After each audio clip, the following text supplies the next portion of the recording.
stopping me now. I'm taking back all of my freedom, 'cause I know there's only one crown. I got the keys to the kingdom. I got the keys to the kingdom. You know I'm living in freedom. I got the keys to the kingdom.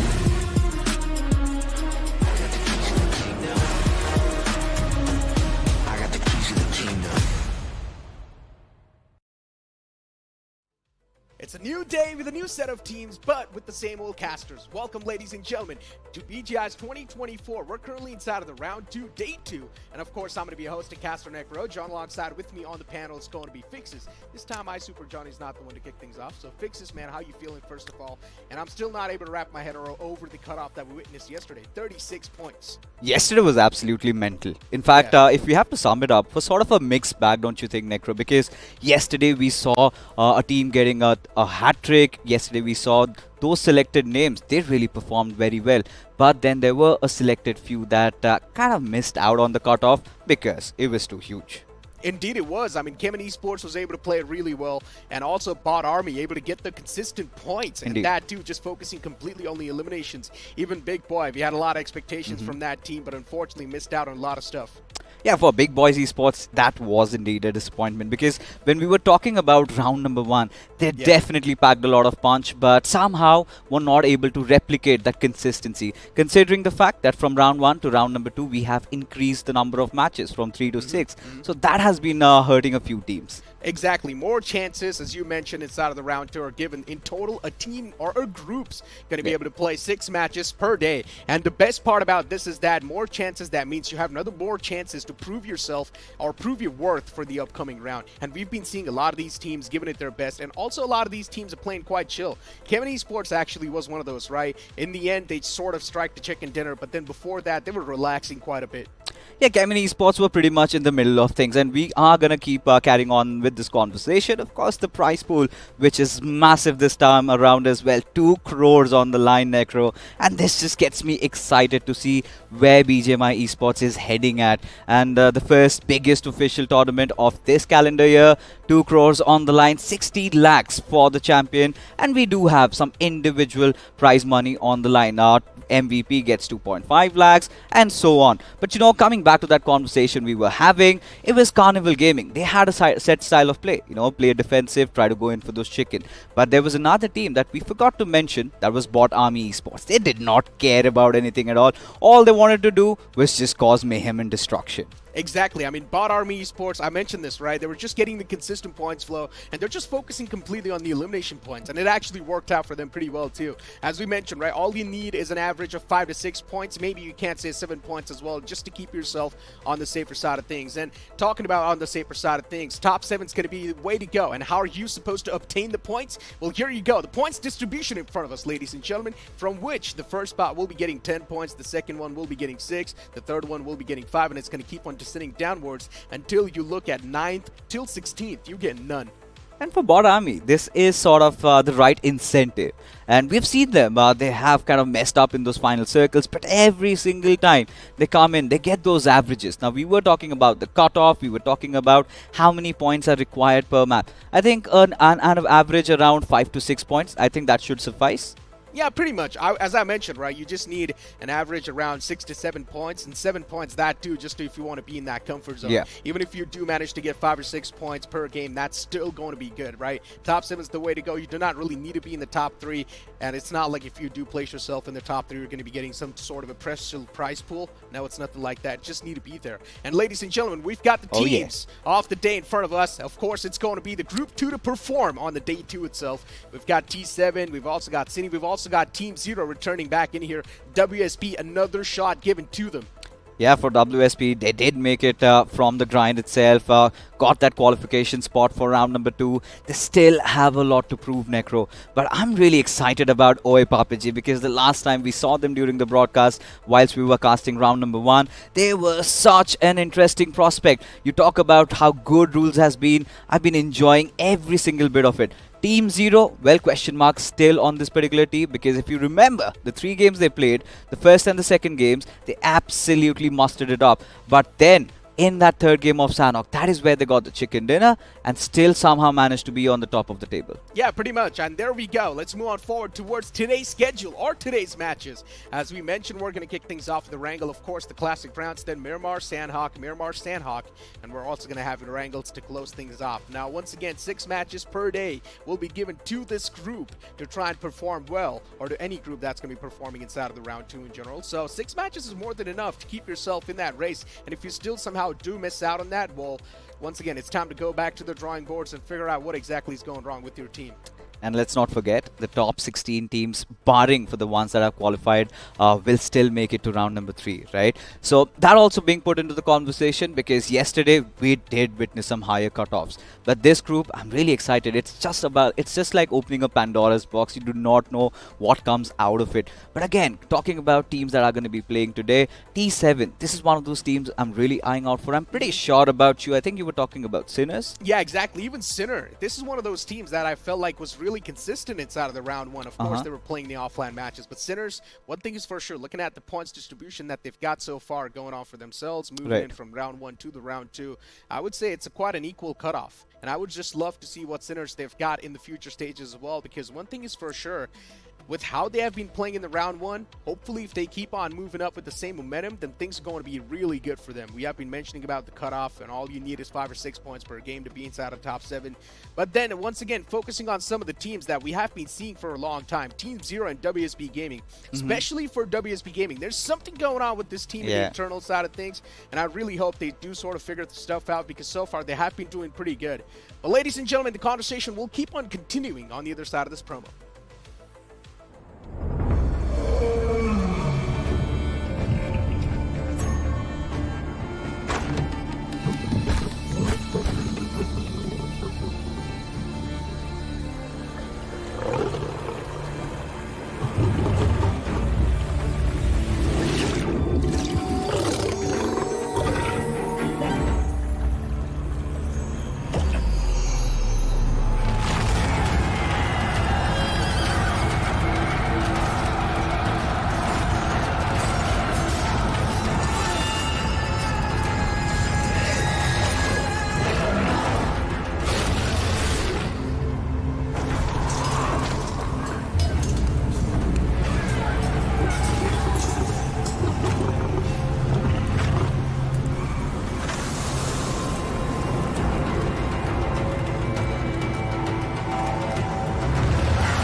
Of course, that companion and that X-suit looks amazing. I've been mentioning about this from the start, and I'd really recommend you guys to move on forward. Log inside of the game. All it takes is 10 UC. Of course, everyone's got 10 UC lying around. Make sure to go inside of the game, get your 10 UC ready, and make sure to just go ahead and open that crate. Maybe if you're lucky enough, if you do get your hands on that X-suit, let us know on our social medias as well. But yeah, moving on forward with the conversation, right? I mentioned this. We've got WSB. We've also got Team Zero moving inside of the competition. For WSB, there's a lot of stuff going on off the screen. I would not really like to speak about that, but about the playing 4, right? We've been seeing a little bit of tweaks and changes in there too. Yeah, of course. When you talk about the playing 4, we've seen Gods being introduced lately into the roster. Anuj, he's been taking a little bit of a hiatus. We do not know exactly what's going on. But, you know, again, along with WSP, we have been talking about Team Zero as well. And when it comes to Team Zero, Scout, definitely one of the IGLs. In fact, on the fragging boards, he has been performing as well. Exactly, and that's something the players need to do. WSP has always been known for the elimination points they are able to garner inside of a tournament, right? They're always been one of those teams that has been aggressive from the start, and that's why they sort of do have a little bit of a special spot inside of the IGC. But yeah, now I just want to see how WSP is going to be adapting to the lobby, because talking about the recent performance that we saw from WSP, things have definitely switched up a little bit, and I think so it's mainly because the playing 4 that we have been witnessing.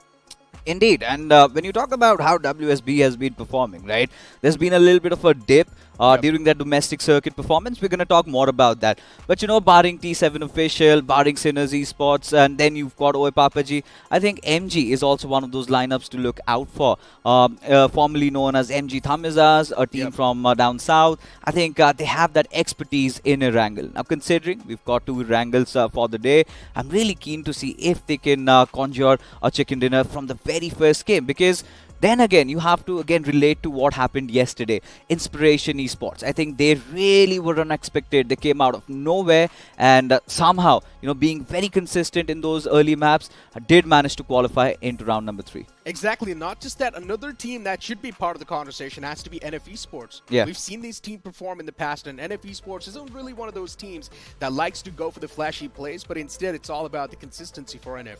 And once again, as I mentioned, all you need is 5 to 6 points, and consistency is something that's always going to overrule a fluke of a performance that we saw a lot of the times yesterday from Big Boy.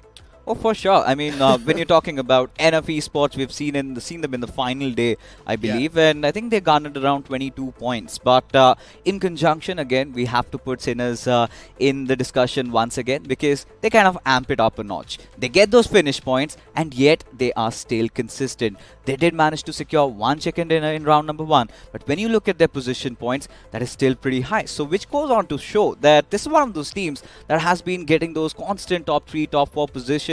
And I think for NF Esports, like you said, a very interesting prospect to look out for. Yeah, but once again, to trust on a team like Sinners that we've never really seen on the bigger stage or never really seen on the main screen, right? Yeah. It's really going to be tough. We do not know how the playing stances are going to be looking like.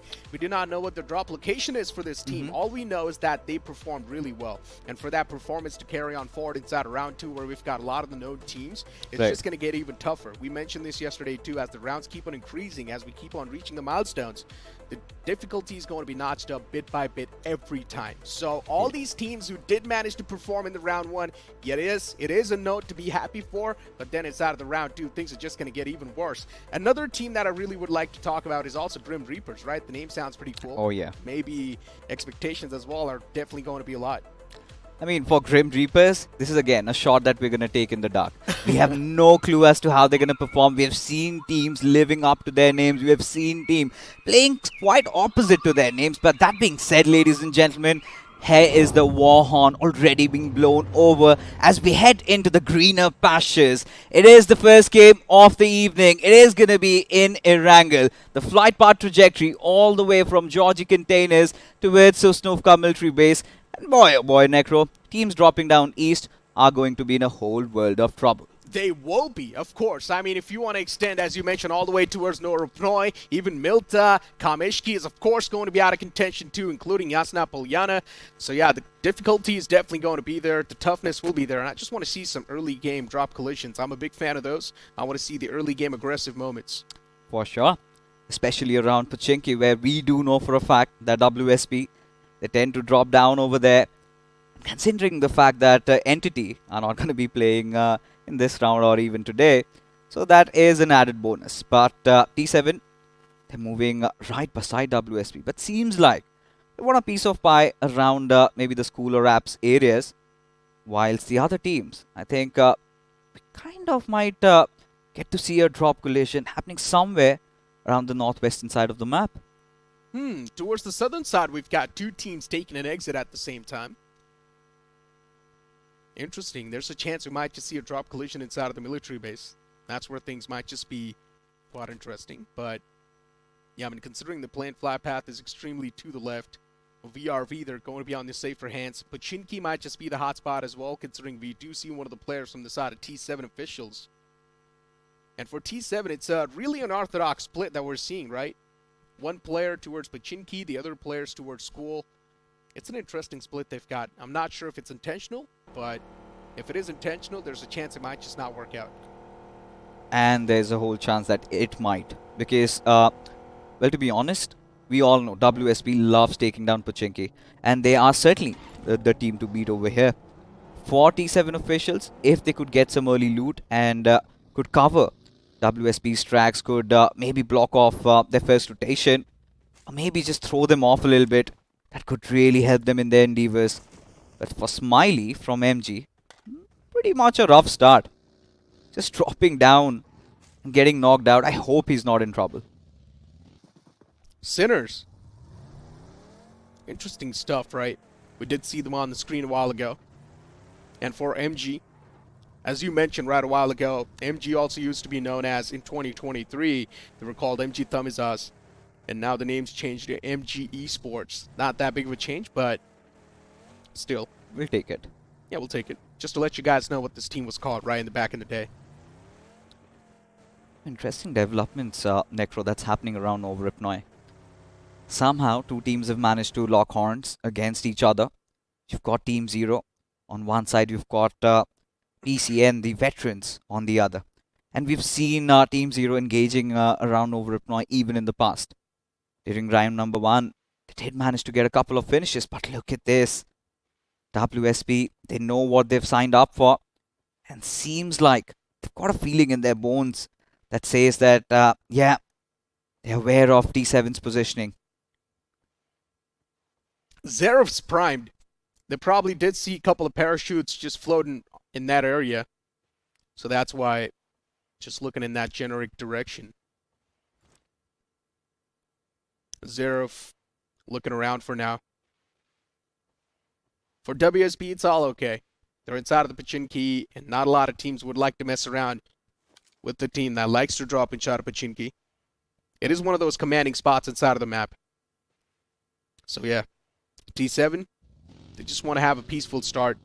Initially, I thought that they would try to close in towards school or the school apartments, but they haven't really done so. But moving in towards this fight, PCN versus Team Zero. You know, for PCN, this is one of those teams we do not know a lot of, right? It's been one of those teams is capable of getting a couple of those position points, but in terms of those finish departments, especially when you're going against the likes of Team Zero, it's going to be such a challenging ask for them. Seems like one of their players, Kylo, out in the open. And there you go. Gets picked off. And with Kylo coming back into the roster, seems like one of their players, in fact, Daksh won't be playing today. That has been a setting stone, and still, you know, the last time we did see Team Zero in action, it was Team Zero. Around this very area, they got 2 finishes. But this time, they are the ones being hunted. Interesting. Team Zero off to a bad start this time, huh? Losing out on one of the men. I'm not sure what he was doing, too, out in the open like that. Yeah. At this point, I might as well just call it a rookie mistake. But PCN, for them, I mean, it's all good in the hood for now. They've got the man advantage inside of the fight. They've also got a decent loot to kick things off. And Team Zero, they've already taken an exit from that entire spot.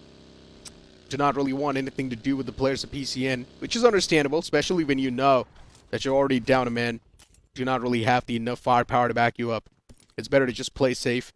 And this time what Team Zero is doing is just blocking off the bridge lines because they know PCN might just try to go for the rotation from that bridge itself. I just hope they do understand. They've also got 3i right beside them. Now, Team Zero is playing on very limited information.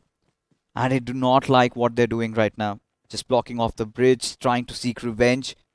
I think they might get shot at from multiple directions.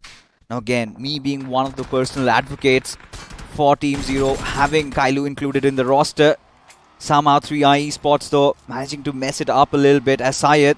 He's going to deliver, he's going to capitalize as they know they've got 3i already clobbered down, pins it as Fraggy, he's going to fight against the world. Interesting. Pulls out a pin in the middle of the fight. Thinks it was an intentional, but it's complete fine now. The man still gets caught. Team Zero, they're taking a lot of damage at this point in time. Scout's out in the open. I'm not sure what he was doing there. Gets knocked too. It's all down to side OP. Goes for the patch up. Now we'll try to revive the fallen comrades.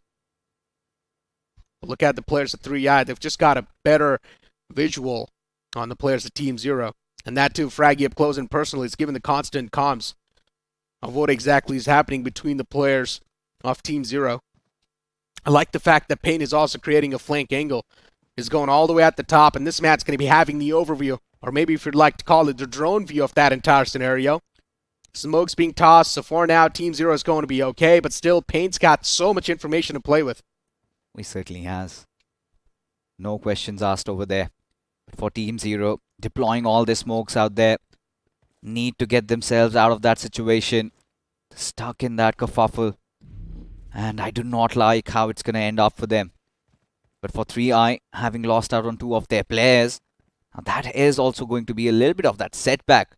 However, I hope they've got their vehicles though, Necro, because at this point, when you talk about the circle, it's a hybrid one, and it's gone way towards those northwestern side, where we can see majority of the teams already having made their rotations. But for 3i, feels like it's a standstill for now.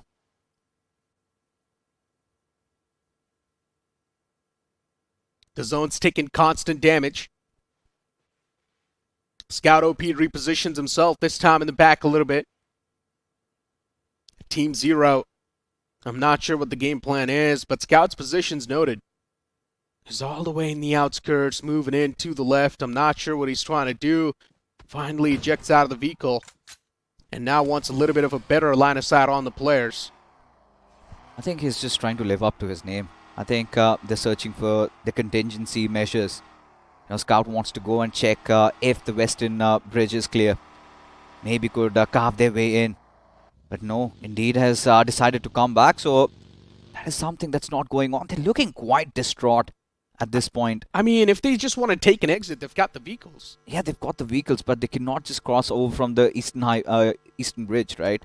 Because the moment they're going to try and do that, they're going to be laden down with bullets. I think the Team Zero actually wants to challenge a fight. This I like. They're actually trying to go for the fight. Silent Scout OP moving in together, pushing in tandem. Paint's now.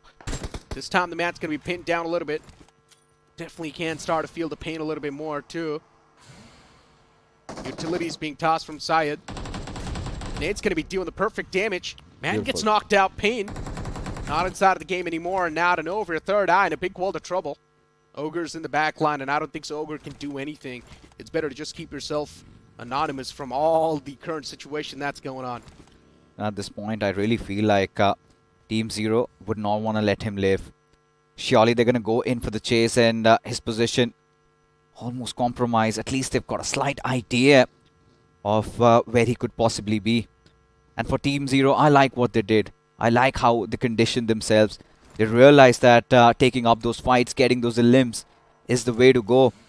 And that kind of makes up for Kailu's early exit. And now they literally have Ogre down to his knees. And he's dead to rights with nowhere to run and hide.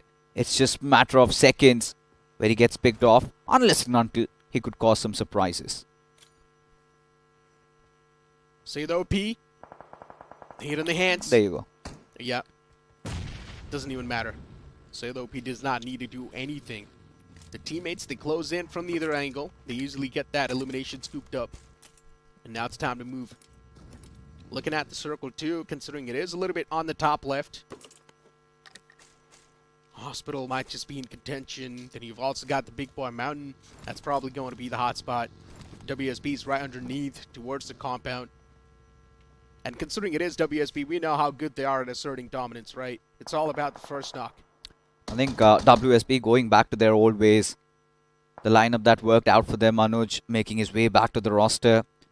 That means Gods, he's not a part of it. And quite understandable from their body language that they want to play the center. However, T7, they want to pick a fight. And it is against MG. Did not have a great off start though, but still have managed to recover. Now, we did talk about MG being one of those teams that really expertises in this particular map. Really want to see what can they pull off this time around. D7 in the sights. And MG taking their sweet little time because they know if you're going to try to be impatient, things are not going to work out. We did see the circle a while ago too, and there's a lot of teams actually down south, including Team Zero, PCN. You've also got another team that's still stuck in down south. But looking at the screen, Beast with a PP Bison going for a spray that far. I'm not sure if it's going to work out, my friend. T7 Seems like they're a little bit lackluster on the loot. Yeah, the plan did not work out. The kind of a setup they had, but this is going to daunt Kailu for a long, long time. Because, to be honest, I don't know what on earth was he doing coming out so much in the open. Now, that sort of complacency at such bigger stages cannot be accepted, at least from a player like Kailu, who's got another chance. Now, in round number 1, he did not even get to play with the team. And in round 2, you're coming back into the roster and you're giving your finish away like that. Certainly, with scouts being so hot-headed, he might have a thing or two to say about that. He should actually. I hope he doesn't right now. Yeah. I mean, That's of gonna course he throw him won't. off, yeah. Of course he won't, because his teammate's not even inside of the game, so it does not really make a lot of sense to say anything. Indeed. But yeah, still that 5 seconds burst you can't say would have been there. Of course, no one scout. But yeah, I mean, focusing back on the game, right? I mean, from what we saw in that replay, Kailu just out in the open, especially knowing that they're inside of a drop collision like that. Indeed, a lot of question marks in my head for now. I think they're going to sort it out eventually afterwards. But for NF, we discussed about this team. This is one of those teams that loves to keep that balance. 11 for position, 11 for finish is what they accrued in round number 1. So, getting the maths done, if they kind of average around that, I think 40 plus, they should not have any trouble qualifying. But you made a very nice point, Necro. That being the fact that we do not know, it's a different lobby. Now, that could have been a different lobby. This time, it's going to be different. Sinners kind of might also disappoint us, might outperform as well. So, that really adds on to the excitement. But for now, I think we're liking where they're positioned at. Yeah, they have a really solid position. I mean, at this point in time, it's one of those stages where teams do try to scratch each other a little bit and just sort of try to burn through enemy meds. And at this point in time, everyone's just waiting for the next circle to pop up. And yeah, the only reason why I said that is because we've never seen Sinners on the big screen, right? And this is finally the first time we're seeing this team. So now we can judge them. Now we can see how they're going to be performing. Because this is where the real deal is. They've got thousands of people watching them. And if they're able to perform right now, well then once again, they're going to make a name for themselves. Exactly what they're here for. Certainly have been quite the interesting prospect this time around. At least the way they started their journey in round number 1. Like you said, right? The second highest fragging team still has managed to get those position points. And that being said, folks, we finally get the circle shift that everybody was looking out for pretty much. And T7, I think, will be pretty happy at where they are right now. If they kind of start this game with a chicken dinner, they're going to enjoy themselves. Now, takes me back to those days where we used to have circles like this. This is one of those holding points where current Revenant or former team EXO used to position themselves, and they've managed to secure a lot of chicken dinners by the virtue of that one position then and there only. But look at how the teams are slowly but surely starting to close in. PCN having a really good start, Necro, still out in the blue. They are. One of these players is knocked out, Katsuro. He's all the way back in the blue too. I don't think so they're going to go for the revive on that fallen player, but look at NF getting charged up by the players of VRV. And Baki's already managed to find the first knockout. Baki's taking too much damage. Even he goes down. Ayush from the outskirts. He does a fantastic job, and he just mows down the lawn. Yeah, and for NF Esports, this is exactly what we were talking about. They know how to defend their compounds. And for Volcano to try and make such a breach, really fell flat on their faces, whilst WSP, they want a piece of the pie.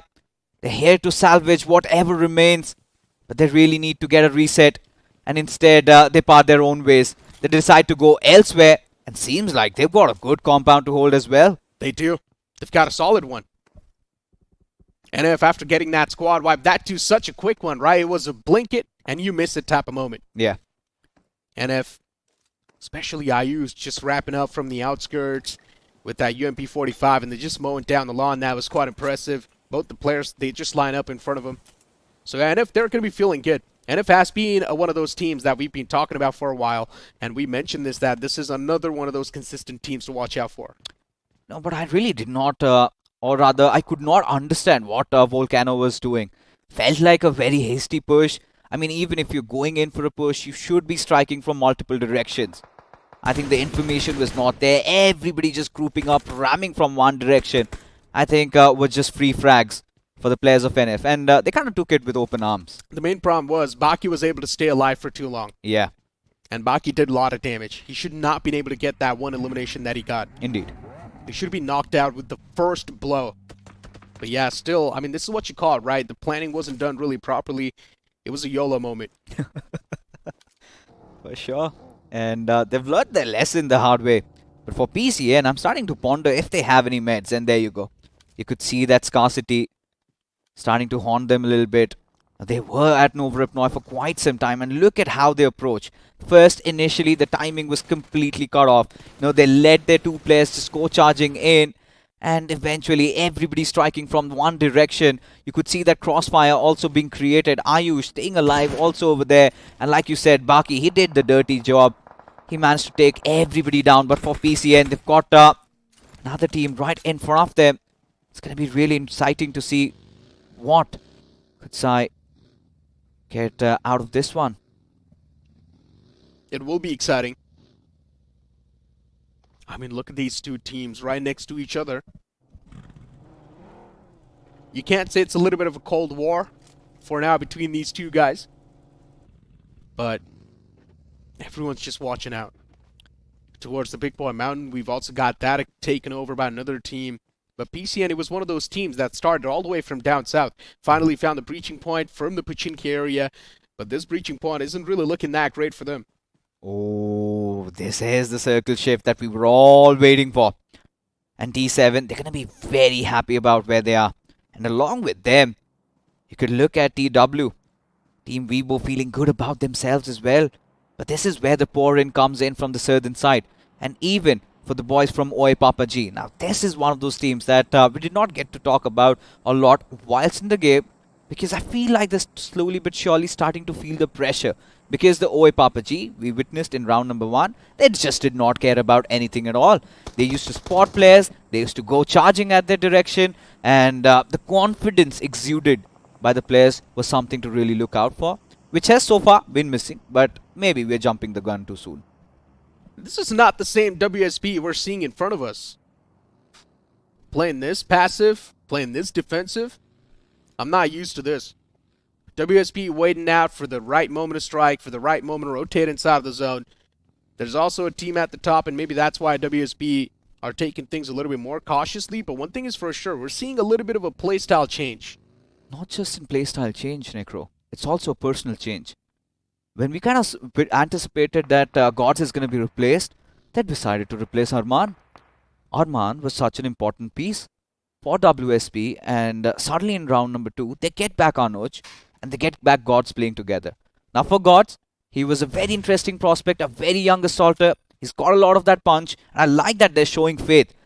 But Arman being replaced, you know, that will raise those eyebrows. Yeah, Arman has been one of those key pieces of the puzzles for that team. And now that it's missing, I want to see how well Gods is going to be able to fit in.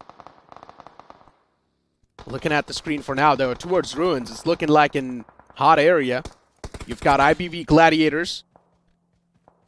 Not in that good of a position, to be honest. They can get shot at any time. And that's not, as I say that, that's what happens. Starboy could be knocked out almost. The teams at the high ground, they will have a clear line of sight on the players of Gladiators. They need to watch out a little bit. And then you've also got Zero Reality right next to him. One of the men's knocked out, Relics. Quite delusional, are they? But can I ask you this thing? I think there's been some sort of a thing going around the name Gladiators. We've seen Gods in Gladiators. We've seen Gladiators Esports. Yeah, they're defending champs of the BGIS. And now we've got IBV Gladiators. Really excited to see what these boys can show up. But Zero Reality already having lost out on one of their players. And look at PCN. Now this was a really desperate attempt. And dire measures. But already over here, we've got another team. It's the Grim Reapers. They've got that high ground advantage. But still, Manthan will find 2 out of that grenade. Utilities being tossed now. None of these teams do want to go for a clear-cut peek. Another nade being tossed, and it's going to catch the man. Instant confirmation follows up. TWT in a whole world of trouble. It's an uphill battle for the side of TWT. And some return nades being tossed even from them. All it takes is one single nade to be on the prime spot, and as soon as it does happen, that's when the real problems will start knocking on the doors for the players of Grim Reaper. And considering there's only 2 players of Close and Personal facing off against the 2 players of TWT, and there's a lot of fights going on around them, there's always going to be that element that you were just waiting for, that element of surprise that I'm talking about. Literally caught in the middle of nowhere. Just those ridges trying to protect them, and the moment the smokes dissipate, I think they're pretty much done for. But still, trying to carve out whatever is possible, as much as finishes as they can get in that particular moment, because you've got WSP from the sidelines. They're inflicting so much of that hurt and that pain. And even for Oi Papaji, not the kind of a start that we were really looking out for. They're starting to lose out on numbers. Arithro, he's also bitten the dust, and seems like Rude Monk is the last player surviving. Even Classy Esports is right there. He's going for the revive on the fallen player. The comrade's going to be back up, hands down.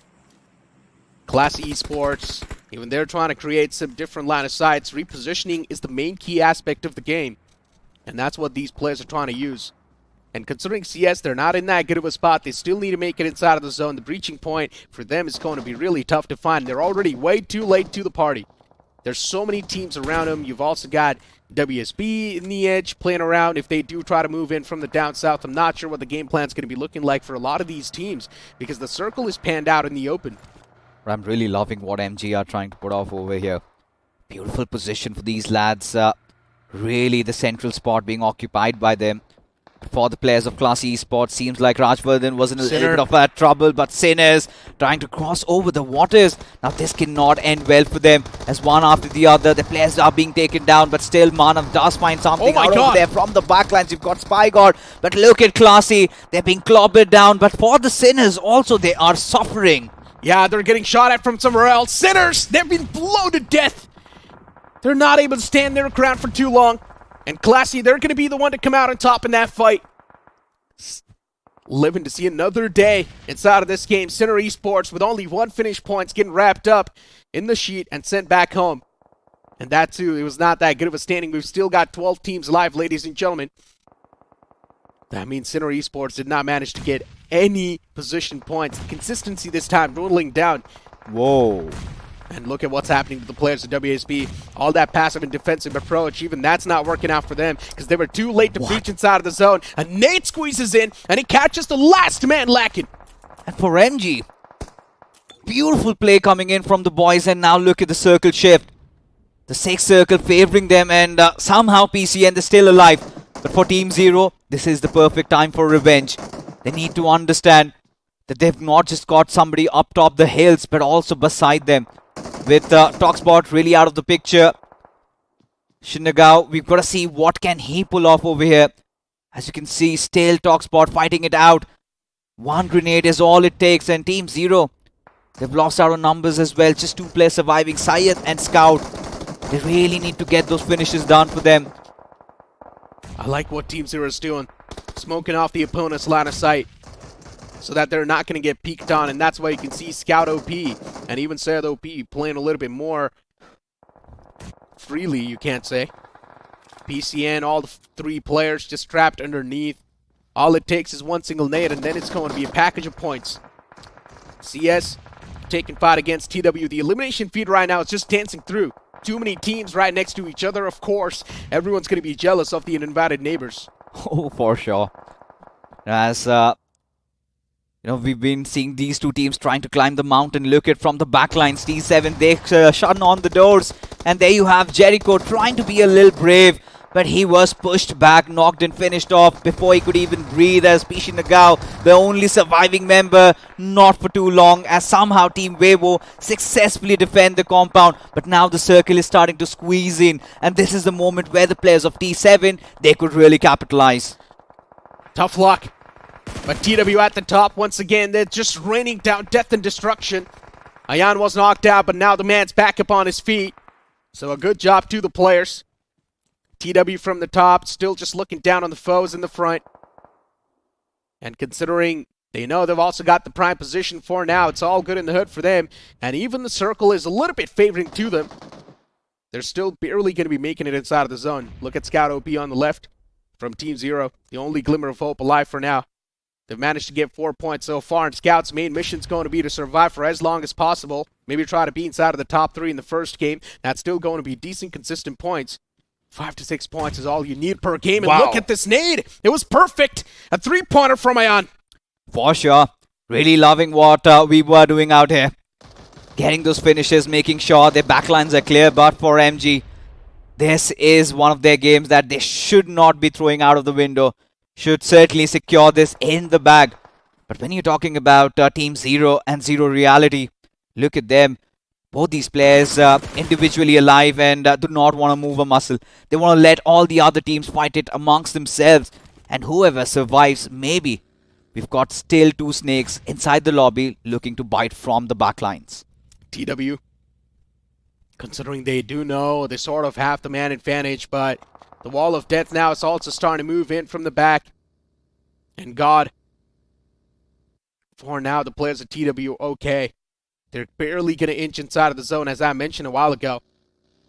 Ayan, the man's on the feet. Scout OP finally starts to move as well. There's a man in the front lines, and Scout is completely unaware of that fact. His backpack's also peeking out from the back, Fixes. I'm not having a good feeling about this. But Scout, for now, it's going to be okay. It's all about the fight for the survival, fight for the position points, to stay consistent on the board. And look at the players of Gladiators. Even they're slowly and steadily falling down. Team Zero, Scout OP. And then you've also got another team right next to him. That's going to be Zero Reality. Look at how close Scout has gotten to return. Now this is not going to work out well. Still hasn't moved a muscle. And somehow, seems like Zero Reality have no clue of what's going on. But as things stand, it is going to be Team MG Esports. Who've gotten a beautiful spread across the circle. And Gladiators getting that revive up on Starboy. That's just going to make things even more exciting now. MG Esports, 3 players. I like that spread they've got amongst themselves. Still top 5 teams alive, and considering it is the stage 8 of the game, someone needs to break that ice. And you talk about breaking the ice. Instead, their ice is being broken down for now with the Molotov. First elimination confirmed. And now the team's taken down to a 2-man squad. The same thing can be said for the side of TW, as even they're dropping down bodies. Scout OP is able to probably get that squad wipe too, but the man barely squeezes back. He's alive for now, but TW, yeah, they're going to stay alive to see another day, but Scout OP eliminated from the game. MG Esports, they've managed to get 12 finishes so far. It seems like a date with destiny for this team, and MG Esports, all they know is that they're just 1 elimination away from grabbing this chicken dinner. And still Gladiators, they're fighting against Riem. I'm not sure what they're doing there, but eventually they do eliminate each other, and that's it. MG Esports is going to be the one to secure this chicken dinner, ladies and gentlemen. 1 more man to go. For sure, Deadshot having spotted out the final player. There he gets the final nail in the coffin, and a beautiful start for MG Esports in their journey in the round number 2 of BGIS. I think they played it by the book.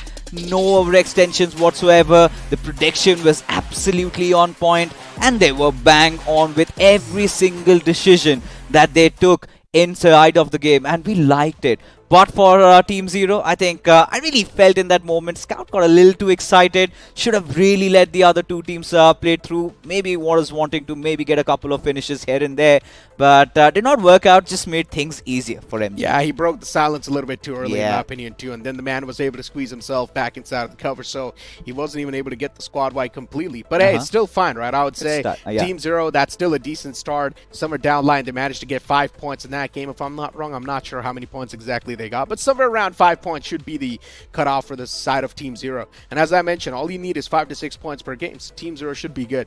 But MG Esports, and an expected performance dropped in from this team, and I'm really loving how they played. In fact, we had this conversation during the start of the game, right? MG Esports, one of those teams, really expertises in the game of Erangel, and they delivered. And this is exactly the kind of a momentum setter they needed, because heading on into Miramar, usually the teams from South India excel at that particular map. So getting a couple of 6-7 more points, I think they're really good to go. And now, the moment they feel sure about themselves that they've qualified, I'm pretty sure to the latter half of the evening, they're just going to go all out. Exactly. I mean, we also saw Zero Reality's Riem in the final few moments, and then in the end, MG, considering they knew that they pretty much have the chicken dinner, they were just one elimination away from actually grabbing it, and that's how the players of TCW also fell down. Yeah. We need to have a conversation about TCW as well. It's another one of those unexpected teams who really had a good position, and they played it quite well. Unfortunately, of course, the closure wasn't there, considering there were a lot of snakes in the grass, but it's completely fine, though. TCW, a good performance to kick things off. Yeah, for TCW, surely. I think this is what they were expecting. And yeah, considering how they were kind of surrounded by multiple enemies, they could do just whatever was in front of them. Really did not expect much going in from them, but really loved what Team Weibo did out there. You know, having that King of the Hills position, trying to just stop that push coming in from PC and from the backlines, also dealing with Syed. Again, against the players of T7, they were just too good. They were controlling so much of that real estate. And towards the end, it was all about, you know, Team Weibo drawing all that attention, MG capitalizing. Even you could see Scout from the backlines took, I think, one of their players down, almost took down the second, which sort of made things easier. This is something that we did talk about. But for Zero Reality, I think considering the fact how far I think the final player, Firium, survived for his team, I think that's also worth commending. Yeah, exactly. I mean, Riem was definitely able to also squeeze a lot of points away for that team. But yeah, what exactly happened at WSB? We had so many expectations moving inside of this matchup from that team. They were also playing it super passive, or you can't say super defensive, but I guess that play style is really not meant for that team. That lineup is supposed to breach through. It's supposed to crack through the uncrackable walls. But with the way they were playing in the previous game, I thought they might just be cooking something, but then they just completely spoiled everything. Yeah, a personal change and a lot of things happened. But the MVP, I'm starting to ponder, who could it be? Somebody from MG Tamizas or the MG Esports, like you've been talking about, I think has to be the IGL himself. Smiley with those 7 finishes to his name, 50% of those finish contributions. I think for MG Esports, they had their work cut out. They knew exactly what they wanted to do. Now, coming back to what you talked about WSP, right? They were kind of anticipating the circle to shift on them. The moment they realized the circle shifted away from them, that is where they had majority of the trouble, because we could see them, they were trying to third-party multiple teams. And similar occurrence happened with Oe Papa G as well. Yeah, I mean, once again, asking for the circle to shift on top of you, that's somehow relying on RNG, right? And that's something you should never hope as a team, or never should do as a team. But yeah, for now, we've got the top 5 performers of the previous game. You've also got Lucky from the side of MG, then TW Friction OP's there too. Deadshot is over there as well. Sid OP2 from the side of Team Zero. Even Team Zero is able to wrap up a decent amount of points. So in general, MG, they had a great start. The same thing can be said for TCW as well, considering even they had a solid start. Now my eyes are going to be locked up on teams like NF Esports and also the other team, Oe Papa G. They were not able to perform this time. Yeah, for Roy Papa G, like I said, they were kind of holding on to the Everest position and the circle shifting away from them. I think that was their kryptonite, and couldn't really get inside. We could see WSP, they were causing so much noise, but wasn't replicated in terms of the finish points that they wanted to get, because that will be reflected in the point standings as well, with MG Esports flying high, 24 points just by that one game. I think one other game, and if they could maybe manage to get 10 to 12 points, they've already made it to round number 3. Exactly. I mean, the point standings right in front of us, and NF Esports also getting 6 points. In my opinion, that's a decent start. Team Zero with 7. That's a really good start. T7 Officials too with 9 points. IBV Gladiator as well with 9 points. You've got Team Weibo too with 13. Now the expecters, right? We had the expectations from a lot of teams, and Sinners was also one of those. Sinners, they completely bombed that game, considering we saw all the players rotating in from the water lines. I'm not sure what that strategy was, but a lot of these teams are just crossing their fingers and just hoping that the circle's going to shift on top of them. But that's a strategy you should not be using. You should always be ready for a curveball.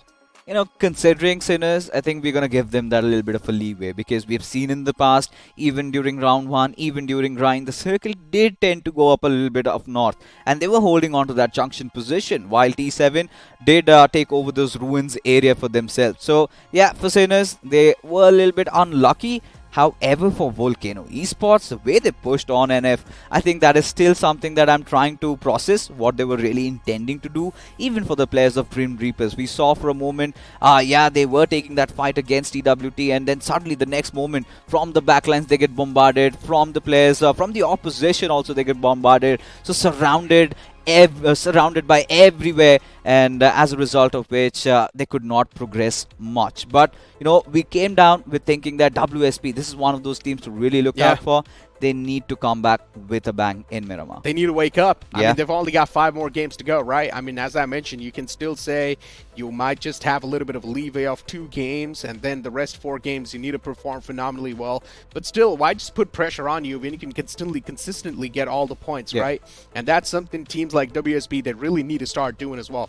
But ladies and gentlemen, the conversation will keep on continuing on the other side of this promo.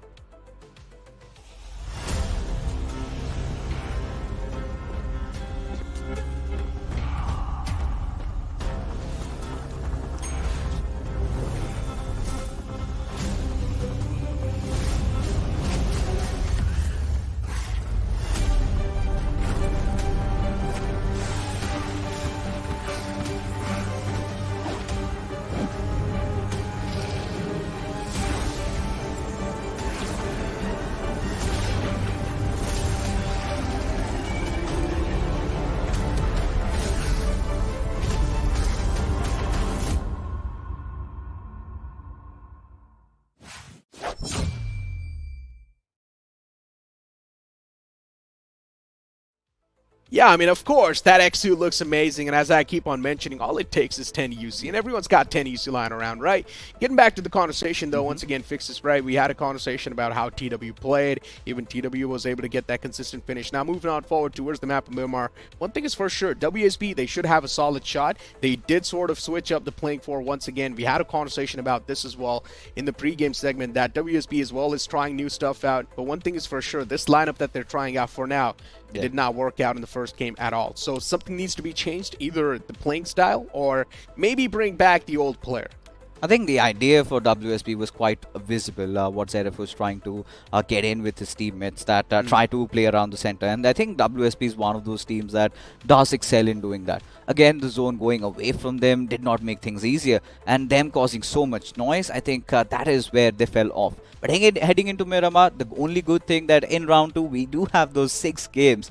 So still, there's chance for WSP to make that climb once again. It's just that 1 game lost. But I think we're really impressed with how Team Zero played, because considering they lost out Kylo in the early game, still making it to the top 5, still getting those 7 points out of that game, I think a decent performance. Exactly. A decent performance indeed. And then we also saw the fight between the players of Team Zero and Third Eye off the bat, where Third Eye clearly had a man advantage, and still they somehow bombed that fight. So all I'm saying is that hopefully we're not really going to be seeing the repetition of the same things that happened in the previous game. We want to see teams a little bit more cautious. We want to see them take a little bit more of that safer approach, because Miramar is one of those games that really allows you to have that safer start.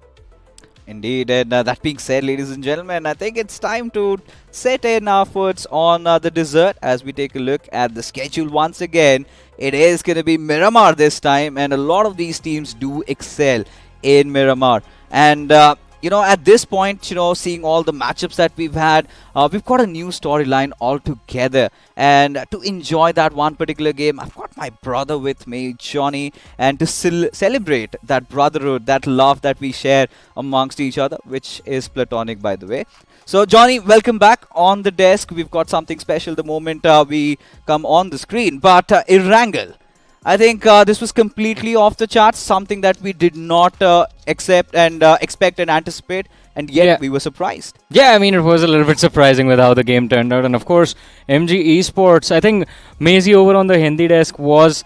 he did say, we were having this conversation before the show went live about expectations from the 16 teams that are lined up today, and he did say that MG is expecting them to bounce back, but along with them, he did also say that WSB needs to perform today quite well. A lot of expectations from Team Zero, of course, because why not? It is Team Zero. And unfortunately, WSB is one of those big names that has taken a tumble in game number 1, but then again, unlike round 1, you have 6 matches now, so room for error is still there, and it was just Smiley. I was quite surprised. It was a one-man artillery strike onto the players of WSB, and he got like 3 frags from there. Yeah, and in fact, he managed to get 7 towards the end Yeah. and earned himself that MVP. And this is what we've been talking about, right? It was all about the set of IGLs trying to, somehow bank upon, you know what, this is where the circle is going to shift at. And Yeah. that happened for MG. And by all means, they managed to get the chicken dinner. I love the spread towards the end. But yeah, I think Team Weibo was also fantastic. But Yeah. heading into Miramar, I think it's going to be a whole different ball game. Now we know who are the heavy hitters in this one, Of course. because the zone has been playing such an immaculate role in shaping how these teams are approaching. Yeah. So Miramar, I think the first thing we really need to eye out is for the circle. Definitely, I mean, the circle is going to be quite important. We have had awkward flight paths on Miramar for the Yes. last few days, so I think first of all, that is one thing that we need to see what the flight path is going to look like. Yeah. And then, as you mentioned, the point about heavy hitters, right? We had a few of them step up in game number 1. MG was supposed to be a heavy hitting team. They hit it out of the park. T7 officials, they did quite well for themselves. Along with them, IBV Gladiators did quite decent. I have to say, it wasn't a brilliant performance, but it was okay to Yeah. kick the day off. Now, still waiting for Sinner Esports to step up. Team 0, they also put up brilliant fragging numbers during their performance in round 1. So this is another team that can hit quite hard. A big name that you and I both like, although they were taken out quite early, was Oi Papaji. I mean, love that team, love the vibes we get whenever we Yes. see them on screen. But unfortunately, the first game wasn't theirs. So hopefully they can bring themselves back into the next one. But I think this is one of those things that you would also agree on. And we're going to keep talking about that, because now the trumpet has been blown. We are going to charter into the desert of Miramar. And this is where things are going to get hot, humid, feisty, with all that thirst coming in from their teams. Ladies and gentlemen, fasten up your seatbelts as we progress from El Pozo towards Partona. And like you said, right, Yeah. again, the flight path being throwing us all off. But yes, Oi Papaji, didn't you feel like they let the tension build up for them? Yeah. They kind of succumbed in the first game. Yeah. Overthinking is what I would say was their kryptonite. I did. I mean, you are 100% correct with that. Oi Papaji, MG Esports, actually, both the teams had a similar run during their performances in round 1. Both of them finishing with 6 placement points, and both of them had 24-23 finishes respectively after the 3 games they Yeah. played. And again, not really playing for survival. They were always going for the aggressive fights, going for the frags, and I think that is the one thing that was different between the two teams. Oi Papaji, as you mentioned, held back for too long, but on Miramar, you have a different opportunity. You have a second chance of making sure you balance things out at the start of the day. And already, I mean, as you mentioned, awkward flight path. This one is leaning towards the western and the southwestern quadrant of the map. Anything towards the northeastern side, anything east of San Martin is going to be a big challenge for the teams to drop towards. And because of that, we already see that 4-squad cluster towards El Pozo and San Martin. I wonder how that situation is going to turn out. Oh my god, I don't like the feeling of it.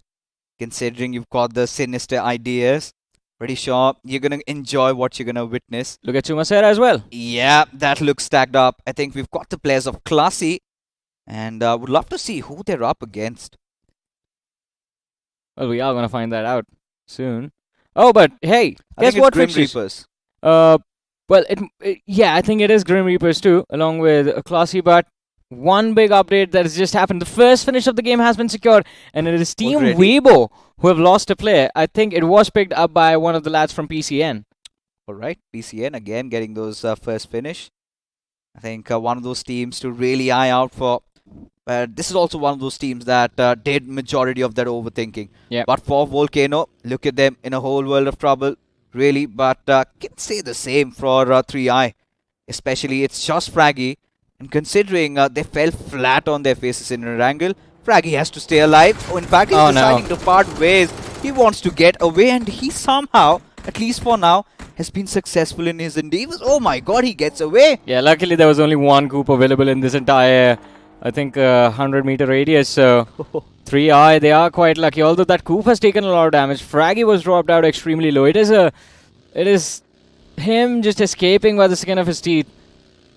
Difficult position to start the game off with, but again, I mean, considering initially when we saw the flight path, it was a 3-squad drop clash towards El Pozo and Crater Fields. Now 3i have joined the mix as well. They took that glide up north, and they were looking for those vehicles to rotate towards the northernmost parts of the map, maybe heading towards La Cobriera even.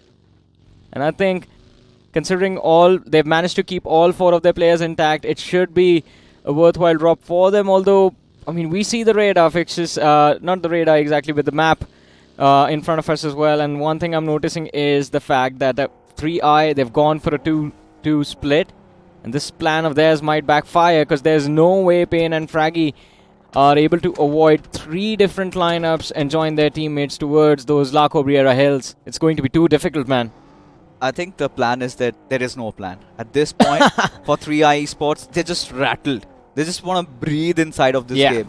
And you could see that, right? The way Fraggy escaped, still deciding to try and pick his partner up with that almost blown up coup. Seems like it has taken its final breaths as long as the players of 3i. Oh my god. Oh, look at that. Look at them. So stubborn. We've all seen the burning train while growing up. Well, this is the burning coupe. And...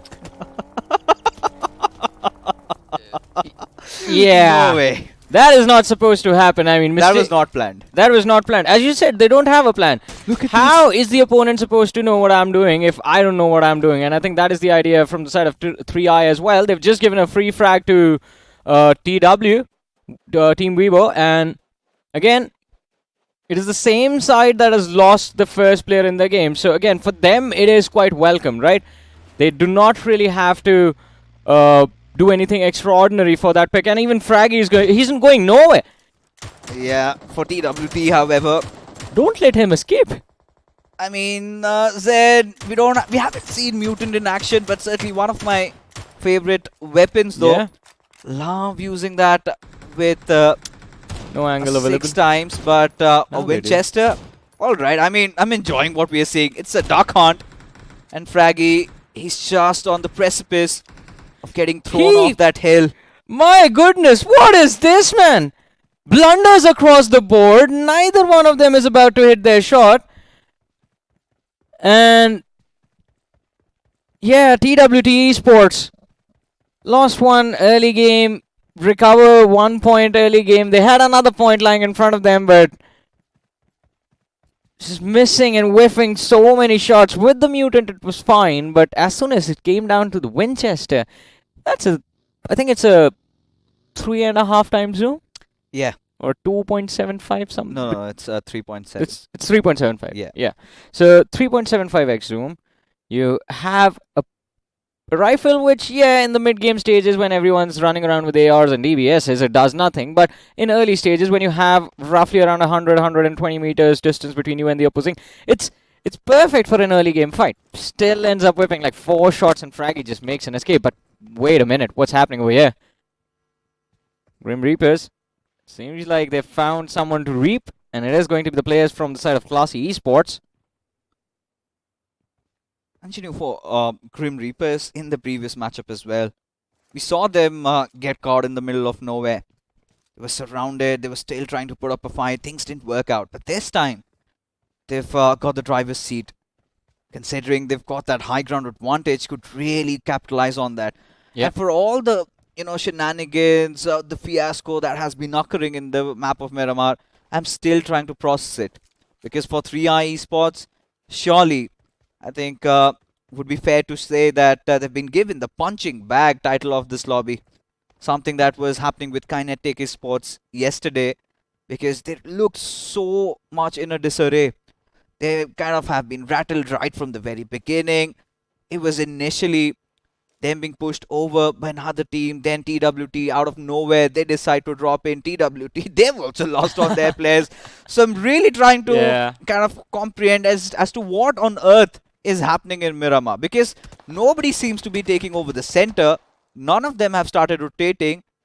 I think maybe barring T7, but no, they still are also looting. What's going on? What are teams doing out in the open like this? I mean, it is Miramar, right? So you are going to look to gather information. But in the early stages, I think, considering with what the flight path was like, everyone assumed, like, all right, the teams that like to play from the western half or eastern half of the map are going to swing towards the eastern side. Because we saw 4 teams head towards that Los Leones area, just so one of them could head towards Puerto Palacio and WSB taking control of Impala as well.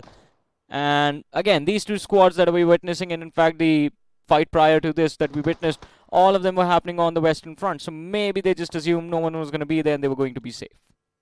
Yeah, that could be the case. But look at this. look at Arjun. He's got a little bit of that flank angle. Yeah. And this could pay off in dividends if he could maybe spot out Krishna. Now, as the mythology dictates, he's not supposed to do that, but we're in the battlegrounds now. Yeah. It's supposed to be the other way around. Yeah. I mean, they're supposed to be helping out, but that would be against the rules of the game. But I like what Arjun is really trying to build up over here. No caps. Well, better find the eye of the fish this time around, or the eye of the opposition. And here are the winners of the previous game, ladies and gentlemen, the squad of MG. And again, let's talk about them for a second, right? Yeah. The brilliant win on the map of Erangel, and then we drop in Miramar. I was expecting MG to go hard on everyone, but they didn't. Guess where they started from? They started from Partonia. They went towards that prison island all the way down south, and now finally are moving towards Minas del Valle, eventually crossing the hills, and then reaching Chumacera. And Chumacera is where we are seeing a cluster build up. So there might be a challenge waiting for them on the other side of these hills. Well, one of those things that I've really noticed about Miramar, majority of the successful teams, they kind of tend to land on the peripheries of the map. Yeah. You talk about Aiku Sol, they go all the way towards La Cobreria. You talk about Blind, they tend to drop around Valle de Mar. We've seen even the likes of God's Reign, they kind of also go towards Porto Paraiso. And even for WSP, they're also on the edges. So all those big teams kind of thinking alike. And I think the edge is the way to go. That is what they might assume. And so far, I think they've made it work out in their favor. Could certainly be their second also. Yeah, definitely, but let's see what is going to be, or in fact, are there going to be any second thoughts within these teams? Because we've had a very interesting shift of the zone. It's taken us towards the western half of the map. In fact, the southwestern quadrant of the map centered around those Ladriela hills, Ladriela and Chumacera. And as we talked about it, ladies and gentlemen, Chumacera already a big cluster. Initially, it started off with 2 teams. Now there are 4 of them. In fact, 5th one, T7S. They are looking to make a push towards Chumacera as well. And then there are teams rotating from the northern side of the map. This is towards the northwestern edge of the circle, where we have PCN with a brilliant high ground advantage. And in the distance, we see the players from the side of Sinners in their vehicles. They are quite quick, so they should be able to make a getaway. But I think eventually this is a fight that will head their way. Again, Pishinagao is one of those players that even in the previous game from PCN did manage to deliver, did get a couple of finishes, and in fact the only set of finishes that PCN veteran had for themselves.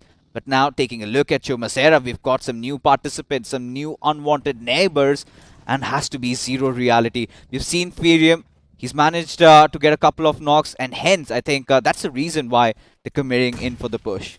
Well, with Toba, needs to be careful. Nades lobbed out indoors. He's trying to flush out the players from Grim Reapers outside, but they have too much terrain to work with, too much cover available inside the building. In the meanwhile, on the finish feed, something interesting happening as well. It is WSB against the players of NF. And this is a fight breaking out in the blue, ladies and gentlemen. Keep you updated on that. In the meanwhile, though, Zero Reality, the push comes to shove, and it is going to be Floyo who secures that first frag. Amazing nade lobbed out. And Zero Reality, even they start messing up, but it is the mistakes from the side of Grim Reapers that stack up one after the other. The players start to fall, and Zero Reality, they've brought this fight down to a 2v2, but Floyo, oh my goodness, delayed reactions, delayed by a split second. And that was all that was needed by Stomper to stomp the opposition. Shot in the back, still stays alive. Needs some backup from Arjun, who has managed to regroup with the rest of his team. But CS, this is the smartest move of this fight. They knew Classy Esports, they knew they had to buy some time for themselves. And as soon as they saw the finish feed dance and saw, or in fact heard, the commotion of the gun sound, they knew exactly when to push. Arjun going for that final frag up on the first floor, doesn't really find it. His HP isn't there. Stomper falls and Arjun falls as well. Grim Reapers, they are going to be the ones getting reaped in this fight. Zero Reality, they barely managed to survive. But still not out of the woods yet. You still have Classy trying to close in. And it is Helix against the world. Against Zero Reality. What they tried to do was something very brave, something very bold. But now it is going to come down to haunt them. At this very moment, with just Helix surviving. Yes, he could maybe get a couple of finishes here and there, but again, Classy, they know they've got this in the bag. All they have to do is let all that utility come pouring out and maybe then flush him out in the open and take him down for the very good. Well, let's see. Helix. One man against the entirety of Classy Esports. Doesn't even have a DBS to work with and takes a nade right to the face. Barely survives with like 5 or 10 HP. Another one, if it lands in the same spot, can get the job done, but it's much easier to just go for the push. And even Classy Esports, they realize this. No HP on Helix, not a lot he can do. Ends up meeting his maker, and Classy Esports, I feel bad for them. The push was nice, but they only get 2 finishes off of that. It's alright. I mean, having not lost even a single player, getting 2 elims, that's really something that Classy could work out with. Because in the previous game, we could see them sort of contesting for the shorelines. It was them and Sinners together. But whilst all of that commotion is happening, little bit of recuperation, at least for the players of 3i Esports, especially with how disastrous the start had been. And same can be said for Volcano. Yeah. Even in Erangel, we could not see them performing a lot. But right now, Fraggy, he's got his eyes set on the players of Volcano. Did manage to rattle them down with bullets, but still did not find any success. It is a very awkward position for 3i to be in. Yeah. Again, position compromise, stuck in the blue. Even if they swing wide towards the western side, not a lot of terrain for them to work with. Plus you have the added pressure of TWT moving in from the rear as well. A team that is stuck around towards El Pozo for a long time. You can see that on the map as well, ladies and gentlemen. Oh! Exciting shift. Fixes, I like this. It again takes us another hard shift towards the southwestern part of the circle relative to the previous one, of course. Look at Team 0. Scout. Well, he's leading the charge for sure. Yeah. And I think this could be their game. This is exactly the opportunity even for Oe Papa G. Yeah. They've got a little bit of that spread though. But if Rude Monk and Scout, they lock horns against each other and somehow manage to get that central objective, central compound for themselves. Yeah, even the hill. This could set them up for success. Is that one mountain, I believe, that might lead to King of the Hill situation? Just the hills north of Valle del Mar City. Yeah. And that is exactly where we see Oe Papa G and Team 0 charge towards, and they aren't the only ones. I have a feeling that even MG might be looking to make that same push. And there's a big cluster of squads towards the southeastern edge of the map, and of course the northwestern edge as well. Team 0, I believe Scout has information about Oe Papa G moving in close to him. But what will he do about it? Now that is the next question we'll find an answer to soon. You know, he's gonna buy some time. I think the call has been relayed. The backup has already arrived. Now, this is what I was talking about. You know, get that central position to yourself. But, Johnny, during the grind, we had seen, I think it was week number 2, we'd seen a similar circle which had gone a little further towards the west. And there was one team, I remember, MG, they managed to get a chicken dinner out of that one. That was a beautiful game whatsoever. But for what it's worth, Katsuro spotting out the players of TWT. What on earth is happening with these teams? Whiffing those sprays. It's not supposed to be happening. Yeah, especially when the target is standing absolutely still. Well, not even standing. He was sitting, for crying out loud, in a car. But PCN, let's see. Try to reset, going up against the players of TWT. The first knock has been secured, but will it be enough? And in fact, the knock was secured by the side of Sinners, I believe. PCN still looking to put big numbers on the board.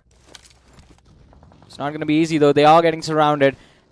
And Sinners in a perfect position to actually gatekeep both PCN and TWT. Both of these teams need to reposition, need to look for some other breaching point for the circle.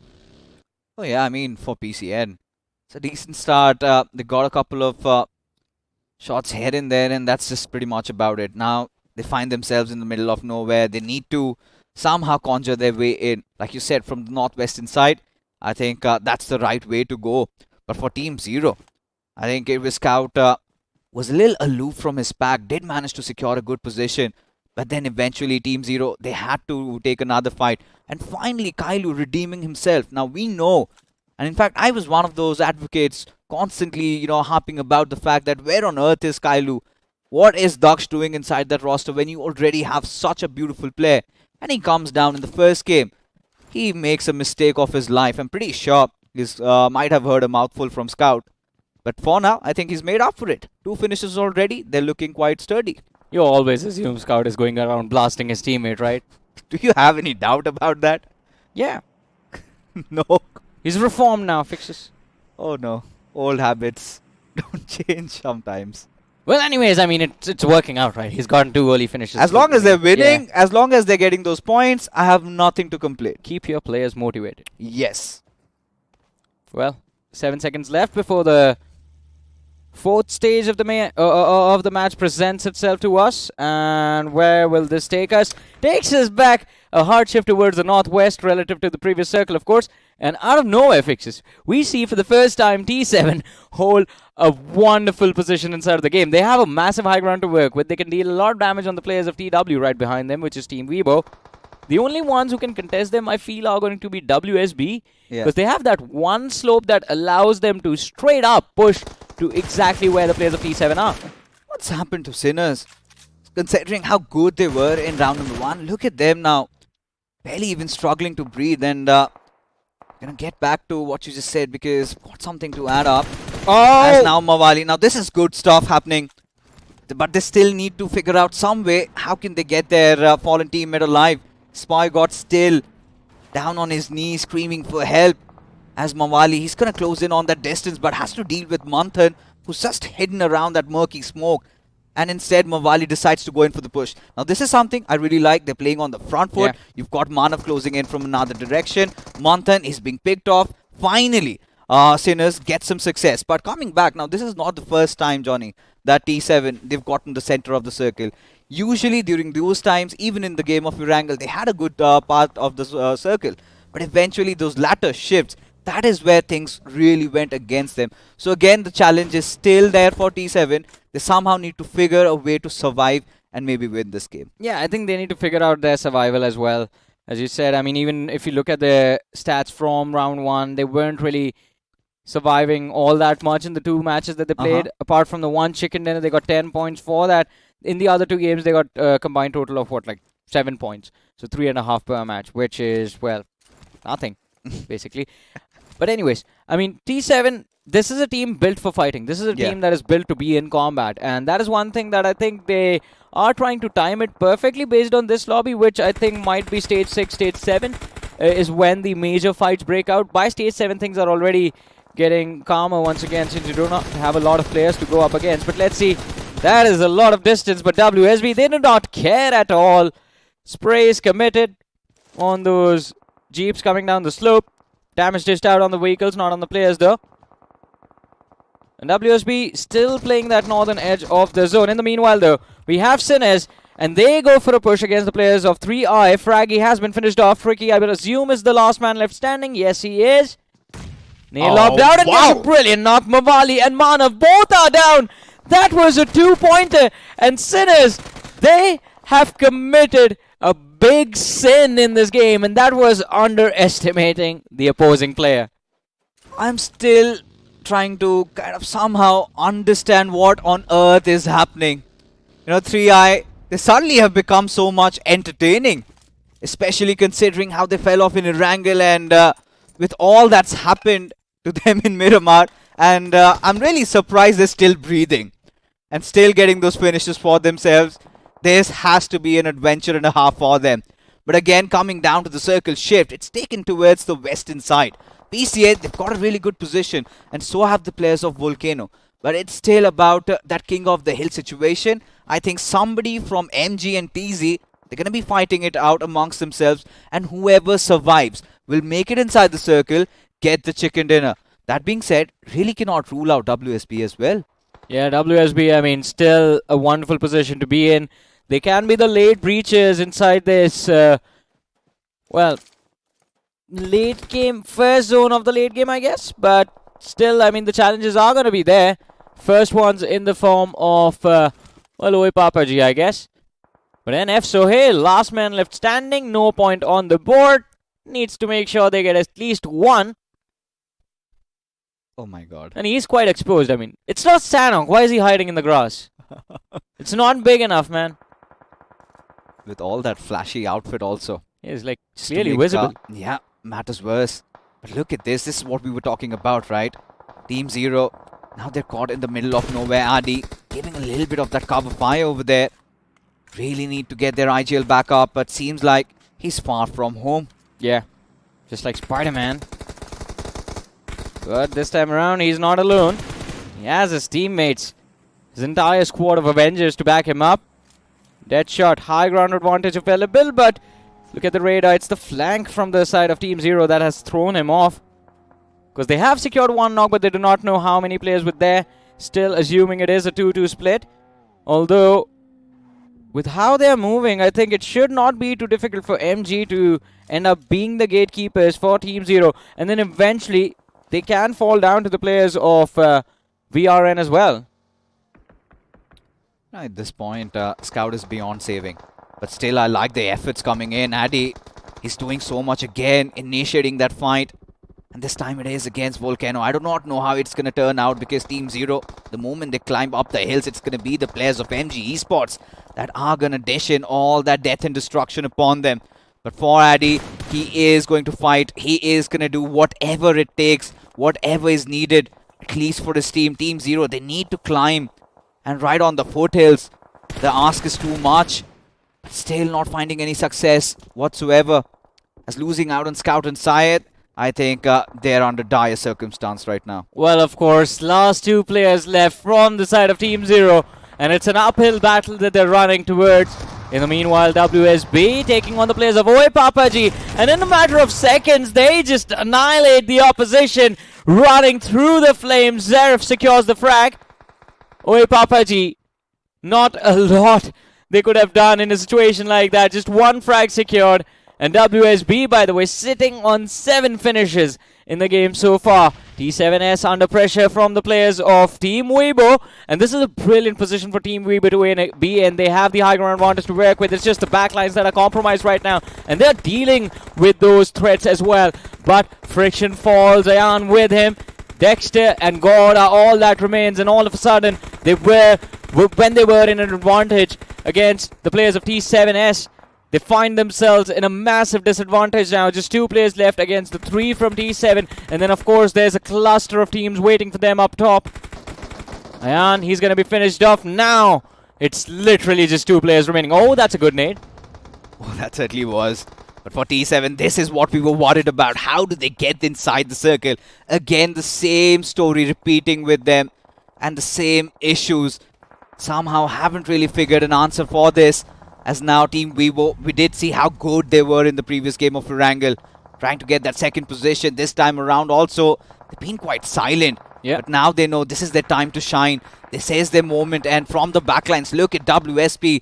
Them also trying to get inside the circle with teams T7 still struggling to find a proper footing inside the zone. And now for MG, it is going to be a frag fiesta from the backlines dealing with the players of Volcano. And this is mayhem all over the place. You spoke too soon, Fixes. MG, they're falling left, right and center. It's just one man left standing. And Deadshot, he's there with around 20 HP on him.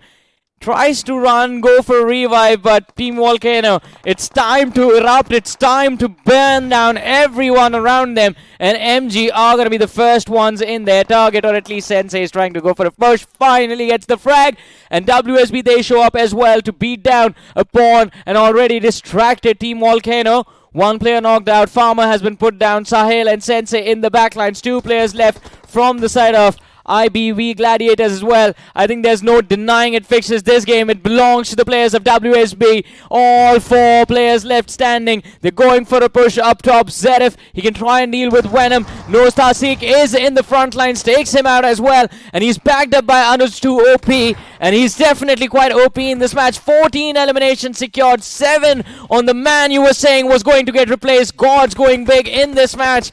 And it's just one man from the side of... well, 2 players from the side of VR and 1 left from the team in the backlines in WSB. It's basically a 4 versus 2 versus 1. It is an easy end game for them. It certainly is. No denying that for Volcano. What a comeback it was for the players of Gladiators. They certainly have maintained that little bit of that consistency as Zerif lights them up. One of the players already being dealt with. Sensei, the last player surviving, still somehow manages to find a trade on Raiden. And now with barely any HP remaining, 50% on him. 2 players, Anuj, too clueless of what's going on from the backlines. However, Gods, he deals the damage. And now it is him against Venom. Now it's still a 1v3 situation. Still quite impossible for Venom. And he still goes on, marching in ahead, trying to get that fight in for himself. Does manage to secure that knock though, goes in for that confirmation, gets it somehow, and eventually rests in peace as WSP having no difficulties whatsoever securing this game in the bag. Alright, there were difficulties in the end when that last individual from the side of Gladiators started to play, but WSB, I mean, they had gotten themselves in a very comfortable position, to be honest, and what a wonderful game from their side, and specifically Gods, man. I mean, yes, I get it. I mean, it was a difficult decision and we still don't know why the substitution has been made, but hey, it is working out quite nicely, isn't it? You know, I'm still trying to fathom what on earth was Anuj doing in that situation. He's just chilling. Yeah, he was just roaming around in circles, trying to figure out where the shots were coming from. Because recently, talking about WSP, they've made those couple of changes, right? It was Anuj being replaced, Gods being back into the roster. This time, however, cometh round number 2, they take down Arman, such a key piece to their puzzle. And suddenly, you've got Anuj back in, and in game number 1, questions were raised. But right now, I think WSP answered that in a beautiful fashion. Initially, they started off their journey taking a fight against the players of NF. Now, that was outside the blue. But whilst getting inside, we saw how they annihilated the squad of Oe Papaji and how they breached their way inside the circle. And to take such a beautiful control when the entirety of the map was chaotic, that was something beautiful that only WSP could have managed. But also beautiful things from mid-game and the early game. I think Tricky's nade that took down 2 individuals from the side of Sinners. That was phenomenal. And of course, this is why we say never underestimate the opposition. You know 2 players are there hiding in the shacks, and yes, it is a 4v2 situation, but you just went for a split play. 2 of your players are trying to breach the zone, 2 stayed behind to take the fight. And then you charge in such a way that you reveal, first of all, you reveal where you're headed, which compounds you're hiding in. And plus, no one is around looking for that second individual. They were just so focused on the one player in front of them that, well, we know what happened after that. Just one nade between the 2 of them. Both of them went down.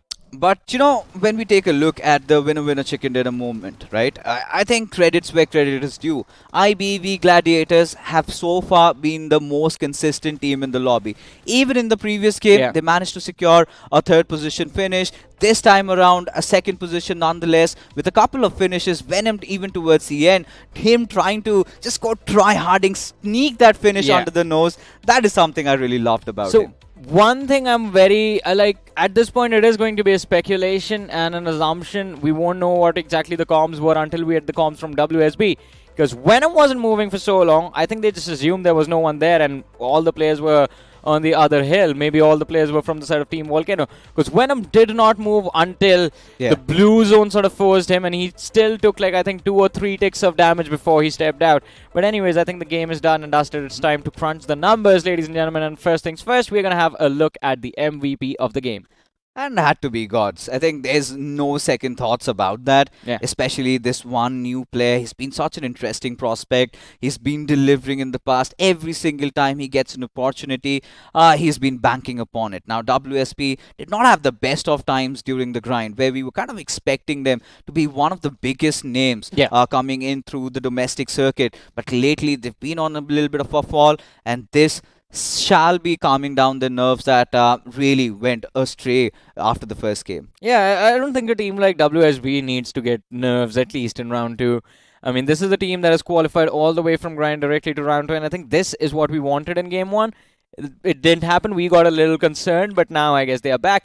Plus, there are 4 more matches. If they perform in 3 of them, I think they should be good to go. But let's see, looking at the top performers, Gods followed by Zerif with 4 eliminations. We have Venom OP from IBV Gladiators. Again, a brilliant run from this individual.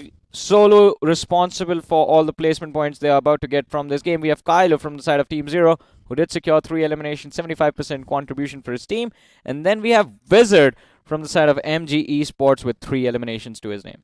You know, I'm really loving how MG Esports are positioning themselves inside the game. Yeah. Every single time they engage in a fight, you notice that one thing. They prioritize position first. They get to a good position, they have that upper advantage, they've got that edge, and they capitalize. I think this replicated similarly, I think, in that one situation against Scout, where they had him picked off, and then for Team Zero, they were against the world. It was a long climb for them. And despite Kailu's heroics, again, getting those 3 finishes over here, they could not muster up that courage to really get there or breach their way in, because it was also the players of Volcano that were holding that hill position. But that being said, even for Team Zero, what they've kind of been replicating what Bot Army Esports was doing yesterday. Not the chicken dinner, but still couple of finishes here and there and decent position points. Yeah, of course, but I think, again, it is just the day getting started. There is still opportunity for these teams to either mess up or recover in the upcoming games. But looking at the point standing, WSB, I think this is a good recovery. 27 points secured from this particular match. IBV Gladiators 12. Team Volcano Esports with 10. We have Weibo with 8. MG Esports 7 points. And of course, MG, they have the luxury of having that one down game, considering the big performance we just saw from them on Erangel. Team Zero as well, 5 points. I think they are just keeping their average going, so not too shabby. Sinor Esports as well with 5 points, all for the finishes, no for placement. And within the top 8, the last team on the list is PC and Veterans with 4 total points to their name. Even we were quite consistent, at least, maintaining that perfect balance. Previous game, they came up second. This time around, those 8 points, it's not going to hurt them. IBV Gladiators, again, they've been so consistent, right? 12 points also out of this game. For MG Esports, 24 in the previous one, now make that 7. So 31 points out of just 2 games. I think they've done majority of the heavy lifting. I think in the next 4 games that are remaining for them, all they need to find is at least 5 or 6 more points. That is where they feel settled about themselves, and then you could see them going all out. We'll talk about settling and going all out. Well, these teams had to settle because they weren't able to go all out fixes in the previous game. We have Zero Reality on the 9th with 4 points. TWT Esports on the 10th with 2. 3i Esports, can't really blame them as well. 3i and TWT, unfortunate start, just fell into those clusters and lost players early. In fact, TWT first ones to lose a body in the game. Grim Reapers on the 12th with 2 points. Classy Esports on the 13th with 2.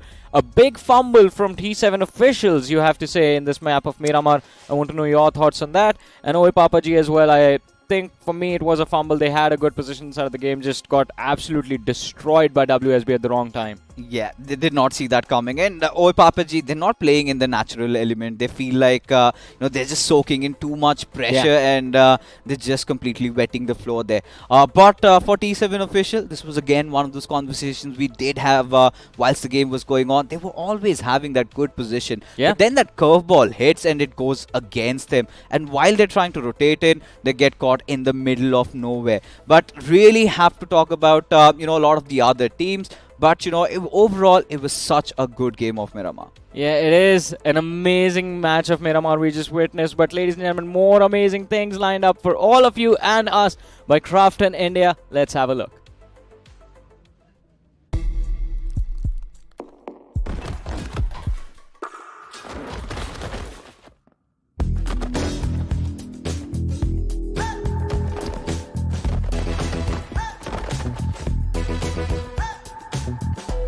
Make sure they know with the new Royal Pass. Get epic skins, catch unique emotes, collect exclusive rewards. Don't be default, wear your cred. Battlegrounds Mobile India. Wear your cred, ladies and gentlemen. You don't want to be default just like us. Don't want this happening to you in game. Want to be special, right? No, man. I mean, we're twinning. I love that. If everybody has that Royal Pass, you have to get that UC rebate also. And, do let us know how do we both look. And, I think it's the Brothers Day. I don't think if that concept really exists, but we got that bromance, bro. Yeah, Brothers of Destruction. We destroy ourselves. Do we? I mean, we aren't that great at the game fixes. We just lost to Maisie and Sparrow earlier. So, yeah. it was just about Sparrow being really good. All right. Maisie was absolute trash. See, Gotta while say it we out loud. enjoy our losses, I think it's time to focus on the wins of the teams because there is still 4 more matches left. And coming right up, Yeah. ladies and gentlemen, is going to be the map of Sanhok. But before that, let's have one more look at the teams as we discuss what our expectations are going to be going into the next game, game number 3 of the day for this Group 2. And of course, some usual top contenders are living up to all the hype that we have had. We talk about MG. They did phenomenal during round 1, securing 24 eliminations in 3 matches. And of course, the first match of the day also was theirs. WSB, a big bounce back after the blunder on Erangel. But there's a slight change along with the change of maps. We have a man who is wearing his cred right now, ladies and gentlemen, returning to the panel. It's Necro back alongside with me. And Necro, which would be that one Titan team that you would say, all right, they still haven't performed, but this game of Sanhok is going to be theirs? Sinners, hands down. What's going on with this team? Sinners is just completely deactivated. Yeah, I don't understand. Inside of the round 1, they put up some inhuman stats, and now you move on forward towards round 2. It's not the same Sinners. Yeah. I'm not sure what's going on, but one thing is for sure, the players are overthinking a lot of these scenarios, and they just need to simplify things down a little bit. That is true. I 100% agree with that. And I think Sinners, there is a lot of potential. As you mentioned, during round 1 itself, this team just blew the place off the roof. And again, start to round 2, it's not that great, but there is room for error available to them. Although both of those matches are done now. Going into Sanhok, I think avoiding early drop clashes needs to be the first goal. I would say go for the drop clash. That's going to give you the early 4 points, and that can also be a big pressure subsider for a lot of these teams that are not able to perform. Yeah. Sinners, they should really try to rely on the firepower they've got. So far, we're seeing Sinners play it really defensive, and that's just not working out. So maybe this time, just switch the tempo up a little bit. Just try and go aggressive inside of the lobby. So things can definitely be a little bit better, right? Of course, and there's another team that we love just because of what their name is. It's Oi Papaji. They dropped big numbers in round 1 itself. But round 2 not really turning out that great. What are your thoughts on this team? I mean, Oi Papaji, it's a complete letdown for me as well. I don't understand what's going on with this team. In general, they're just not really getting a lot of that focus light. So it's really tough for me to comment or say anything what exactly is going on with this team in the first place. But yeah, I'm just really happy for WSB. The fact that these players are finally able to wake up, that patience paying off, the play style they were trying to showcase in the map of Erangel, it's finally working out in the map of Miramar, which is understandable. As I mentioned, right? Miramar really helps you sort of have that good and a safer start, and that sort of favored the players of WSB. Of course, and again, I think WSB, they needed this bounce back because this is one of those names that we expect by the end of the day will end up dominating the entire lobby. And the start under angle was not really justified for anyone, not even for the players of WSB, I think. And again, the bounce back on the map of Miramar was needed.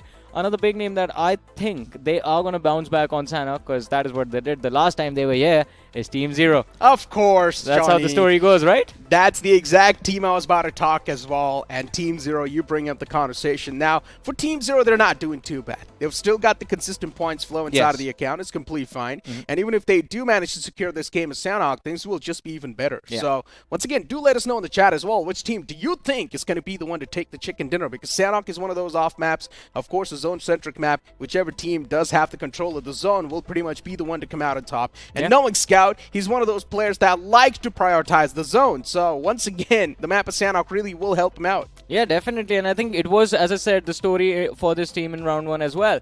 Wherein Erangel, they bombed on Erangel, they bombed on Miramar, and then rolls around the game of Sanhok where they just drop a big number and qualify for round 2. And again, I think it is the fact that the players are experienced players. They know how to automate themselves during those 4v4s, and Sanhok, you get forced into a lot of them. So I think if it gets chaotic, if this map gets chaotic, then only we are going to see Team Zero chime and shine at the brightest. I mean, another player that I really want to talk about is Addy. If you remember inside of the grind, Addy was putting up some insane numbers. And he was, of course, the one to create that stark difference between his team and the opponent team. But now looking at Addy, it's not the same Addy that we saw inside of the grind. It's a complete different player. I don't understand what's going on with that man as well. And Addy's one of those newer young guns that have been added recently inside of the roster.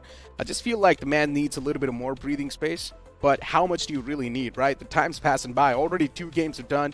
Yeah, you are getting the consistent points, but you need that one big performance that's going to secure your slot inside of the top 7. And considering it is Team Zero, you expect that team to be at the top of the table, but even if you're not able to do so, it's completely fine. Alright, so we need to clarify a few things. One thing first, I think we had this conversation what we were expecting the cutoff to be 30 to 36 points, maybe reaching 40. So if you're securing 5 to 6 points per match, that should keep you in the fight for round 3. And Team Zero have done that, but it is Team Zero, so that is, we don't expect them to barely qualify to round 3, right? As you said, we expect this team to be in the top 3, and that is something that we are waiting for. Hopefully, we have 26 seconds before we jump into the map of Sanhok. That is enough for the team to prep themselves. That is true, and once again, in general, as I mentioned, right, you need 7 points just to be inside of the top 3.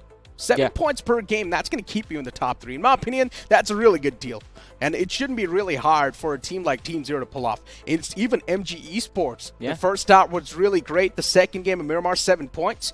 Once again, the consistency's right there. MG Esports is still going to be inside of the top 3, hands down. Yeah, exactly. They got the ball rolling on Erangel, and they've kept the momentum going on the map of Miramar. Can they hold on to the momentum in the map of Sanhok? Or is Team Zero, team that we have been talking about for the last 2 minutes almost, are they finally going to bounce back and give us that chicken? But ladies and gentlemen, let's see what the result of this game is going to look like. But before that, we have to begin the action. And there's the plane in front of our screens. And of course, it is Sanhok. So, Necro, who cares about the flight path? Exactly. It does not matter. But still, if you look at the planned flight path, it's quite balanced in my opinion. It's just dividing the map into equal halves. And yeah, starting all the way from Camp Alpha all the way towards Camp Pong, this planned flight path is quite nice. There's probably going to be a couple of these drop locations, which are going to be sort of contested by 2 teams at the same time, and I'm of course down to see those contentions. Yeah, and again, I mean, the usual drop clashes that have been happening from round 1 till yesterday, the first day of round 2, I think it was the off-drop locations that were being contested. Even now, we just see one team drop towards boot camp,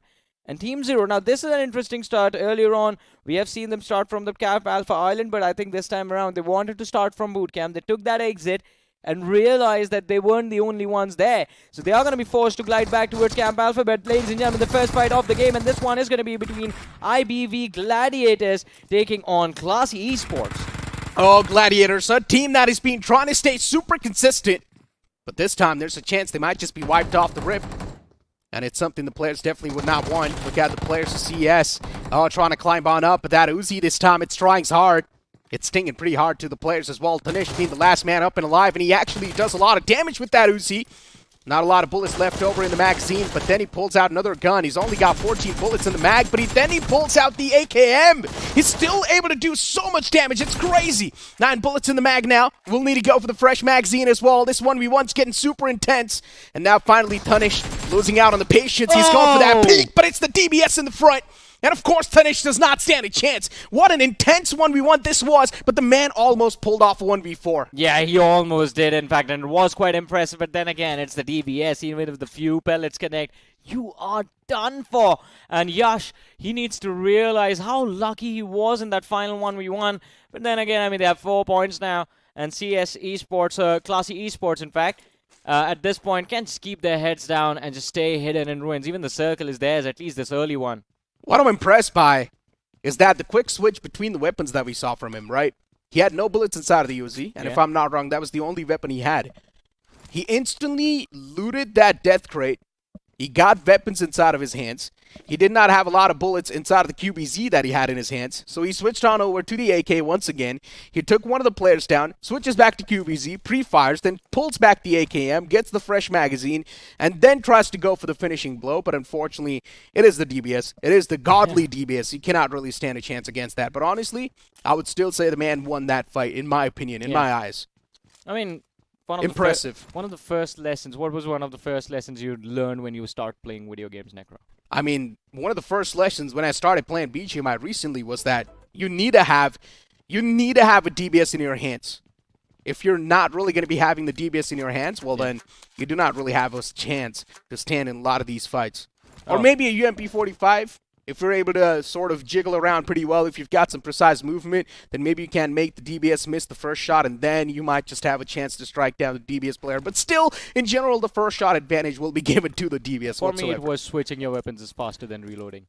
Oh, I was talking about BG. I mean, it does not really matter, right? You have a DBS with one pump and you're dead. No. What if we run out of ammunition in your DBS? What if your one pump miss, Necro? There's 14 bullets to miss out on all the 14 There's a bullets. 2-second delay between the first 2 shots and the next 2. You know that, right? Yeah, but still the first shot advantage, Johnny. That's all it takes, right? And especially it's a professional lobby. How Yeah. often the players are going to miss? Well, from the first 2 games, quite a lot, apparently. I mean, we've also got a lot of rookie teams joining us, right? So I won't call them rookies anymore. I mean, it is round 2 itself, so... Aspiring pros? Well, they are pro at this point. yeah, I mean, there's some of the top teams inside Yeah. of the country. 480 teams. And then we also had 32 teams joining in from the grind. Before now, TWT just digging up against the players in the front. All 4 of... I'm quite surprised with how this fight has been initiated. Grim Reapers, all 4 of them were running from the other side, and TWT had just one man posted in the corner. He still secures the knocks and runs right back in the corner. The man's taking a lot of damage from that molly. He's just pixels away from the damage. What is even happening inside of this fight? But I like the positioning from the side of TWT. Yeah. They're trying to surround them. Oh, no helmet. Just no trying armor. to cut off their breathing room. Yeah, no armor. It is one of those early game fights. I'm not sure what TWT was doing, but it feels like there was a big stalemate situation that is now finally broken down. And I like the fact that one of the men from the side of TWT is finally thinking out of the box. He's trying to rotate all the way from the back lines. It's all about cutting down the windpipe, right? Yeah. Choke the opposition, suffocate them for movement space, and then finish them off. But Darkside sees to outside the window, tries to take the fight. He's going to get knocked out. Manthan in the back lines sees all of that happening and does not even try to chime in. I don't think so you could do anything at that point, right? It's just way too far away. There's a little bit of a disconnect between that player. TWT, all that stands for what? They are the ones who abandoned that cover for themselves. I mean, they were the ones who were holding the inside of these compounds, and now all of a sudden they are outside, and Grim Reapers have taken the Camp Bravo away from them. And I wonder how all of this happened, because none of the players, I mean, we saw 2 individuals from the side of TWT, and they did not have any armor or helmet. They're just surviving with basic weaponry, ammunition, no throwables available on anyone, I assume, because we haven't seen a nade being lobbed out as well. I mean, they just don't have a lot of utilities or, in general, the loot. Look at that. No meds available to you on Urchin. Oh, but the man's got the DBS. That's all you need inside of these type of moments. But this time, he misses out on the opportunity and gets absolutely slapped on the face. He did not expect the man to just be there, be a snake. Now, that is why the first shot accuracy never really works out that much. Requires you to hit the first shot. And of course, when you not even see the man lying down on the other side, you can't really be prepared for him. But Zen, so Zen has been a man who has been outsmarting the players from the side of Grim Reapers again and again. This time, they makes the mistake of going for a peek, and I think it was the call from Manthan in the back lines. They wanted to go for a duel, but it results in even Zen FTW falling, and Manthan and Rishi, the last 2 players left standing for the side of TWT, and they find themselves stuck in a corner, backs against the walls in a 2v4. Arjun and Stopper, they're going to wait for the rest of the team to recover, and once everyone has their HP backs up, we all know that's when the push is going to happen. Hold on, though. I mean, they're wasting too much time here. Sanhok is supposed to be a zone-centric map, and both these teams outside of the zone tanking that blue while they do not have any first aids. Yeah, it's a bit of a problem.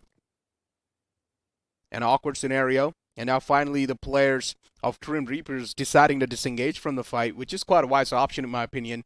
It's better to just back away, focus on the loot a little bit, try and move inside of the zone, go for a couple of these elimination points here and there, considering they're lacking on loot. And probability is still going to be there, considering there's still a decent chunk of the northern half of the island available to them. Rotating from the northern side in early stages, maybe that's the plan now. But Grim Reapers, looks like they're backing off finally.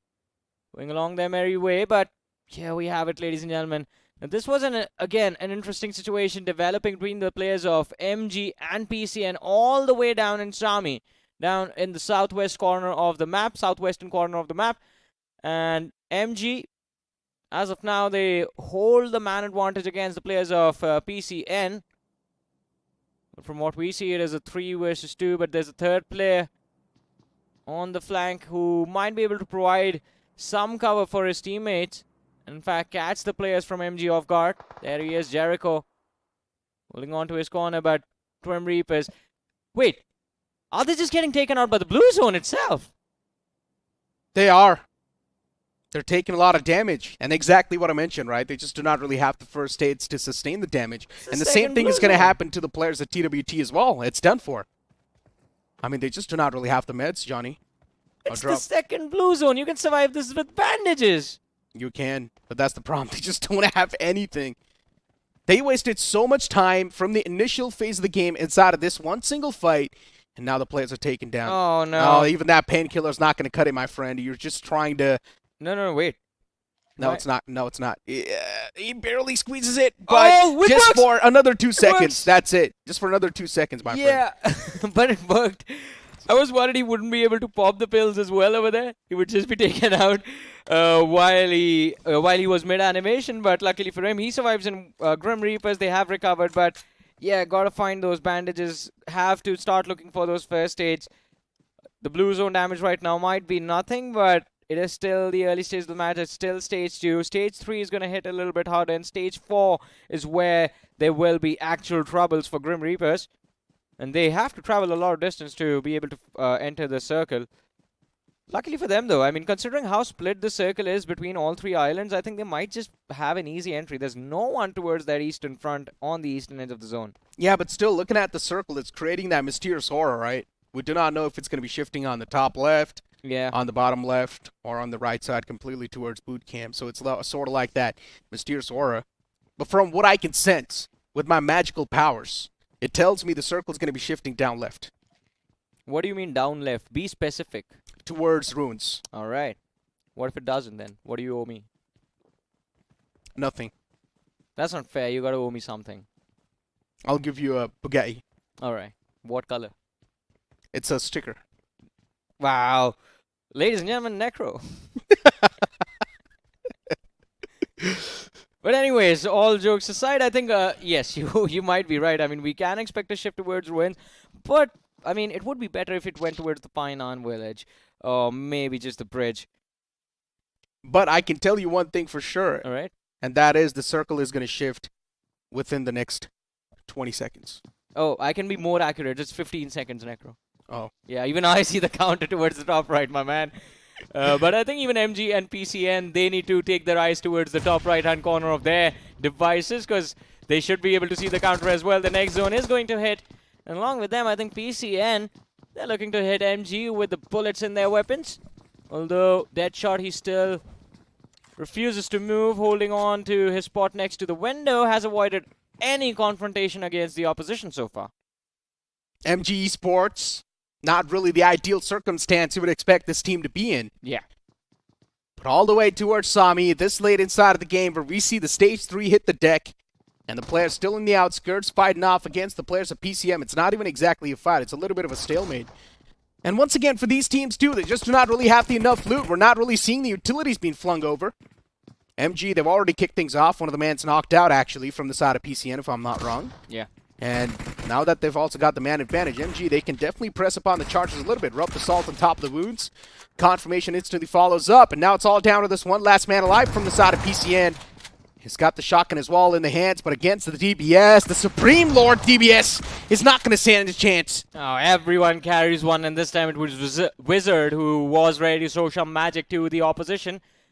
Easy revive for the side of MG, but from here on out, Necro, I'm worried about the rotation. They have 20 seconds before the blue zone starts to move in.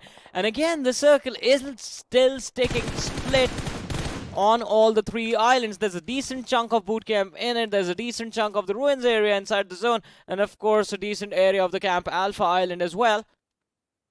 But as we were talking about MG a few moments ago, still in Sami. So they still have to travel, I think, roughly around 1,500, 1,600 meters to be able to get inside the zone. NF on the other side, finding themselves against Zero Reality. Fight happening towards the southern side of boot camp. But wait a minute, what is this? Uh-oh. T7. They're just taking a lot of damage from this Molotov. The man's barely alive, too. Oh, but he eventually gets spotted. Pushes through his own molly. He gets that knock, backs away instantly. I like that quick maneuver. But still, the players at T7, They've already taken too much damage. 3 men down. It's all down to Shambu. And slowly and steadily, his teammates are trying to creep and crawl his way towards Shambu so he can get the revival on the fallen players. And he should be able to at least get 1 or 2 players back up on the feet. Yeah. I'm not sure about all 3, though, considering there's probably going to be a push coming in soon. And this is exactly what I'm talking about. This nade's going to get the re-knock, that's for sure. But it actually gets the confirmation on one of the players.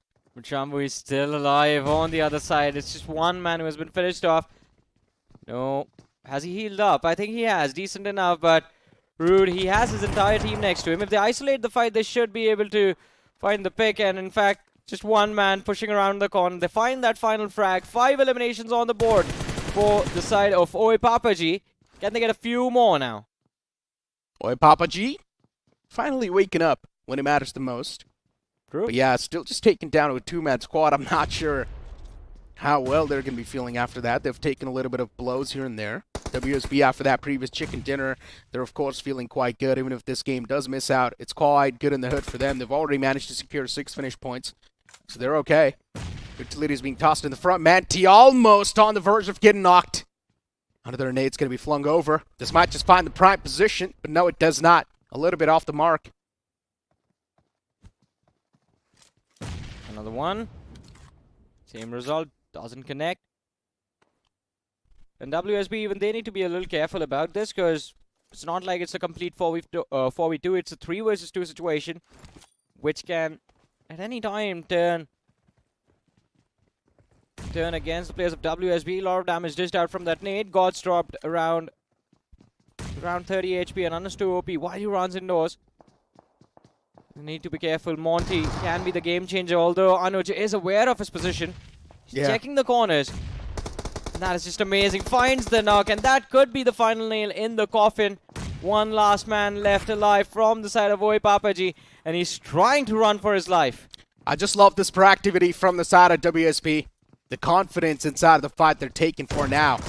Every single move they're making, it just seems they have planned it out. They have thought it out quite well. The communication between the players seems quite fluid. And Rude Monk is taking too much damage. He still peeks outside of the smoke. He gets the first. Understood knocked out. The second man is well knocked out. I'm not sure what's going on at this point in time. But WSP, wall to wall, the trouble has collapsed on top of them. But eventually, even the last man is on the verge of getting taken down. But no! He broke down, and he gets the nail in the coffin. Gods! He saves the day! WSP, what a big blunder this could have been! Yeah, it could have been a big blunder, and I think it might not be too late to fall back into the pits of hell for WSB. They have an opposition just a few distance away, but again, just a pixel of HP on Gods. He was so lucky. I'm just going to give that to luck. It wasn't even just an outplay, but zero reality. Oh, this looks interesting. A high ground advantage from the tower. This is completely back off. That drop shot from Godzi, it's something that definitely caught the opponent off guard. And yeah, I mean, for now, zero reality doing okay. For WSB, once again, I mean, they were at the compound where that compound is not exactly inside of the zone. So for them to rotate inside, it's going to be a bit of a challenge. But it's not impossible. It should be okay if played properly. They should have some utilities. Looking at the players of NFS at the top, they've got so much info to play with. Sohail. NF, as you mentioned, they have information to play with, but problem is that shots are being fired in their direction as well, so their position is completely compromised. Yeah. Again, Sohail from NF trying to pick a fight against the players of 3i. Tricky spotted out in the distance. None of the shots are connecting. And WSB, as you were talking about, them Necro, they've crossed over towards the Ruins Island. From here on out, they will struggle to find some cover. NF on the other side, same thing for them. Nothing available on this eastern half of the circle. And what an amazing shift. Wow. Team Zero, this needs to be their game. This needs to be their win. There could not be a better setup than this. Team Zero, they do have the circle. But for some reason, even WSB can actually latch onto it. Only if they do win the initial 2 fights that I'm talking about. You see Addy and Scout OP. They're quite isolated compared to the players of Kylo and Said OP. And if WSP, all the 3 players, if they make that push happen against these 2 players, Kylo and Side OP, looking at the compounds, they're not going to have any line of sight on the 2 players. It will all come down to timing, I guess. Yeah, so the cover fire that I'm talking about from those remaining 2 players from Team Zero cannot be there. It's because the compound is designed that way. I think it, as I said, it is going to be down to the timing of how they make it happen. In the meanwhile, Sinners on our screens, and at least for the next few seconds while they climb this hill, they can be safe from the front lines, but it is the back lines that have been compromised. And Cyborg, he's the one leading the charge right now. The blue zone closing in from the rear. Finally find it initiated, and it's Spygod kicking things off, finds the first frag. It is Raj Vardhan knocked out, and both the players from the side of Sinners fall. In the meanwhile, Team Zero still alive and still standing. No finishes on the board though, but WSB Necro, it seems like pushing in the wrong direction, did not work out. One player was knocked, has gotten a revive though, and finally they start pushing towards the players of Team Zero, although it is a 4v3 they are charging in. I'm not sure what WSB was thinking while they made that push happen, but hey, let's see. I mean, there must be a reason why they did that in the first place, right? Kylo, the nade misplaced. That's why he chips up damage upon himself in return with that. WSB, they're taking a lot of damage. The man moves out in the open, but then TZ, they're taking damage from somewhere else too. Of course, the third parties are going to be there knocking on the doors. TZ, they're holding on to a prime compound. And every single team will be looking at that spot. They're also going to be the center of attraction at this point in time. UMP45 with a 4X. That's not something that I've been seeing that often inside of the game. Team Zero, they've lost out on 2 players for now. Those 2 players are knocked out. Seth OP's back up on his feet, but Addy's still knocked out. He's bleeding to his death. The teammates, they need to get the revival on the fallen player. But looking at the screen for now, you've got WSB inside of the compounds chilling. They have done, once again, quite a proactive job in going for the pick, and they've already gotten the compound control. Well, they've gotten the control of the cover position, but I think surviving over there, it's going to be too difficult. And as they try to take the fight and deny the entry to the players of 3i, on his COP, he gets knocked out. Gods has taken a lot of damage. Zaref, he's playing the flank in the different shack right across from Gods and on his 2OP. And he will be the one buying his teammates some time. But look at this, as we were talking about Team Zero and their positioning, the circle taking a shift right on top of their compounds. And WSB also being there means anyone who was hoping they would be able to cross the river late into the game, well, that is not going to happen now. Even Zero reality, they will meet their eventual demise on the other side of this river. Wizard from the side of MG closing in from the back lines, looking for an extra finish points, denied by Helix from Zero reality. Team Zero still in this fight though, with all 4 players left standing. Scout OP steps up and secures the 3 finishes for his team. All of the finishes that they've had on the board as of now. 3 teams, 10 players still alive. Oh, Team Zero is screwed. Look at the circle. Yeah, now they are done. Yeah, shifts on top of the players of WSP, exactly. And this time, the BGMI gods, they're not really gracing the players of TZ anymore. So that means TZ, they will need a breach against the players of WSP. They would need to crack the defense open. But WSP, this can also mean they're inside of a sandwich. There's another team in the back lines, right? But does anyone have the utility to take them out? That is a big question, because Team Zero, I think, are out. There we go. I mean, they're tossing in the utilities. They've got a couple of frag grenades, right? Look at 3i. Yeah. They've got some frag grenades. They can definitely do some lethal damage. But I'm not sure what exactly WSB are thinking in this scenario. There's not a lot of openings to actually toss the nade in. But TZ utilizing the smoke grenades to push up close and personal, slowly and steadily go for that control. At least have a little bit of that breathing room inside of the zone. WSB, they've already got the advantage. They kick things off on a great note. They get the first knockout. Man's got the DBS in the front line. Just waiting for Kylo to step outside of his comfort zone. Even the wall of death is now moving up. Team Zero, they're taking too much damage. The floor is now going to be lava. And yeah, TZ, they cannot even step inside of the opposite side because they're taking too much damage from the flames itself. And that's it. WSP, what a flawless wipe that was. But then instant third party comes in from the side of Third Eye. And they get the first man down. A lot of shots missed initially. And what am I watching? So many whips from the side of WSP and even Third Eye. But eventually they get the closure. It's going to be Third Eye to close things off. Well, what a hilarious start to this game of Sanhok, and even better ending in the end. That duel with the DBS is one from the side of WSB, and of course, one more man from the side of Third Eye. And as you mentioned, what a way to bring things to an end. The best move in this game was that Molotov right in front of the players of Team Zero.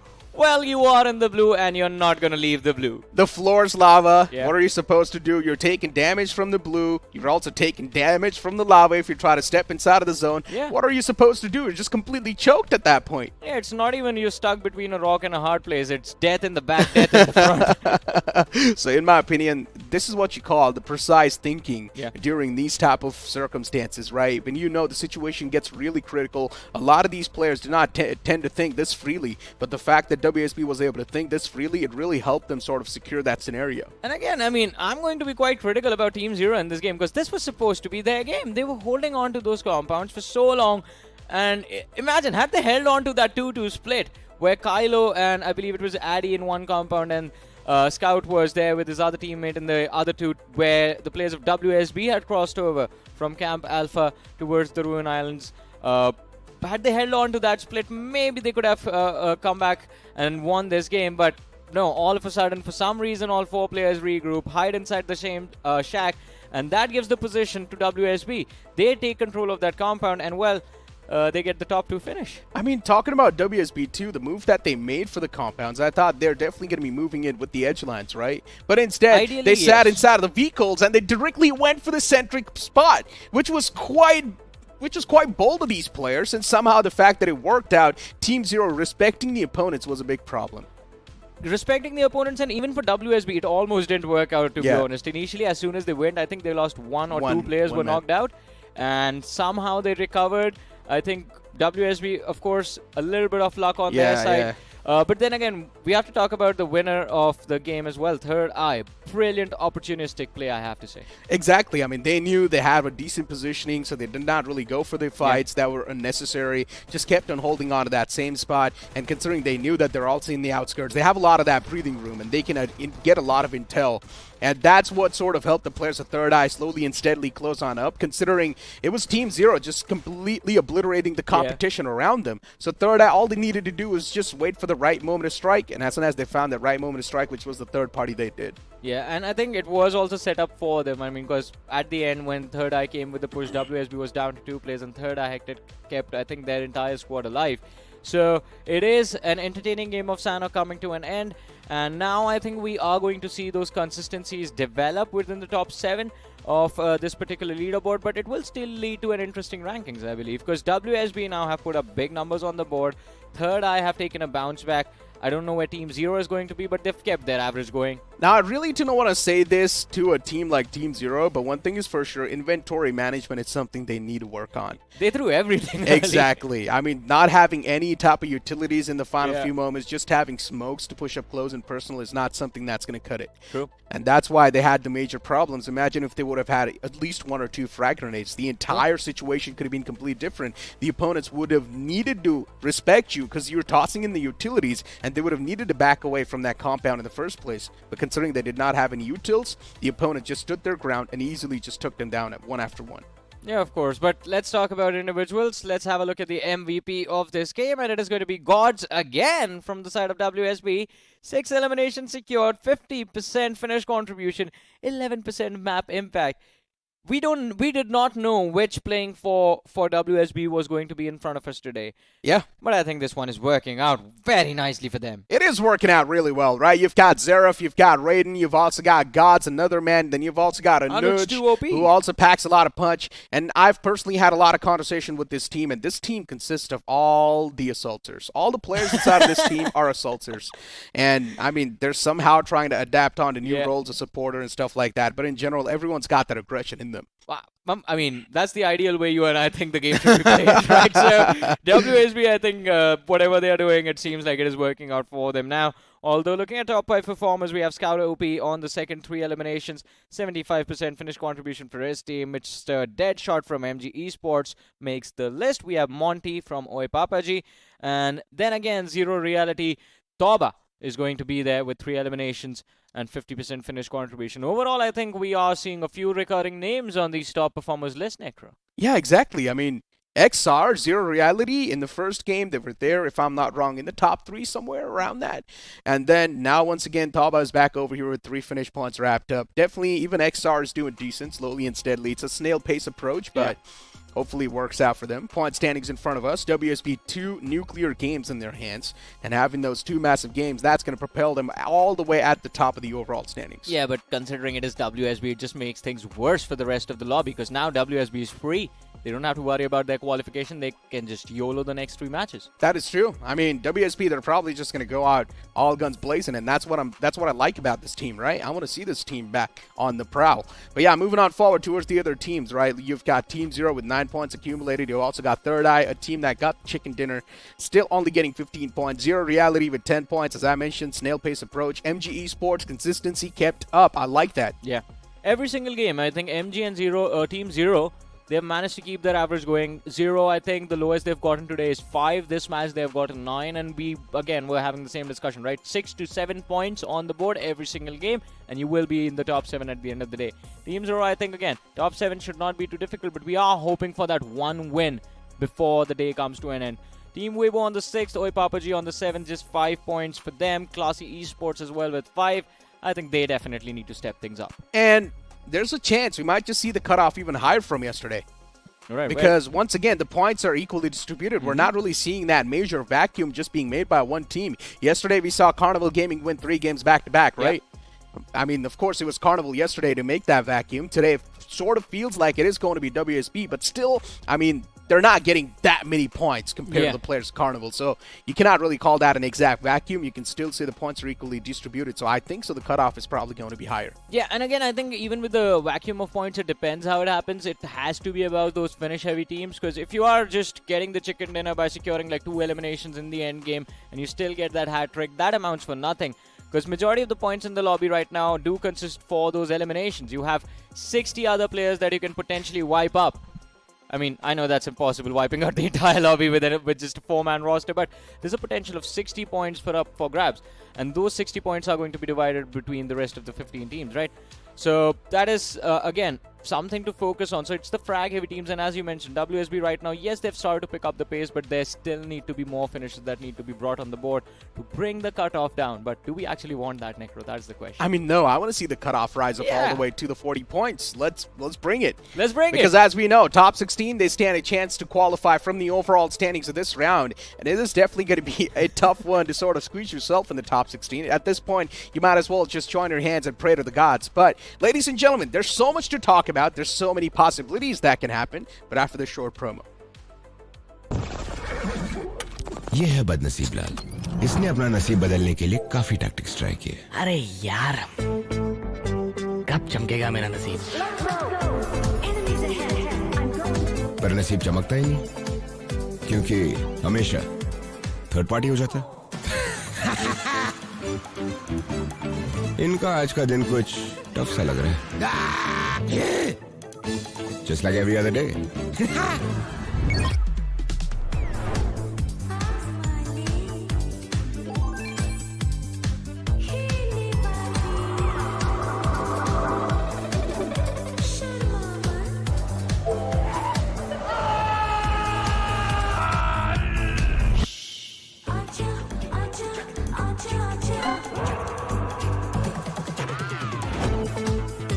Gold spin में items जीतने के tactics तो बहुत होंगे।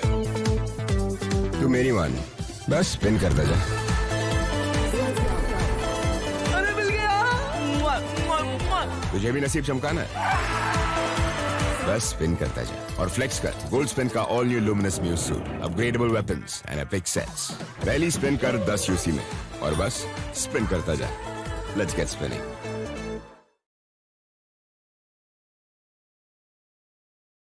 And Crafton just never disappoints us with the skins, right? They always keep on putting up a lot of these cosmetics. That just compels me. That just wants me to spend a lot of UC inside of the game, but then I remember I do not have any. But you know what? Enough talks about that. Need to focus on what's going to be in the front. I thought you were finally happy since you've gotten the X suit now, Necro. I mean, there's just so much great stuff inside of the game. Do you really want me to be satisfied after seeing what's on the plate? Oh, true. I mean, when you put it that way, I mean, either. But I mean, it is going to be exciting to see. I mean, all of the new things that have been introduced in the match, and of course, one thing that's going to be more exciting is how our teams are going to perform in the next game. That is true. It's still a big question. It's still a big mystery we're trying to figure out. But considering we know the upcoming game is going to be in front of us, any expectations? I mean, I don't know. I mean, it's the map of Miramar, but I'm going to do one thing. I mean, you take over. I'm going to try and put on some weight before the next match. I think there's a lot of heavy lifting that needs to be done.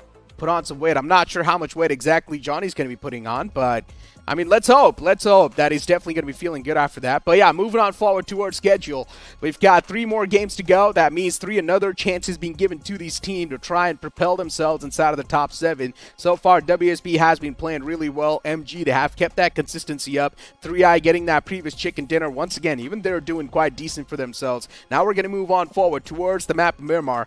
And we've got someone joining alongside us. This is Johnny or Fixes. Who's this?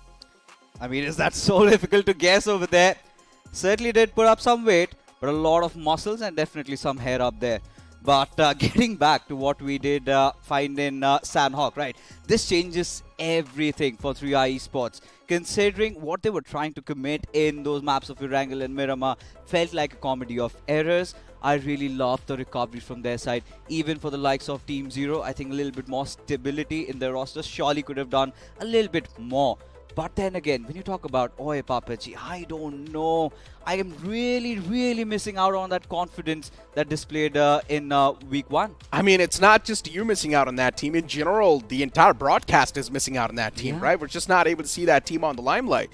We finally saw Oye Papaji take a fight in the past game of Sanhok, but then WSB came in forward and they just knocked him out of the game. So the woes are keeping on continuing for Oye Papaji, but all we can do is just cross our fingers and hope that in the upcoming 3 games, they keep the consistency rolling. They need 10 points per game, which is going to give them 30 points in total. Even that's not going to make the cut, in my opinion. So you can't sort of say they need 15 points per game just to be on the safer side of things, because considering and looking at the point structure so far, from what I think, the cutoff is going to be even higher. I think they really need to replicate something like the Chosen 4 did yesterday. If you remember, the first 2 games, they really fell flat. And in that game of Sanhok, they found some room in space. And by that game itself, they went on to qualify. There were also teams like Sign to Gods, if you remember. They started off the first 2 games with a bang, quite consistent. And I think that sort of makes me relating to the team of IBV Gladiators, because IBV Gladiators, even similarly in Erangel and Miramar, the first 2 games, they performed really well, but suddenly in Sanhok, they were found missing. Yeah, that is true. I mean, the only reason why we saw them missing is because they took that early collision, and that's why a lot of damage was dealt against them as well. Then we also saw a little bit of a stalemate situation towards Camp Bravo, which in my opinion was really awkward. Both the teams took too much damage to the point where both of the teams actually got eliminated by the blue itself. So it was quite an awkward moment. But here we go, ladies and gentlemen. Enough talks about the previous game. Let's focus on the present, as the plant flat pad for this map of Miramar is going to be in front of us, starting all the way from Impala towards Ruins.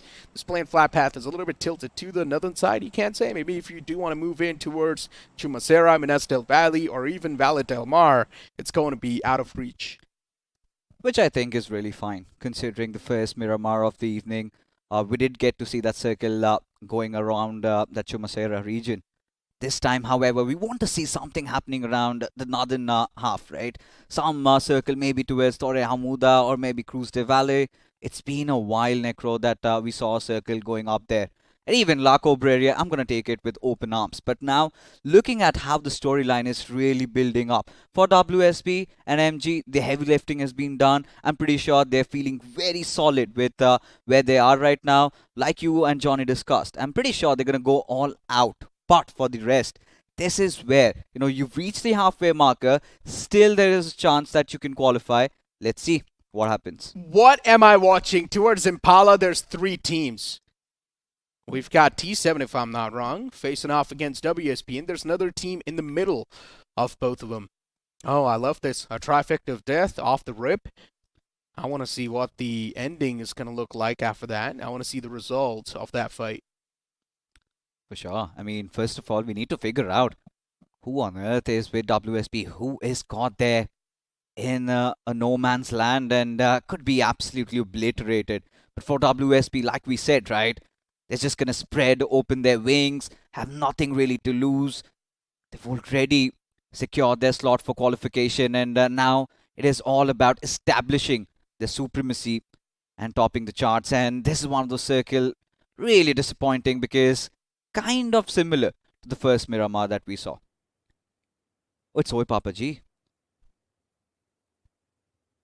I am already Aye. having a bad feeling for this. I mean, as soon as I saw it's Oi Papa G, just had a little smirk on my face. Not to sound mean, but these guys have been struggling too much. They have been struggling a lot. And I'm not sure what exactly can be done, right? But WSB, for now, hands down, they've got the better stance inside of the fight. Look at this man. He's got a level 3 armor. Yeah, he's missing out on the helmet. All it takes is one single bullet to knock him out. But still, this man's definitely going to be tanking a few bullets. Especially when it's a drop fight. Usually the RNG factor really kicks in for Zarif. He's gotten that higher ground. And the big question whatsoever is Blazy OP. Is he aware of Zarif? Could be shot from the backlines. And he's also got a good loadout off the bat. Look at this, M4 and an UMP-45. This man is lucky. He certainly is. But at this point, for Oi Papa G, Monty so much out in the open. Could really get caught with his pants down over there. But Zarif showing that trigger discipline. And this is all being set up. WSP slowly but surely trying to find them in the eye of the storm. As WSP kind of putting the players of Oi Papa G dead to rights. Look at Rude Monk. He's got no clue that he's being watched. Oh, Zarif just waiting for the right moment to strike. He's just waiting for Rude Monk to stand still. Finally, he's doing so. There we go. The knockout blow. Confirmation, though, missing out this time. And already the cover fire is going to be at the point. Oi Papa G missing out on this game, that's for sure. Off the bat, on the verge of missing out on 2 players. Monty as well is completely trapped inside of that house. And the man who's left outside, there's no possible way he's going to be able to provide that cover fire. He's a little bit too far away from this entire fight that's occurring in front of us. So Raiden, right now, pulls out the DBS. And yeah, of course, is looking to push up close and personal. He's got the S12K in the hands and tosses in a Molotov just to make sure that the flames are going to be spreading across. But unfortunately, I'm not sure what exactly happened there. Yeah, the Molotov unfortunately does not ricochet around. Just blasted off and a little bit of a hindrance, but still nothing for WSP because they know they've got the players of Oi Papa G where they exactly want them to be. And Raiden this time, howsoever, does not misses his mark. Gets that knock with that grenade and the pour comes in. As now Oi Papa G, slowly but surely, the numbers are starting to dwindle. And with that one player surviving, hold on, Necro, we've got new participants also. Yeah, third party on the Norse. WSP, you cannot really outdamage this team in up close and personal combats. They know how to exactly play. And as I mentioned when I had a conversation with Johnny as well, all the players inside of this team are the assaulters. And they're just now trying to understand each other's role, and they're trying to adapt to different roles. But still, it's all about the mentality. And for now, the mentality is to rush down the players of Oi Papa G. Fixes, how do you feel? I mean, I don't feel good about it, but for now, WSP, they're not feeling good about it either. Considering they're caught in their own rat trap. T7 having them surrounded. It's just moments before all those grenades come pouring in. The Molotovs, T7, they really need to win this fight. For WSP, they've got nothing to lose. But for T7, the entire world to gain over here. Have flustered up those initial few games, but right now, they need to take down the Giants. Stalwarts inside the lobby, WSP, but look at them not backing off. Instead, Raiden goes on the front foot and lights them up. Nicely done by Raiden. I mean, getting the man down and now going for the loot up as well. As I mentioned, it's really tough to outdamage a team like WSP in up close and personal combats. At T7, even they're taking a lot of damage in return. Utilities tossed in from both the sides. It's an exchange of utilities equally. And look at this push that's coming through from Shumbu. Raiden in the front, and Raiden's a man. It's going to be tough to be taken down like that, but he still shows his back. He backs away, taking down Shumbu. WSP inside of this fight now looks slowly and steadily prevailing, but Armand falls down too. We're seeing that change inside of the playing 4-2 once again from WSP. And so far, it's been working out well, in my opinion. But WSP, they're also taking too much damage return. But then in the end, the man peeks out. And all it takes is one single blow from that shotgun. on your face is what WSP have to say about that. 8 points. 8 points just in the starting phase of the game. I'm pretty sure they're just going to try and beat their own record. And look at the cojones on these lads. They just removed their best playing member and suddenly get in Arman, who's also managed to get 2 frags for himself. Yeah, I mean, they know they've pretty much made the cut, right? Now Yeah. they're just messing around. They've also got Arman back inside of the lobby, so they're probably just going to be amping up the pace. And this is what's exactly happening. I mean, the push so far that we witnessed from WSB, it's not like they've used insane amount of brain in those. They're just straight up rushing in.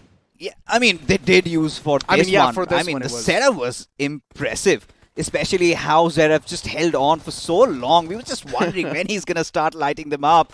But eventually, you know, I really liked what T7 did initially, right? Catching Anuj 2OP off guard. But then again, still could not capitalize. And this is confidence brimming from the players of WSP. I mean, when everything was stacked against them, T7, they just choked in massive proportions. I mean, choke might sound as a harsh word, but I really feel like Necro, they could have done a lot more, especially in terms of how they could have used their utility. I mean, that's the funny thing about this banner, right? It is known for their aggression. And once again, they're just always recruiting all the assaulters inside of the lobby. And I just love that. Team Zero, once again, the similar approach, the safer approach, you can't say. The map of Miramar definitely allows you to play safe. And once again, I keep on mentioning this, so the slogan for this map is going to be, it's easy to rotate, but tough to sustain. Really need the vehicles though, at least for Team Zero. In the previous game, we witnessed in Sanhok, they got their circle prediction right. Scout must be feeling very happy about that. But what happened eventually towards the end, that little bit of a setback against WSP, that might be cutting. Yeah. Especially when how the players got picked off, you know, that one Molotov being deployed over there, them not really kind of disrespecting it and pushing despite knowing the players of WSP. I really feel like they need that one big game to have things rolling for them. That's all of that is happening around. I think 3i this time, however, it's a different mood, considering they did manage to get a chicken dinner in Sanhok. So feeling quite confident. And for the others though, Volcanic, what do you have to say about them, considering the previous Miramar, they were quite impressive. Well, if they do actually play well in this Miramar too, then we know it is their suit. If they don't, we can call it a fluke. Oh, that kind of rhymed. Props to you. Extra brownie points. And at least for now, you know, MG, this is one of those teams that did not have the best of times in Sanhok, but still, I think one of those teams that Necro, you and I both would say in unison that they've made the cut, right? Yeah. They're pretty much qualified, have nothing to worry about. Could get those substitutions in. But really not liking where the circle is going. It's looking quite bland. We've seen this circle, but would love to see an exciting iteration of what happens next. The curveball being hitting. But you know, we've been talking about teams that have been quite successful. Let's talk about teams we really came up with lots of hopes, but have really failed to deliver. I think I've got to start it with Sinners. I mean, you were really rooting for them. I was. I really was. And I'm not sure what exactly is going on with Sinners, but hey, they've still got all the 4 players alive inside of this game, right? They've got 3 more chances. You got to be hopeful, my friend. And considering the stats they put up in the round 1 itself, it really encourages me to be even more hopeful. I mean, Sinners was one of those teams that managed to get 22 finish points and 21 position points. In total, they had 43 points in just the span of 3 games. I would say those are some impressive stats. Certainly some impressive numbers, but what I really feel is they're suffering the same fate of Oi Papaji. I think Sinners, they were really good in terms of getting those position points, which Oi Papaji could not. But you could see the hesitance from their side in indulging themselves in those fights, right? Considering in round number 1 how they were kind of opening things up, and feels like they're letting the pressure just get the better of them. And 3 more games to go, and still it's not lost for them. They still can manage to muster a comeback, but for that they need to start somewhere. But now, Grim Reapers, they have been quite left out as well. They have. And looking at what's happening on the screens for now. Oh, wow. what a knock that was! One of the most precise bursts I've seen so far. Surely. And the fact that the knockout wasn't even with the headshot. Maybe he connected the first headshot and then the 2 body shots. But still, man, what a burst that was. Peeks out for a glimmer, gets the knock, instant confirmation too. It's like Grim Reapers. They're actually embodying the Grim Reaper. Certainly. As long as they can keep doing more of this, would love to see that for it to happen. But Team Weibo, I think this is one of those teams. I think 2 consistent games in Erangel and Miramar, and did lose that momentum around Sanhok. Certainly still one of those teams that are in contention for the top 7. But, you know, with how things have been going so far in Miramar, let's take another look. Oh my god, that first shot. Just opening the skull open, and pretty sure even the opposition might not have those helmet on him. I think that could be one of those cases, or maybe it could just be of a level 1, which is pretty much non-existential. Yeah, it's like one single shot to the skull, and the helmet instantly just vanishes. That does not happen with M4 though. Yeah, it's 5.56, right? Yeah. I mean, we had a whole full-blown conversation about the Let's not get damage there. output, right? The nerdy ways that we talked about. Yeah, the good old days. Yeah, 47.9, ladies and gentlemen, to the body. So you can just imagine how much damage the AKM can you had to output do on the that. skull. But yeah, 4 now. 3i. Shots taken against the team in the front. And 4 now, VRV. Even they're inflicting a lot of damage on the team against him. So 4 now, TWT just looking to back away. 2 players in one vehicle, 2 players in the other. 4 now, VRV. They're in a decent spot. They certainly are. And we did see in the previous game of Miramar, they played really well. Entering in from the southern side this time, however, their approach has been quite different. But there is one team that has been causing all that menace. Notorious WSP boys. You know, they've been striking terror into the hearts of their enemies this time. Finding somebody from Zero Reality. But look at Cytronics. He's got the players of 3i in front of him, and Ogre. Alright, he somehow manages to survive. Cytronics. He's eyeing out the warehouse. Oh, The players. Shots taken. Finally, Ogre knocked out. I'm not even sure how he was able to secure that knock. I mean, it's something I'm not able to do ever in my life. Maybe that's why I'm over here. But, man, that was super precise. I've never even seen some of the known players being able to obtain that knock. you know what's more bothering over there, Necro, is why would he just come out in the open like that, especially knowing... I mean, as Did I you watch mentioned... that? I mean, as I mentioned, right, it's still one of those knocks you're never going to expect. Still, the shots were fired, right? And the idea was, right, you know, you deployed those smokes, just wait for it to pop. And then maybe get it from the backlines. But making those rookie mistakes. And this is where the line needs to be drawn, at least for these players. They need to understand, for 3i, they've gotten a chicken dinner in Sanhok. They need to start building up momentum. Now, this sets them off. But now the circle has shifted, and PCN, this is one of those teams that has been quite absent. At least from what we did witness in the first 3 games. It's like PCN are getting the limelight, but they're just not able to pop off. They're having the spotlight on top of them. They're always there inside of the fights against some of the known teams, but then PCN is just not able to make waves on the occasion. They always just somehow tend to tumble down. And for now, TW right next to the players in the front. So, talking about TWT, this is another one of those teams that has been getting a lot of limelight. You do see them inside of the initial stages, but then as the time keeps on passing by, it's like slowly and steadily even they keep on vanishing. Yeah, in fact, in the previous game of Miramar, they were the ones on the receiving end of the things.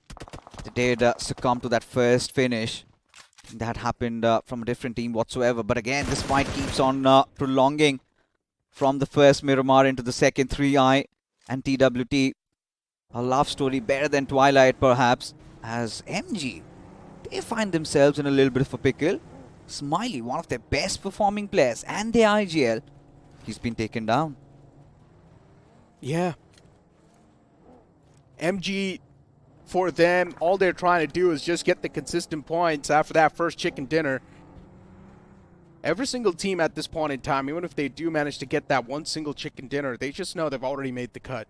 Now all they need to do is just get consistent 5 or 6 points per game, and it's all good in the hood. And that's what the players of MG have been doing so far. For WSB, getting 2 solid games back-to-back, now all they need to do is just sit back, relax, and watch the other lobby, or watch the rest of the lobby duke it out against each other. Pretty much the bullies so far, at least for WSB, would really see somebody throwing a punch back at them. They need to be tamed. But that's the point, right? We haven't really seen the other team stepping up. Initially, when we came into the evening, we were expecting Team 0 to go big. It seems like their jitters from round 1, all right. Some acrobatics over here from Manthan's side. And yeah, it's all about, you know, having that competitive environment. But still, we love BGMI because we have a lot of fun. But not like this. I think he was just stretching because he knew there's water ahead of him. Oh and my look at what's God. happening with the players of TWOB. Or not TWOB, TWT. Man, TWOB's really made a mark in my heart, huh? Yeah, TWT. Yeah. Talking about them for now. I mean, the man. I think so. The only reason why he was almost on the verge of getting knocked out is because he did not stretch. I think what the team were trying to execute was something really brilliant, because we could see them executing that bait and switch strategy. Had one of their players drawing the players of 3i, and there you have been wrestling it against Zen, gets the better out of him. The trades coming in, Fraggy needs to get a revive, but suddenly the cavalry arrives, but 3i still having that higher ground. Oh my god, they're gonna inflict so much of that bait and hunt. What is TWT doing? This is one of those fights that you are supposed to avoid. And they had enough room to avoid this fight as well. What? But still, they somehow do manage to find the knock. Hold on, though. Molotov's being tossed as well to get the confirmation followed up. Tricky is probably going to be incinerated to his death. But TWT, even for them, the damage has already been done. The Wall of Death is also getting that constant damage. Ogre, he can't do the revive as well because the Wall of Death is also pinching in some damage. And Manthan now, he finds the first, but he's not able to wrap up the second one instantly. Rishi's there in the back lines to provide that cover fire, but 3i, they've already done a lot of damage against the players of TWT as well. But then TWT, they still somehow do get things under control. This fight was supposed to give the advantage to the players of 3i, but then 3i somehow mess. How did this? What is happening in front of the screens at this point? Some bizarre set of events. I have no words to say. 3i, how could they really fluster this one up? They had everything set up for themselves, and yet they managed to fall. Again, for TWT, credits where credit is due. They were amazing in that fight. I think they showed those bravery signs, and that really paid off. But for NF, they've also been pretty absent. Oh my god, NF Baki. I mean, shots taken, but no lethal damage just yet. Nothing critical happening on the board. Talk about critical stuff, though. You can see in the elimination feed, WSB, have they just wiped out a squad? Within an instant, the F just did. I think it was the players of Zero Reality. Yeah. Just getting completely wiped out by the players of WSB. Interesting. WSB is stacking up a lot of these elimination points, and that's super impressive. But yeah, considering there's not a lot really happening on the board. Okay, well, as soon as I say that, finally MG is able to get one of the knockouts. So VRV, they've got a little bit of a trouble in paradise for themselves. 2 players have been actually knocked out, so for VRV, not really a good of a position for now. They've bitten more than they can chew at this point. Being surrounded by multiple teams. Look at Baki. He needs to channel that Baki Hanma in him. Maybe wrestle You it had out. to do it. I mean, I of course had to. Why otherwise you would think he would put such a name? But look at MG Esports really closing in, inching in on that distance. As they know, Volcanic, they are wounded. They're vulnerable. They're crying for help. But at the same time, just look at this. 13 teams still alive. 42 players remain. And WSB, they've already racked up 12 finishes on board. That's absurd. I mean, that's what you're going to expect from now on from WSB. Considering they know they've already done it, they're just here to play and have fun, pretty much. MG, Smiley, all And the the four tally players up and increases. Look alive. at that. Yeah, I mean, WSB, it's like, no matter who stands in front of them, at this point, they're just seeing red in front of their eyes. And they're just here to get all the elimination points in their hands. They just do not even care. I mean, even if they do just make an awkward push happen against the players of Grim Reapers, I'm not going to be surprised. I really hope they do so as well. They've pulled out the vehicles outside of the garage. There's a chance they can make it happen. The next circle shift's going to be in front of us. And it's actually going to shift in a little bit towards the city side, but still, the majority of the circle is still in the outskirts of that city. But yeah, I mean, we've got the Ogre, we've got the Baki inside of the game. It's like the whole family's playing in here. Oh, for sure. You know, we're getting into really interesting moments right now.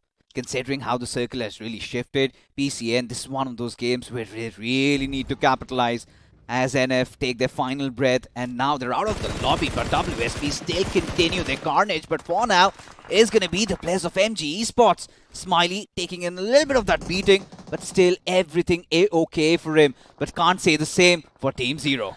I literally had to talk about this. If the players of WSP, they make a push happen against the players of Grim Reapers, I'm not going to be surprised. But Grim Reapers, they're slapping back the players of WSP quite hard this time. Zeref also falls down, and now it's all down to Raiden. Raiden does not really have a lot of HP, but he still somehow gets the closure. Is this a joke? Someone stop this team. This is preposterous. This is absolutely mental. Somebody needs to hunt him down, and maybe it could have been Team Zero, but they've got their own troubles at this point as MG inching in closer to the players of PCN. Smiley in real close proximity to Katsuro. He's got a little bit of that cover fire coming in from Freak Boy though. I'm still not able to wrap my head around what is WSB doing inside of this lobby. 17 finishes wrapped up. That's the most amount of finishes we've seen so far. But yeah, PCN up against the players of MG. It's going to be a 4-on-4 fair and square fight. But as soon as I say that, MG did actually lose out on Lucky, I guess. Sort of did miss that to capture. But PCN, looking at the players, not in that good of a position. The nade was so close. Smiley, man's lucky that the nade was not cooked to perfection. But MG, they've got too many utilities being flung on top of them. They need to reposition a little bit, that's for sure. But the man up close and personal, he's isolated. This should be MG's elimination to grab. If they are not able to do so, then it's a big problem. Oh, this is getting really bad for PCN, especially considering they had the man numbers there. Freak Boy really not providing that cover fire. Was kind of helpless in that situation because Wizard did not really expose his body out there. As now, trouble still continuing for PCN. They still have the better of the circle though. Pretty sure the push might be inevitable any single moment right now, as Katsuro somehow has managed to get back to his teammate. And maybe questions around revival could be out there, but WSB, they come in knocking out of nowhere. But Wizard, he finds an opening there. WSB, the first man is being put to sleep, or not exactly being put to sleep. Raiden's still knocked out, crawling for help. But yeah, even Armand's fallen down right now, and it's all down to Zeref. The man is supposed to be in charge for a lot of the things. CS on the right, you've got MG on the left, and WSB right in the smack center of both these teams, in the sandwich. And Zeref is actually going for the revive on the fallen player. Armand should be back up on his feet. And even if WSB is down to a two-man squad, it's still going to be way too detrimental for the lobby. Smoke's being tossed. Utility in the hand. Shotgun pulled out. Wizard's not able to find the initial shots, and Wizard is taken down way too low. WSB given another chance to be back inside of the fight. But MG, considering they've got the man advantage in the fight in general, they can definitely overwhelm the players of WSB. It is going to be a 2-on-3, and MG still not pushing up. This is how much terror the players of WSB has instilled inside of the lobby. It's all about that smoke. The moment it dissipates, WSB, look at the cojones on Zeref. Really not flinching, getting the revive right in front of their opposition. But look at Classy from the backlines. They could inflict so much of that hurt. Deploying a few more smoke grenades out there. And now Arman, he comes out in the open, tries to get the better out of Wizard as Zeref. He will be wrapping things around, and suddenly MG on the verge of getting exterminated. Oh my God! He clutches it out in the middle of nowhere. 23 freaking finishes, Necro. What is WSB doing? Monsters! Absolute monsters! Every single player waking up and choosing violence this time. And they're able to perform on an equal note. WSB, Zeref is the only survivor for now, but they've already done more than enough. 23 finishes wrapped up. That's more than enough for you to sustain. Even if Zeref gets taken down right here, right now, it's completely fine. He's already done the job. And yeah, for Sinister, this team is finally surviving. Fixes a ray of hope for this team now. But Sinister, they're taking too much damage. Cyborg knocked out. Confirmation instantly follows up. Yeah, for Sinners at this point, one of those teams that has been really struggling. But this time they found some stable ground, right? Something to work around with for PC. And also, we're finally seeing these teams down from the very bottom rise up from the ashes. Mawali, Manav and SpyGod still alive. Surely they have to wait it out. Surely they have to let the others fight it around. PCN and Team Weibo over off there as friction. Spotted by Manav, but it is going to be SpyGod who lights them up. Surely needs to get this confirmation, but look at TW. They're stuck in the middle of nowhere. Sinners down to a 3-man squad, and TW now getting pushed on. The two players, the Sinners in the front. The man's got the UMP-45 in the hands, and now he knows there's another man inside of the smoke. TW on the verge of being completely eliminated from the game as Manav is patching himself up slowly and steadily, and now pulls out the shotgun. Sinners, they're so close to tasting this chicken dinner. They can probably feel it coursing through the veins as well, but PCN, they're probably going to be the prime enemy. Top 3 teams alive. TW just down to that one last man alive. I don't think so. The one last man can actually do a lot of things, but as I say that, he springs back to life and he strikes down 2 players. But eventually, even that man is being shut down. But Sinners, already a lot of damage is being done against him, and I don't think so they're going to stand a chance against the players of PCN. But PCN waking up when it matters the most. They've got the man advantage, a clear-cut man advantage inside of the fight, and also they've got the circle advantage. So the players, the Sinners, they would need to be the one to push up close and personal against the players of PCN. And slowly and steadily, PCN as well inching in as they gain the confidence, as the circle keeps on closing by. And Sinners, yeah, I mean, at this point in time, it's done and dusted. I don't think so. They can't pull off anything. It's a 1-on-4 in the front, and Sinners still the last man is trying his best, but not for long. Yeah, indeed. And that being said, PC and the veterans bag a chicken dinner for themselves. Sinners pretty much had nowhere to run, nowhere to hide. Eventually succumbed to their injuries over there. Still props for efforts though, but for PC and the veterans, this chicken dinner was so important for them, considering that big, massive fallout in the first 3 games and suddenly striking back, finding some glimmer of hope. I mean, this game of Miramar was a new ray of hope for a lot of the teams, right?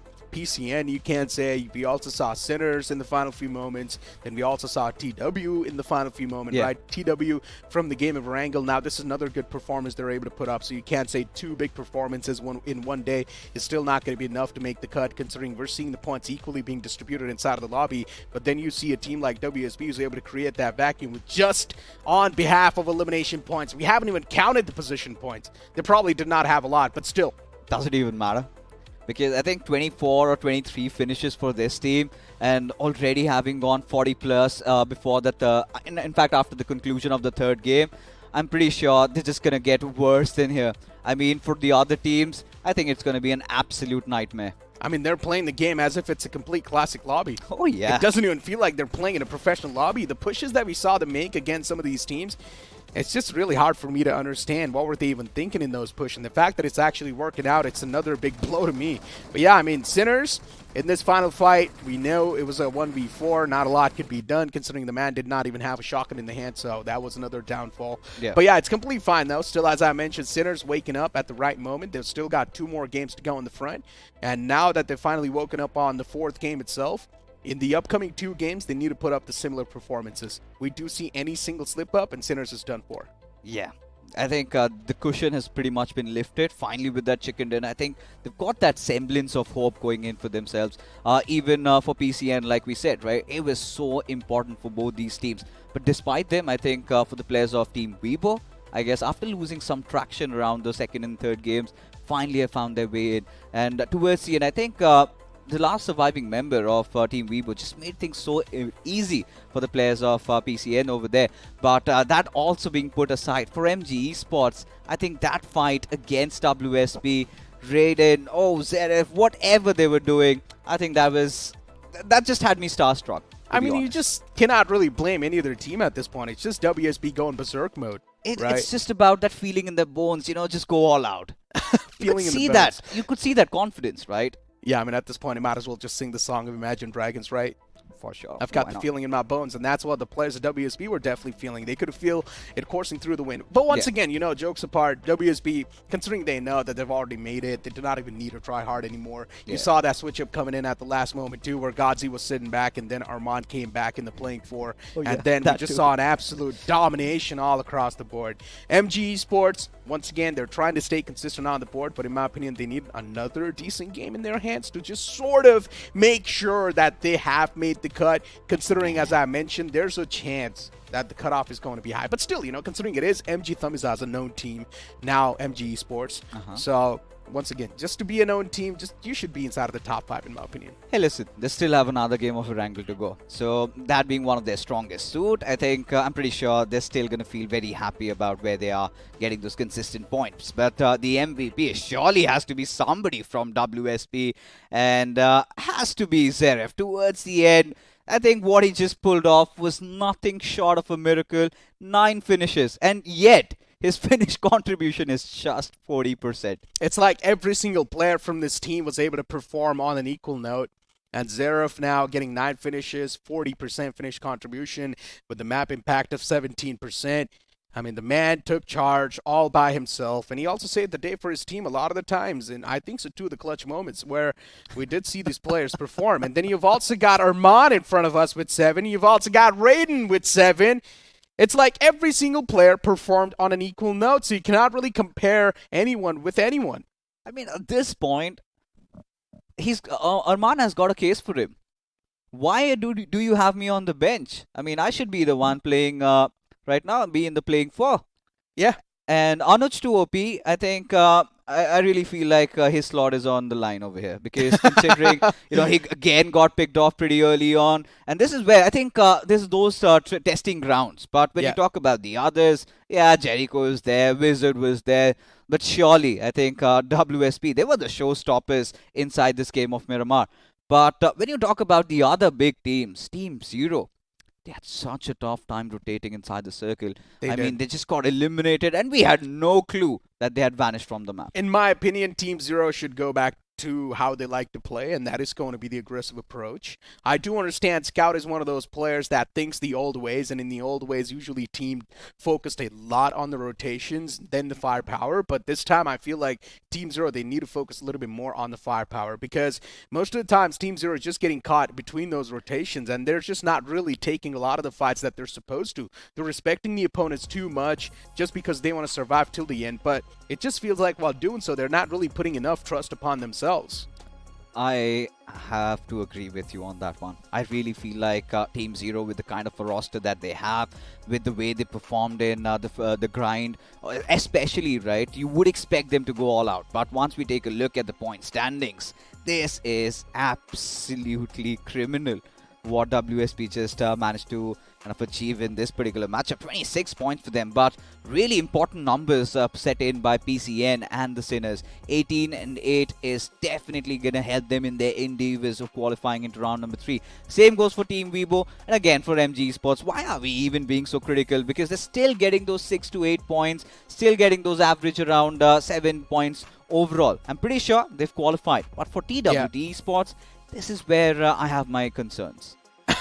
I mean, MG, hands down, I guess they have qualified. I thought this game was going to be a little bit of a letdown, but no, I guess 6 points, that's good enough. TWT, as you mentioned, the concerns might be raised up a little bit. Classy Esports too. I'm not sure what exactly is going on in their books, but the main concern here has to be for T7 officials, because it is another one of those teams that did top the charts in the overall standings of the round 1 in their particular group, and the fact that T7 officials is not able to replicate the similar type of performance over here inside of the round 2, it's a big red flag.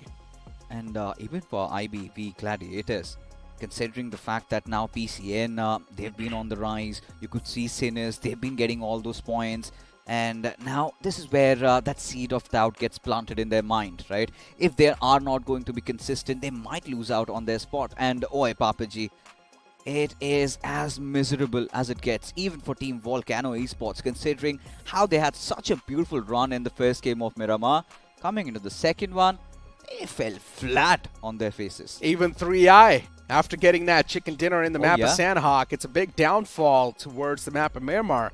So consistency for a lot of these teams is just lacking out of nowhere, and something needs to be done now. For 3i, considering they got the chicken dinner, so I guess we can still give them that leeway of 1 or 2 games. It's completely fine, but in my opinion, they need another decent game, considering the consistency is now being broken down. They certainly need a couple of more good games, but not a lot remain because it's just 2 and everybody is fighting it till the end. They want to see this through. But right now, as things are getting so very much exciting, I'm pretty sure our folks from Crafton have got a lot of things lined up for you guys in this very exciting promo, which is about to be in your screen right about now.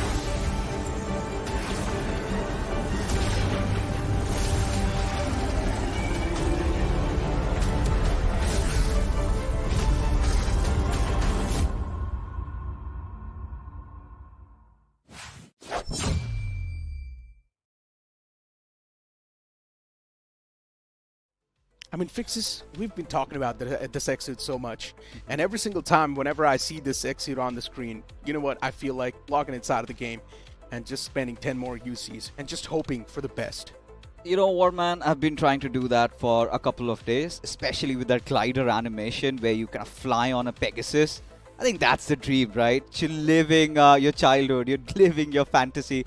Come alive. I mean, I don't know if I'm sounding weird at this point, but hey, you know, going back to the Greek mythology, I love those bits. But, you know, coming back to business, when you look at what's happening in front of you, when the schedule really pops up in front of our screens, 2 more maps to go. And now it is going to be again so much bloodied with Sanhok coming into the fray. And that is where I have my heads racking up. Who gets the chicken dinner in this one? Whilst Necro is also clueless.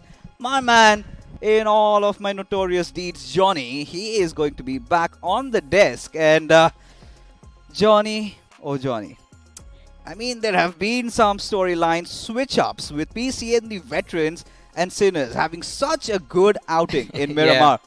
Surely that flips the table up. I mean, it does, but unfortunately for them, they were outshined by the players of WSB, unfortunately, in that previous game. But nonetheless, I mean, it does help them turn things around. And me and Necro were having this conversation before we went into the game of Miramar that, alright, yes, WSB, they've been quite consistent at the top, but they are also securing a lot of placement points, not really working on those finishes. I take all of that back, man. My apologies, WSB. That game was something else entirely. Like, what just happened? You were talking about Arman being back as well, and yeah, turns out it works out for the team.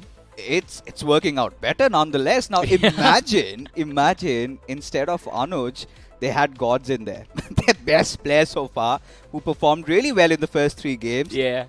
23, 24 finishes. I think the tally could have gone as higher as 30. You know, you along with all of the other analysts out there over the years, I mean, even the teams themselves, every time early stage of the tournament, whenever anyone's not performing, the excuse given is like, oh, we are protecting our strats. Now there is WSB who's like, yeah, we don't want to save anything. This is 5 players. This is how they play. You see everyone. Watch all of them perform and figure out who's going to be in the lineup when you show up.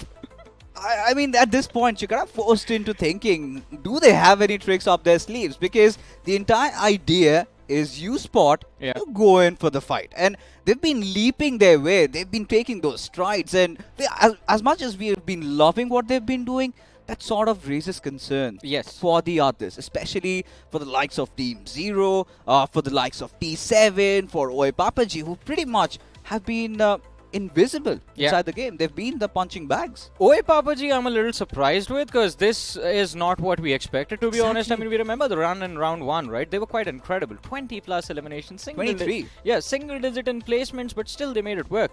This time around, nothing is working out for them. Team Zero, I still feel, I mean, Team Zero is going to be one of those teams that will actually start praying for WSB to drop bigger bombs in the next 2 matches, because the more vacuum WSB now creates, the less of a difference you have to work with for the qualification, right? And with the averages that Team Zero has been able to maintain, I think it should not be too difficult for them to break into the top 7. But for the fans of Team Zero, that can be upsetting. I understand it's a top tier team. You expect them to bare minimum in a lobby like this be in the top 3. And I have to make it worse for the Team Zero fans. I'm sorry for doing that. Same. Because WSP, they tend to drop around the center of Sanhok, around the bootcamp area. Yeah. And Team Zero do not hesitate. They also drop down. They're just their neighbors, right? Yep. Now imagine WSP, they don't go contested, and suddenly they decide to go after Team Zero. And this did cause No holds barred. It caused a mix-up in the previous Sanhok. Let's not forget that. Yeah. We did see both the teams try to drop on bootcamp. WSB took control of bootcamp, and Team Zero, they went for a safer play. They switched things up, went for the glide towards Camp Alpha and played from there. Although the end result of the game was still in the favor of WSB. Team Zero also did quite well, but this time it's a different game entirely. You have the momentum, the ball rolling in the favor of WSB, and as we talk about Team Zero, a moment of desperation, I guess, as we step into this game of Sanhok. And let's not forget the winners of the previous game as well, PC and Veterans, still looking to bounce back at the top of the leaderboard, maybe hoping for a podium finish. But let's see how this match is going to turn out, ladies and gentlemen. We have the plane in the skies on top of the map of Sanhok, and of course this time with a northern flight path. Yeah, don't really care. It's Sanhok at It's the end Sanhok. of the day. What we're really worried about is, in fact, who we're really worried about is the other teams. Yeah. Except WSP. I really want them to get a little bit more notorious. You know, just chuck bootcamp aside and go elsewhere. Drop down on somebody else. But for now, what we can really witness is, yeah, they're going back to bootcamp. There's no doubts whatsoever. But Team Zero, I think they might get caught off, because look at that split. Again, they're trying to commit something like that. And if the circle goes away from them, so many teams surrounding them. I mean, more than the zone going away, it's about the players getting caught off guard, because it is a 4-man split drop. Scout at least has some cover, but Addy and Syed have to play solo. And even their parachutes are going to be, well, they've already been spotted out by the opposition, but it seems like an early fight happening in Camp Alpha itself. We have Sinners going up against Oi Papaji. Yes. I think one of the first early eliminations of the game is going to happen in Camp Alpha.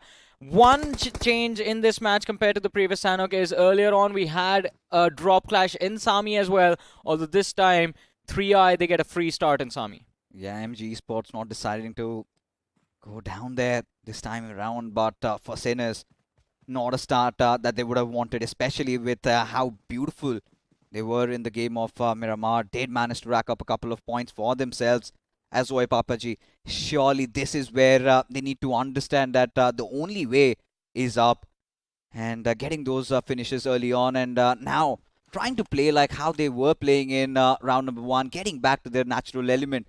I think that could really help them in their deed. Right. We did see one of the players from Zero Reality fall and get knocked out, but where exactly did he fall from? I think they are playing he's from... playing around cave. Yeah, Camp Charlie. No, it's cave. I think this fell somewhere around cave. Well, if he fell in cave, I think there's no coming back. He's been surrounded by TW, Team Weibo over there. So we might see even the side of Zero Reality lose one of their players early on in the game. In the meanwhile, those Sinners still looking to recover after that early fiasco. The small clash against Oi Papaji. 3 players regrouped in one position. They managed to avoid any sort of conflict against the opposing side. But yeah, no more sins allowed for the Sinners. Surely, at least for now.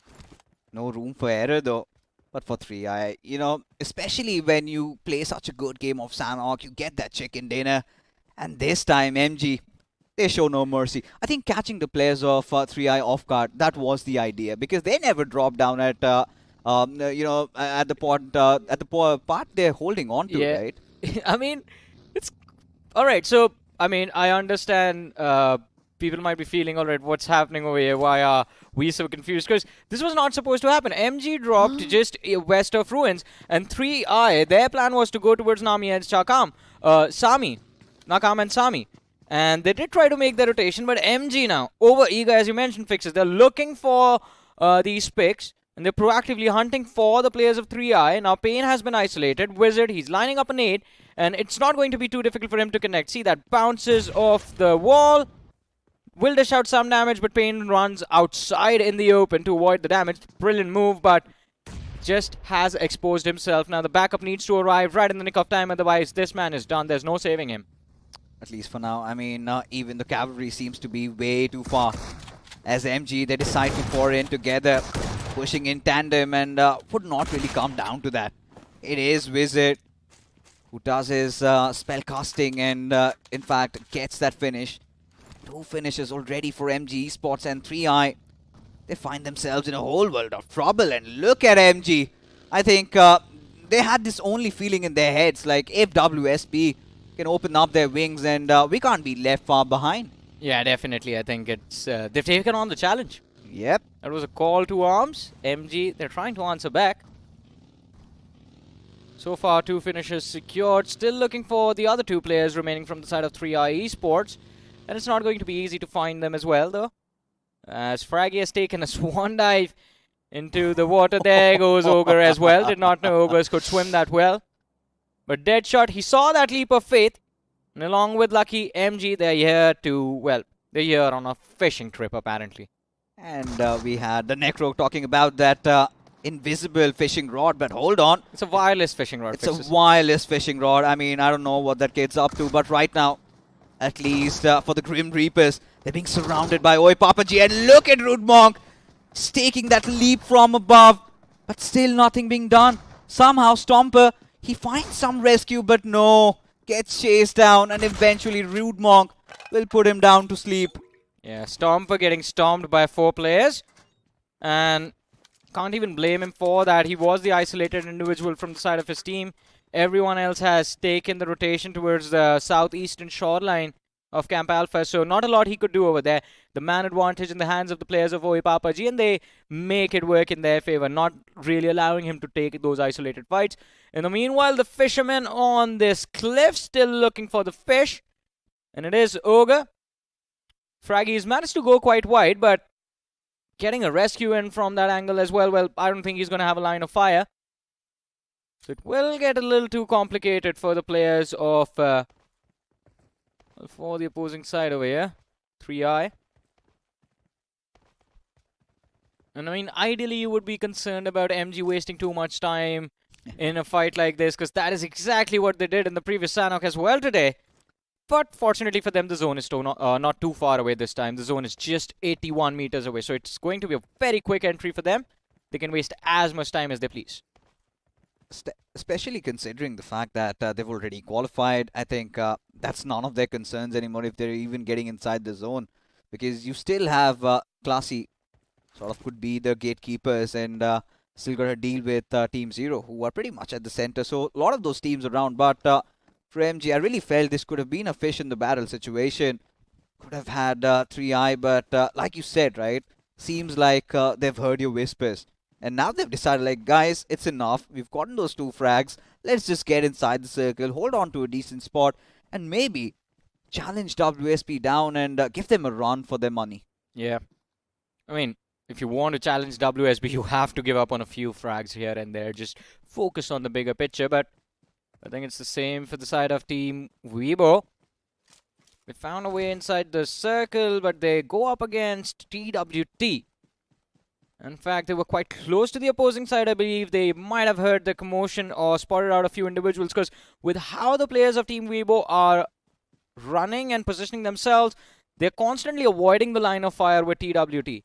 Not really aware of who is in bootcamp or who is still holding on to that position, although this early inside the game, just stage 2, you will assume in a circle like this that someone will be on bootcamp and someone will have taken the southern hill of bootcamp. You don't have to assume. You have to be certain that WSP would be around bootcamp. Oh, Scout is out for a swim. Yeah, it's scorching heat, and at this point, I would not mind that for him to happen. He needs to really cool his heads off, because for Team Zero, the previous game of Sanhok should have been theirs by all means, considering how the circle shifted on them, and yet it was a fight against WSP that they lost. But for TWT, I'm pretty sure, Johnny, even you would agree, they've seen better days than this. Yeah. especially coming into the round number 2, has been the case with most of the teams. They've been really feeling the heat and they are burning. Oh, of course. I mean, as you mentioned, it's scorching heat, right? Yeah. Everyone's having their skin burned as of now. No sunscreen available. But at least for Team 0, they have these shacks available to them. I love the patience put on display by Syed. He is just tunnel vision on Luffy. Does not want or care about any other player. It's just that one man hiding in the tower that Syed is obsessed with, and he's keeping a vision, constant line of fire on him. Yeah, I kind of like what Syed has been doing all along. Throughout the day, I must say, he's been living up to his role, being a support player from the backlines. He's been getting those trades. He's been doing a majority of this stuff. But really feels like Addy and Kailu could do a little bit better. Especially we've seen them in the grind week 1. Addy coming in. He was such an interesting prospect. And we had so much hopes. But in round 1, really fell flat on his face. And could not really find that string of consistency from their side. But for Zero Reality, all right. They're going after the bad boys, and seems like WSB find themselves in a little bit of a kerfuffle. Yeah, Raiden sent back to his realm. And now WSB, they're down to 3 players. Zaref, Arman, and Anus 2OP, all that remain. Although, I think exiting boot camp is always a challenge, and they were trying to move down south, take control of the hill. And as you said, Fixes, a few moments ago, we were having this discussion.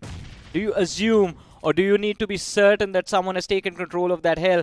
Well, WSB, they weren't certain enough. They went for a gamble. Raiden was all alone. He lost his life. But T7 up against TWT. T7, they were rotating from the eastern shoreline and have run into TWT on their merry way. 4 players, 1 man in the backlines. TWT, though, full control of these shacks. And they still lose out on one of their own. Number advantage in the hands of T7. Mafia leading the charge. Indeed, he is. Those quick reflexes with that DBS. Now, as really dangerous it looked, it is a 3-4 situation. Now for TWT at this particular moment, things aren't getting easier because they've lost out on yet another man. A 2v4 and really do not fancy their chances. As T7, with having nothing to lose, they're just deciding to go all out. I'm pretty sure Zen might have been spotted out. Yeah, I mean, he might have been spotted out, and with that, they know that it's just one man hiding inside the shack now. They can isolate this fight. As you mentioned, it's 4v2. Numbers in the favor of T7. Not afraid to go for a push dark side. He's hiding in a corner. But you know for a fact this angle is going to be checked or pre-fired. In fact, a nade lob before they go for a push. A perfect execution. They make it look easy. And T7, I think even Zen, he is going to be in Zen mode. No disturbance for anyone. He gets taken out. And T7 racking up 4 eliminations quite early in the game of Sanhok. All right. I mean, this Molotov should not really bother the players of T7. Very well executed fight, but look at this. Painan being the center of the circle and NF. And there has to be another team. It is the IBF Gladiators. They've gotten the better of that situation, but Oi Papaji, after having such a great start now, they're in a whole world of trouble. PCN, they have them surrounded, and with one more grenade onto the players of Oi Papaji, they might be done and dusted as Arithra. He steps out of his cover, but still finds nothing at all. And now PCN, they're getting really excited. They want to go pushing in. They're on a hunting mission, and Oi Papaji shall be their food, and they've been devoured. All of the confidence from the previous map now coming into play for the players of PCN. 4 eliminations racked up, as you mentioned, and it should be an easy revive on the fallen comrade as well. Not a lot of worry for the lads of PCN. They have a decent position in the circle too. Moving forward, it might become a challenge. Backlines compromised, 2 squads approaching these shacks. And even if one of them is able to breach their position, then PCN, there will be trouble in paradise. Although MG getting distracted by the players of Classy. And a nade to finish off Yash and knock down Raj Vardhan. One last man remaining for the side of Classy Esports, and Smiley, he does not care, with a smile on his face, goes for the push. Nade lined up for the last man. Lobbed out behind the rock, but I think it's going to be a bit off. Yeah, on the prowl, on the hunt, the players of MG showing no sense of remorse. There you have it. This is as worse as it can get. taking the lights out of the players over there from Classy and MG. Look at that. 4 of their players still alive. 6 finishes collected. And they seem to stop at nothing at all. Yeah, and we all know how the saying goes. Lights out and away we go. Oh, yeah. Same thing said for that last man over there, but brilliant move from the players of MG. And again, I think a wake-up call after the first game of Erangel, which was a big win for MG. Stage 3 coming to an end in 50 seconds. We are down to 12 teams, 41 players still alive in this game. On our screens, the players from Team Volcano Esports. Now, Volcano has been an interesting team. We expected a decent run for them, but unfortunately, every single time they try, it's just a small little blunder that results in the entire team getting wiped out. Yeah, I mean, little smudge here and there, and they haven't really found that traction. Yes. And they've just been slipping away, right? Need a change of tires, maybe. But for Volcano, we've seen them having those good games, especially in the maps of Miramar. Still struggling with that consistency, though. But look at T7. In round number 1, they were phenomenal. But again, coming into round number 2, the pressure is eating them alive. So far, when they are up against the world, they have a decent start this time around. 4 finishes already in the bag. And look at that circle shift. This curveball. I mean, WSP were already doing so well. Yeah. And the gods of BGMI being so benevolent on them, granting yet another circle. Yeah. And it's not just WSB, it's Team Zero as well. For the second time in a row, both the teams pulling off phenomenal positional awareness for the zones on Sanhok. Even in the first game, both of them were dominating the circles in terms of their rotations and how they would move around for a long time. And even in this game, WSB, of course, slight advantage of having that cover available to them. Team Zero, they are going to have to struggle out into the open. And I think one of the big names in front of their way is going to be Grim Reapers. But well, Volcano erupts. And well, instead of Pompeii, it's the Volcano that gets destroyed this time as the entire squad gets wiped out. It was initiated as a 2v4 and Beast chimes in at the last second for the rescue. T7, 4 more points in fact racked up. 8 points on the board for finishes. The same mistakes. They did commit something very similar to this in the first game of Erangel. That push against NF, that was not required. And they were absolutely sent to the depths of hell. And first time it could be a mistake. Second time has to be a sin for them. And right now T7 with open arms, they say thank you. And even the likes of Sinners, because they were being watched. And now they get a little bit of that time to recuperate. As T7, they go marching their own ways. So T7, they've been racking a lot of finishes to their name. 8 already on the board. And if they can get a chicken in this one, or maybe 15 to 16 points, I think we can get them back into the conversation. Yeah, I definitely think so. I think T7 has been racking up decent eliminations every single game, like 4 to 5 finishes every game. So I think if, they are able to rack up at least 15 points from this match, they should be in a comfortable spot inside of the top 7. And again, T7, nothing taken away from them. They're sticking to the same playstyle that we saw from them in round 1. So no changes from this team. They were aggressive back then, not really focused on position points in round 1. And it's the same playstyle they're playing with right now. All about aggression, all about those finishes. I think finally they have woken up to their senses. Because, I kind of beg to differ there. Because in the first few games, we did see them having those initial circles. They were holding on to the center. But then later on, when the curveball hit, they've always been so unlucky. And they've decided, let's not leave things to fate, right? Yeah. Let's be the ones taking all that action. And ever since they've kind of adopted their previous play style, they've been looking glorious. Although, for now, look at MG. Yeah, that is exactly what I was about to say. MG and, in fact, Sinners on the other side. T7 might just get sandwiched if they move out too early. They have to be careful about that timing. But WSB, of course, King of the Hill, still ruling from their throne. Oh my god. On everyone down below. 1 extra frag, or in fact a knock was secured, but the conversion is going to be challenging. They have Team Zero on the front lines to worry about, who can actually steal all of those finishes from WSB. And Team Zero, they are going to be hungry for those finish numbers now. For WSP, they've got that higher grounds going in for themselves, but look at Gladiators. They were trying to push in, and Baki Hanma, he punches back with all that Muay Thai he's learned. But for Venom OP, from the backlines, His position has not been compromised, but since it has already been, Baki still trying to fight it out, but the head's being cracked open as IBV Gladiators just survive with that one lonesome member. Surely has no other things to do rather than just go in for that healing battle. Well, we have an answer who would win in a fight against in between Baki and Venom over there. Venom comes out on top.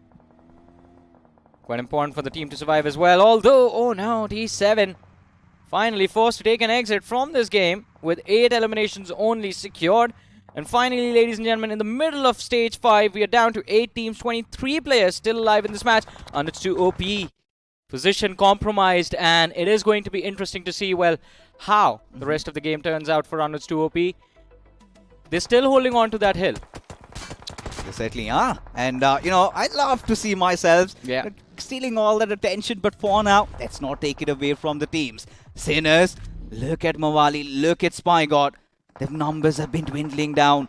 But right now, they might spot the players of MG Esports. Maybe Smiley, he's been devastating, but Lucky, he's been holding the door. No ID, no entry, but Spy God, he just punches his way through inside the circle.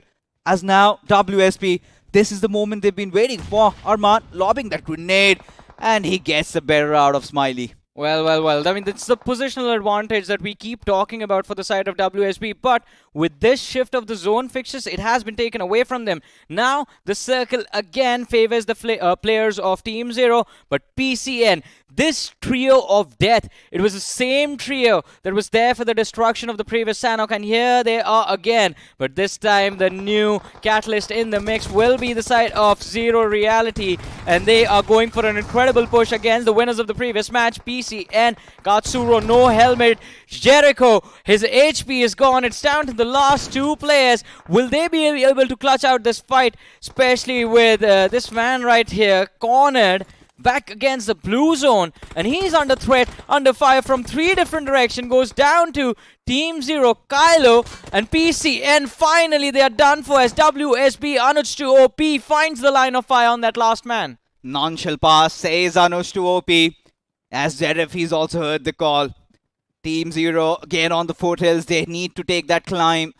And the path is going to be ever so challenging. A very important game for Team Zero. They need to find those numbers on the board. At least 10 to 12 points to make up for that mishap in Miramar.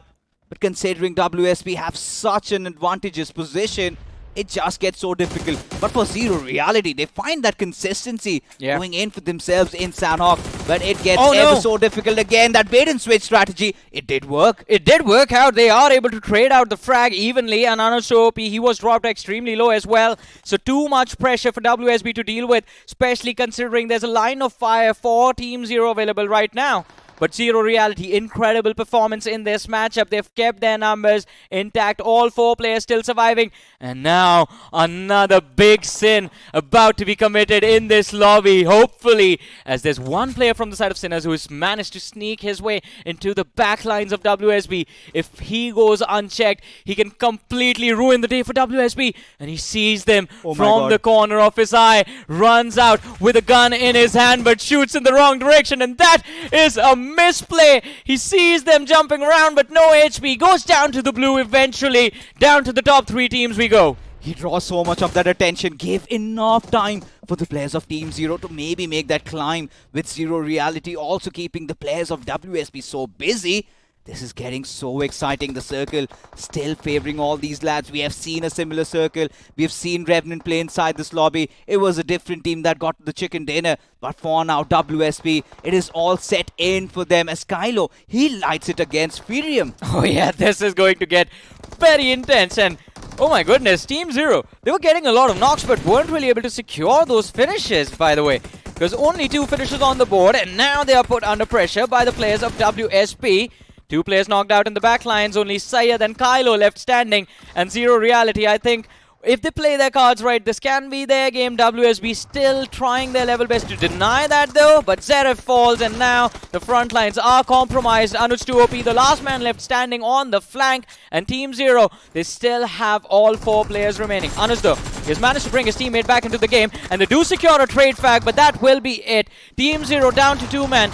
Syed and Kylo, they're going for a push up the slope. They can take down Toba. He's down to half his HP, but Syed has been dropped as well. Kylo in the back lines going for the trade. Falls. Syed, the last man left standing. Well, he will get a reality check because finally, Team Zero Reality, they have a 1v2 in their favor and they secure an amazing winner-winner chicken dinner finally on this game of Sanhok. In the previous Sanhok, they might have missed out, but this time they came in banging. We're getting so many of those finishes on the board. I think 13. Now that sets them up for success. 23 points by the virtue of that one game. Imagine a team qualifying just by playing well in the map of Sanhok. And now it just makes things even so much more exciting, considering in the previous game we had PCN coming up, we had Sinners. Sinners also did have a consistent run in this one as well, had a couple of finishes, but with Zero Reality getting this chicken dinner, I think that completely flips the table. Yes, this bounce back from Zero Reality actually makes things more interesting on the overall leaderboard. But, I mean, I don't have my pen and paper with me to do the calculations right now. But we are sure, I mean, the bounce back will help them. Team Zero on the other side, though. This is that one game I think they were hoping for. This was the match where they get those 6 placement points. You know, I have to be honest right now. I'm disappointed with how Team Zero are playing. And I have to agree with what Necro has been saying, right? They're just overthinking at this point. Very defensive. They've majority of the times been reactive to situations. They've just been playing circle to circle. And feels like they're still living in the primitive era where it's all about, you know, trying to get the center of the circle, not go for those finishes. And you could see that reluctancy even in that final fight. I mean, Kailu coming in after such a long time, you expect him to perform, you expect him to deliver, and he's not been able to do that. Even in that previous game, you saw how much out in the open he went, right? Should have played on those trades, should have let Zero Reality. I mean, by God's sake, you're more experienced than him. I'm sorry to rant, but yeah, I mean, that had to come from within. And it's okay. I mean, they've been disappointed. I think the fans will understand your frustration as well because, again, it's the same conversation, right? It's a lineup that you expect to be in the top 3. But then again, I mean, as long as they qualify to the next round, it's all good, right? So I think with Team Zero, that is what I'm hoping for. That, yes, take your time. Do not get too stressed out. As long as you're okay with just qualifying to the round 3, even if it's just on that 7th position, as long as the team is okay with it, everything's good. I mean, that's the point, right? You're not supposed to qualify like this every single time. Round 1. Yeah, not They always. messed up the first 2 games. They got a chicken dinner in Sanhok. They went ahead.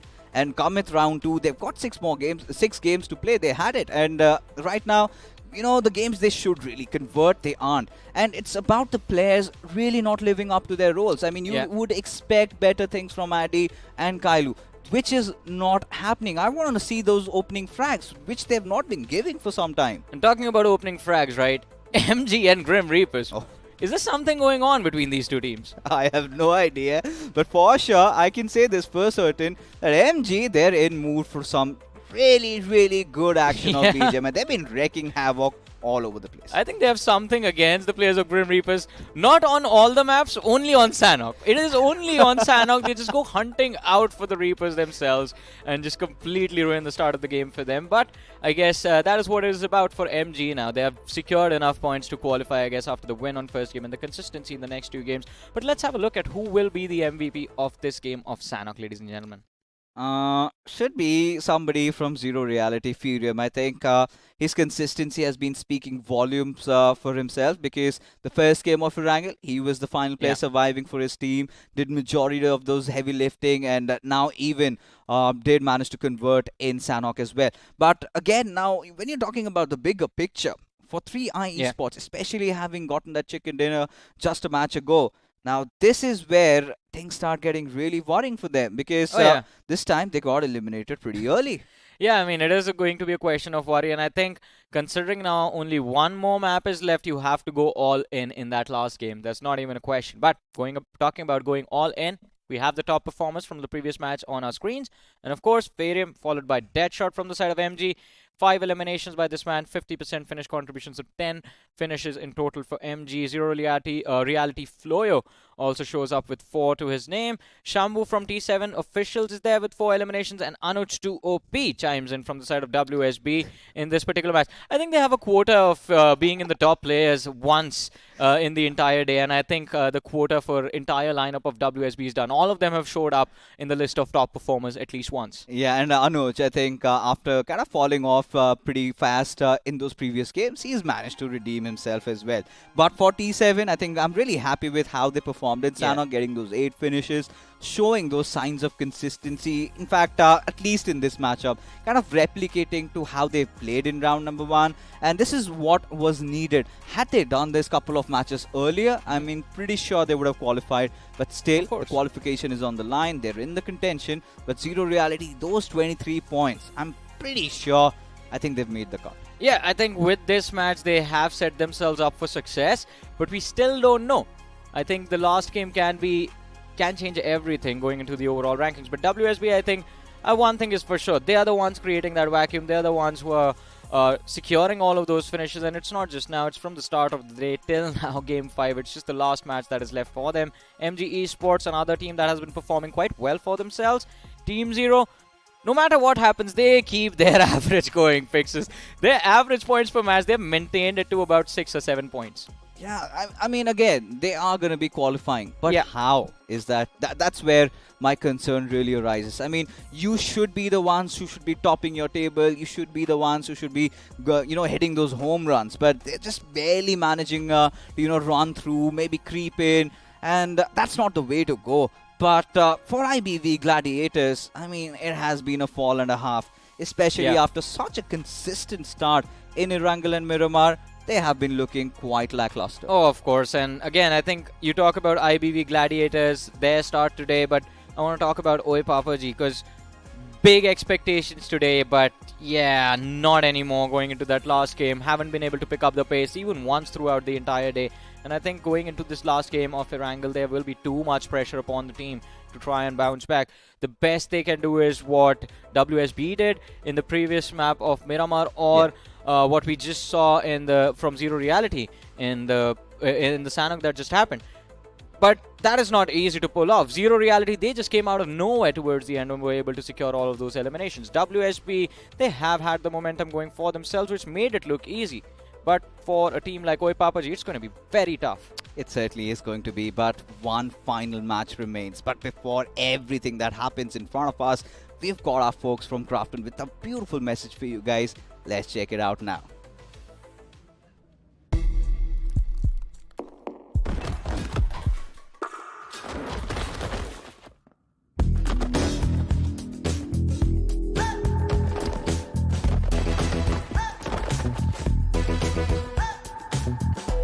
Make sure they know with a new Royal Pass.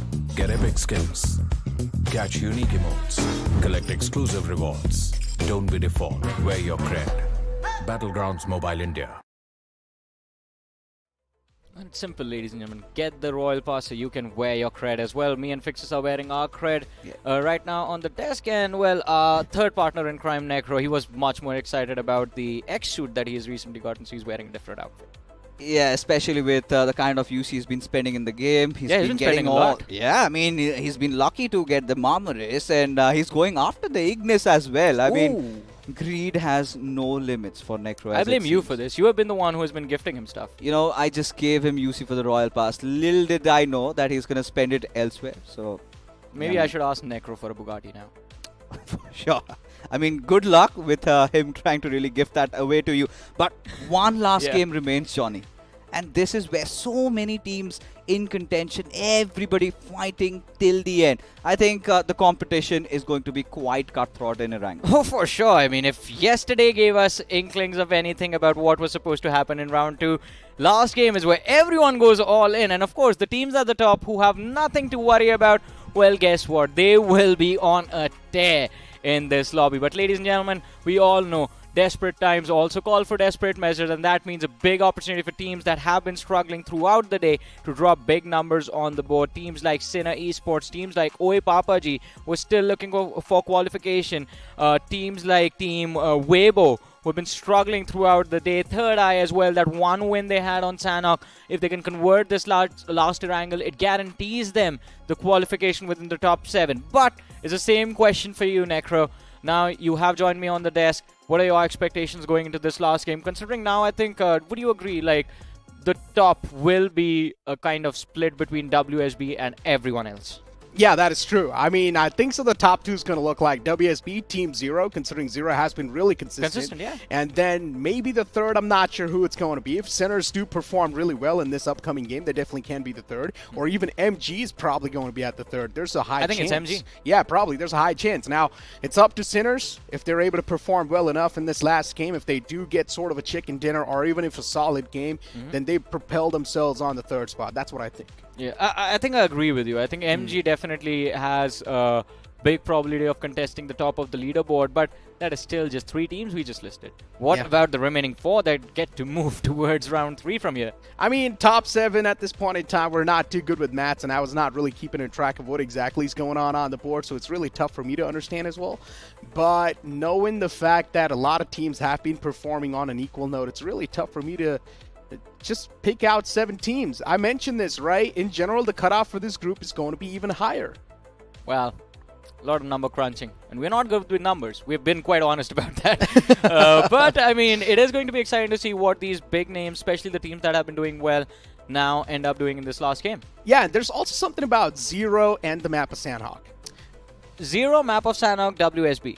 Yeah, And I mean, MG and Grim Reaper. I mean, at this point, it's just WSB being WSB, but still, the teams with named Zero, they're able to perform really well on the map of Sanhok. Oh, yeah, Zero We've Reality got, as well. Exactly, even Zero Reality able to perform nicely. Team Zero, they have been performing pretty well on the map of Sanhok. Good eye, Nick. So, yeah, I mean, that's what I was just sitting in the back, and I was like, what is going on? Is there some sort of correlation between Zero and Sanhok? But jokes apart, I mean, these teams, they're definitely trying, but at this point in time, a lot of teams, it just feels like they're able to perform on a higher note. Yeah. So, crunching down the top 7 is really tough for me. Yeah, I mean, it is definitely difficult because especially we always talk about the vacuum at the top and how volatile it makes the rankings at the bottom, and I think WSB and MG have already done that. Plus, Team Zero, them being consistent enough to secure that 7, 8 points, 6, 7, 8 points every single game, game in, game out. I think they have also kept themselves in check, making the other rankings even more volatile. So this last game of Erangel, it is extremely important for the qualification for a lot of these teams, ladies and gentlemen. Finally, we are up in the skies in our airplane, and this time it is going to be an interesting flight path in front of us. It starts off from Norepnoy and goes all the way towards Georgopol. Yeah, it's not too brutal. If you do want to go towards Yasna, Poliana, or Siverny, maybe that's going to be tough of a stretch, but still, I would say it's a decent plane flight path and not too bad. Now I want to see a military circle. That would be the icing on top of the cake that I'm looking for. Last game of the day ended up with a military base zone. Wow. I mean, either military or Stalber Hill. Stalber Hill, I mean, okay, but I just feel like Stalber Hill can be a little bit unfair to the teams considering the terrain is too weird. Let it be unfair. It's not weird. It's the best tactically laid out terrain in the map. But also the open grounds is something that is a big enemy to the teams, That's the best part. A lot of people get baited on those open positions, and that is what I enjoy the most, the chaos that happens in Stalber Hill. But, all right, I mean, again, a drop clash in military base, and 3i, they definitely need to survive this one if they want to keep the hopes of qualification alive. I mean, Team Zero, even the same thing can be said for them. Last time, they took a little bit of a punch in the gut from the side of Grim Reapers, if you remember. Yeah. So this time, it may be they need to be on the path for redemption. But yeah, focusing on Scout, who's in the outskirts this time, towards Milta, actually. I'm not sure what Team Zero is actually trying to do because this is the first time we're seeing Scout in that position. It's something completely unique. And actually, they're respecting the opponents, backing away from that Norepnoy spot. It's not something you expect from a T1 team. I expect them to dominate. As you mentioned, last time they were here, they got punched in the gut, and this time they were able to juke that shot, and well, that early rotation by Scout actually clears up the front lines, and the other players from the side of Team Zero are going to be able to rotate across the Norepnoy bridge and take control of that Milta city.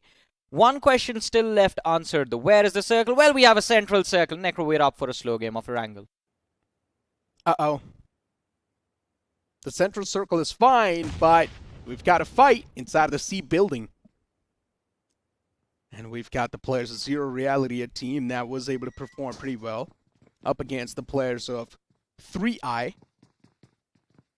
And this fight is going to be a little bit awkward. In my opinion, it's probably going to be a stalemate for a long time. I agree. Oh, he has no ammo. But still, you can't say the escape room for these teams is a lot. Not for 3i maybe, but still, Zero Reality, they can definitely just back away from the back lines if they do want. I think Zero Reality, although considering the big win on the previous map of Sanhok, they have kind of earned some freedom to charge into a fight, and they're utilizing that, taking on the players of Third Eye very early in the game. It's a 2-on-4 push.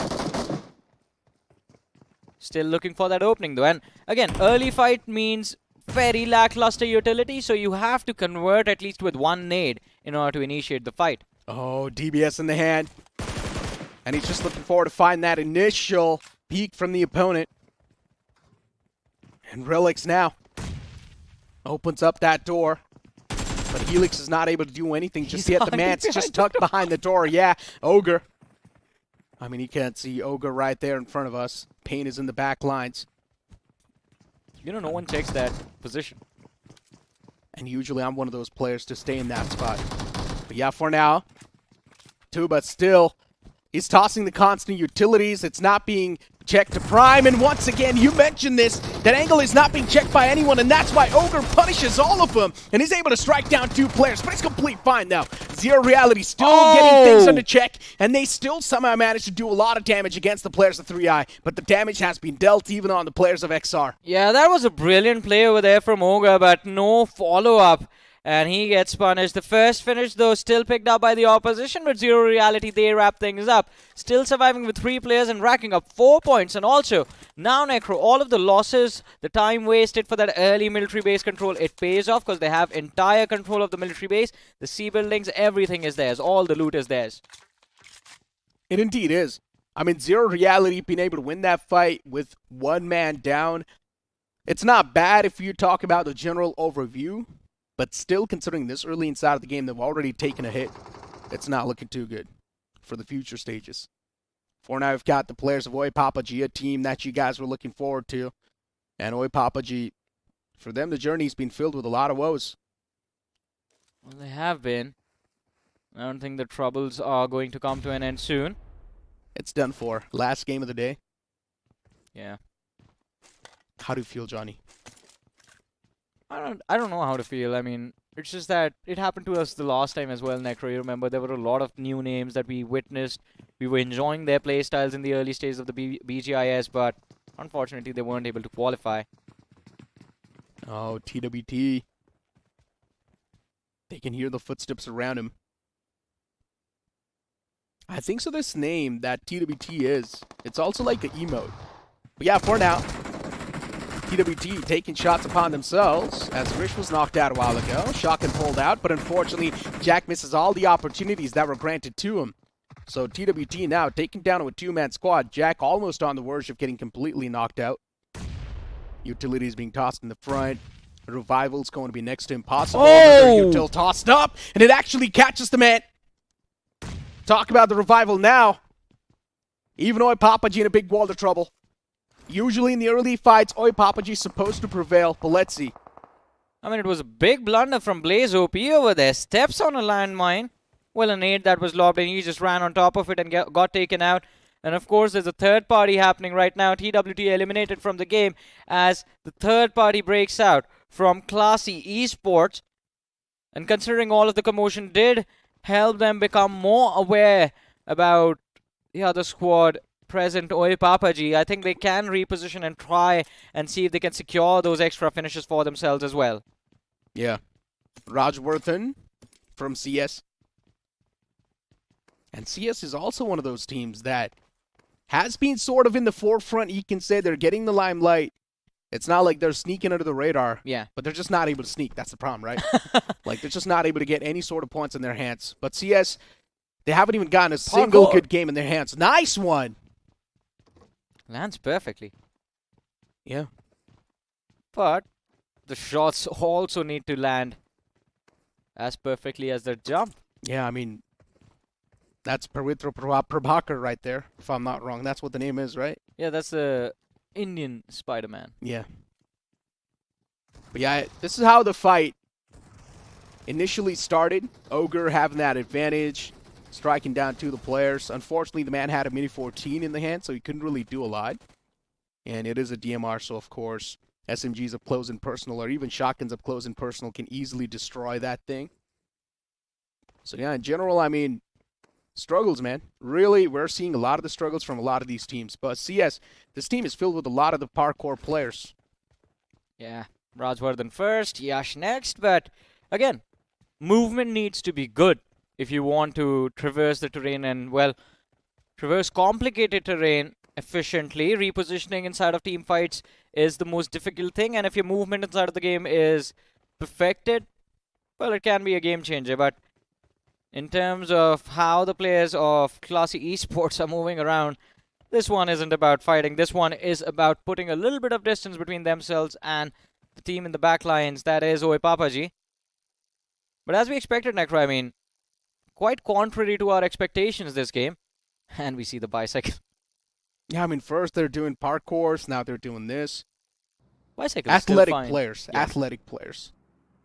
Trying to show off the flexibility these guys have. Although, as I was about to say, quite contrary to our expectations. I mean, looking at the central circle, we expected the game to be a quiet one, although first stage itself, and we lost 2 teams. 8 players in total. Gone, down and dusted. 9 in total, actually. Well, look at what Team Zero's doing, right? They went for that proactive control. We did see the map a while ago. They went for that proactive control, and now Team Zero is also just bridge camping. So they're going to be blocking the entryways, the gateways for the side of Grim Reapers. So they're here for their redemption. And Sohail as well. He's going to try to redeem the entire team. Volcano Esports, they're looking to go for a push, and what a nade lobbed by Sohail. Secures the opening knock. Sahil knocked out as well. A big man advantage for the players of NF. Oh, the utilities are being tossed to perfection. NF slowly and steadily prevailing in this fight. 3 points accumulated so far. And look at VRV. You guys were having a conversation about this team. But in this game, they just completely bomb it when it matters the most. 0 points accumulated so far. And now Sensi being the only player left alive, he's just backing away. He's got no other option. I mean, look at the difference between the helmet and the vest. He's got a level 1 vest and a level 3 helmet. Well, Baki is balanced out, just level 1 across the board. Helmet and armor, and they were going for a hunt for Sensei, but he's a little bit quicker in that buggy. Does manage to escape. And again, it's just time wasted from the players of NF, but who cares? They are right smack in the center of the circle, but the bridge camp from Team Zero finally pays off. Knock secured, finishes converted.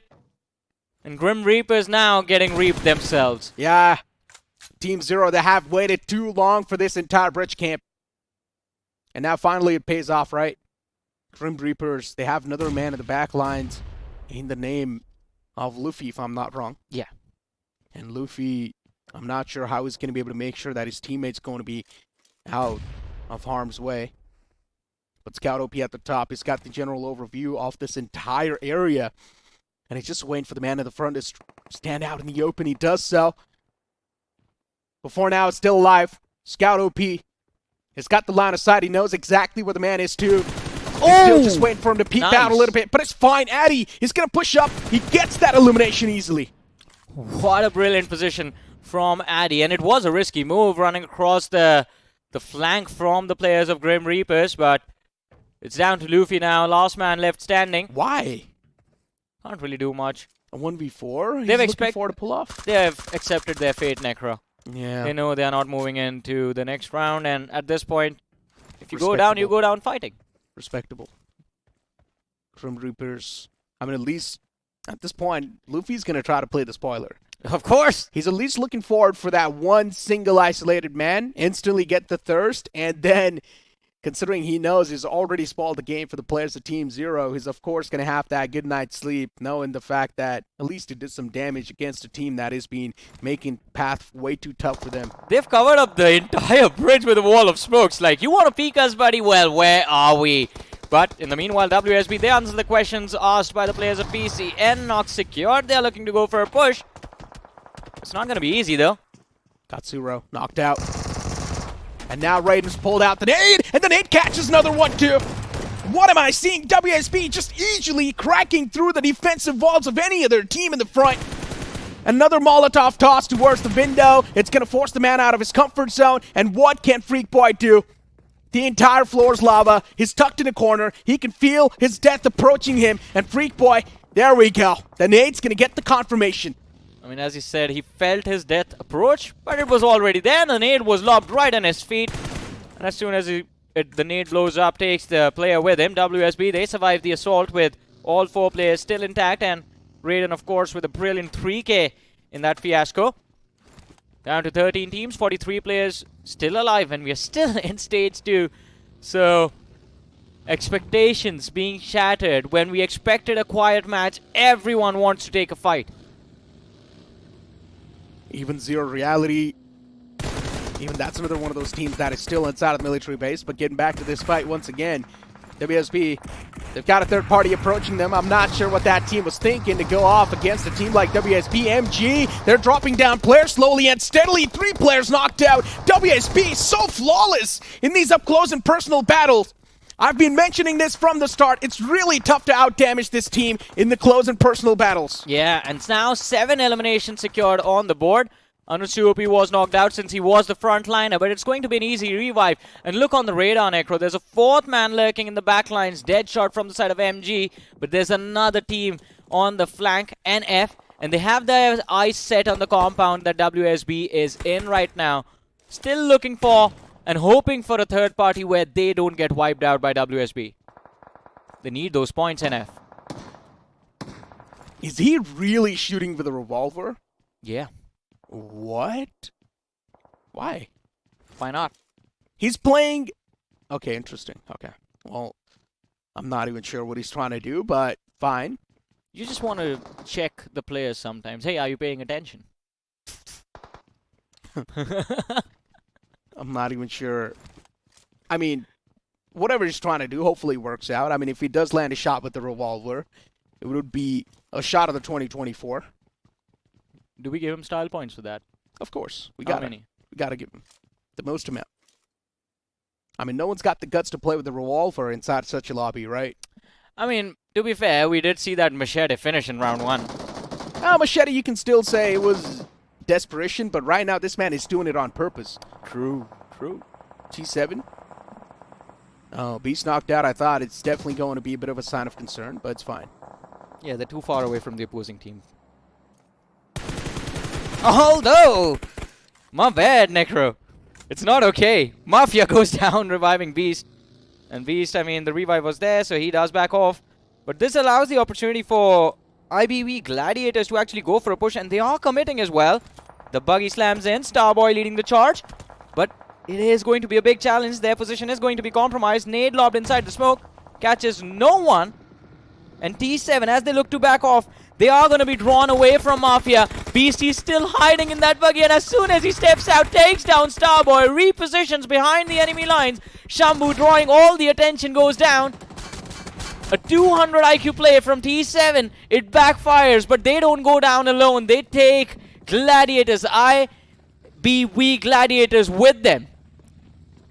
I mean, all of that for what? Just to get picked off like that? And then a third party from the side of Way Papaji. There we go. Finally, the team is back in form. Too late, Necro. It's Yeah. too late. They win this game with 20 eliminations. Maybe then they qualify. Otherwise, I don't think they're making it I mean, they're just letting loose of all the burden, all the overthinking that they were doing in the initial phase, and now they're playing as if they've got nothing to lose. But Oi Papaji, aggression on point from this time. Last man in smoke. Yeah, the last man inside of the smoke, as you mentioned, and even he gets spotted. Somewhere down the line, the players of OP knew that that's where he's going to be.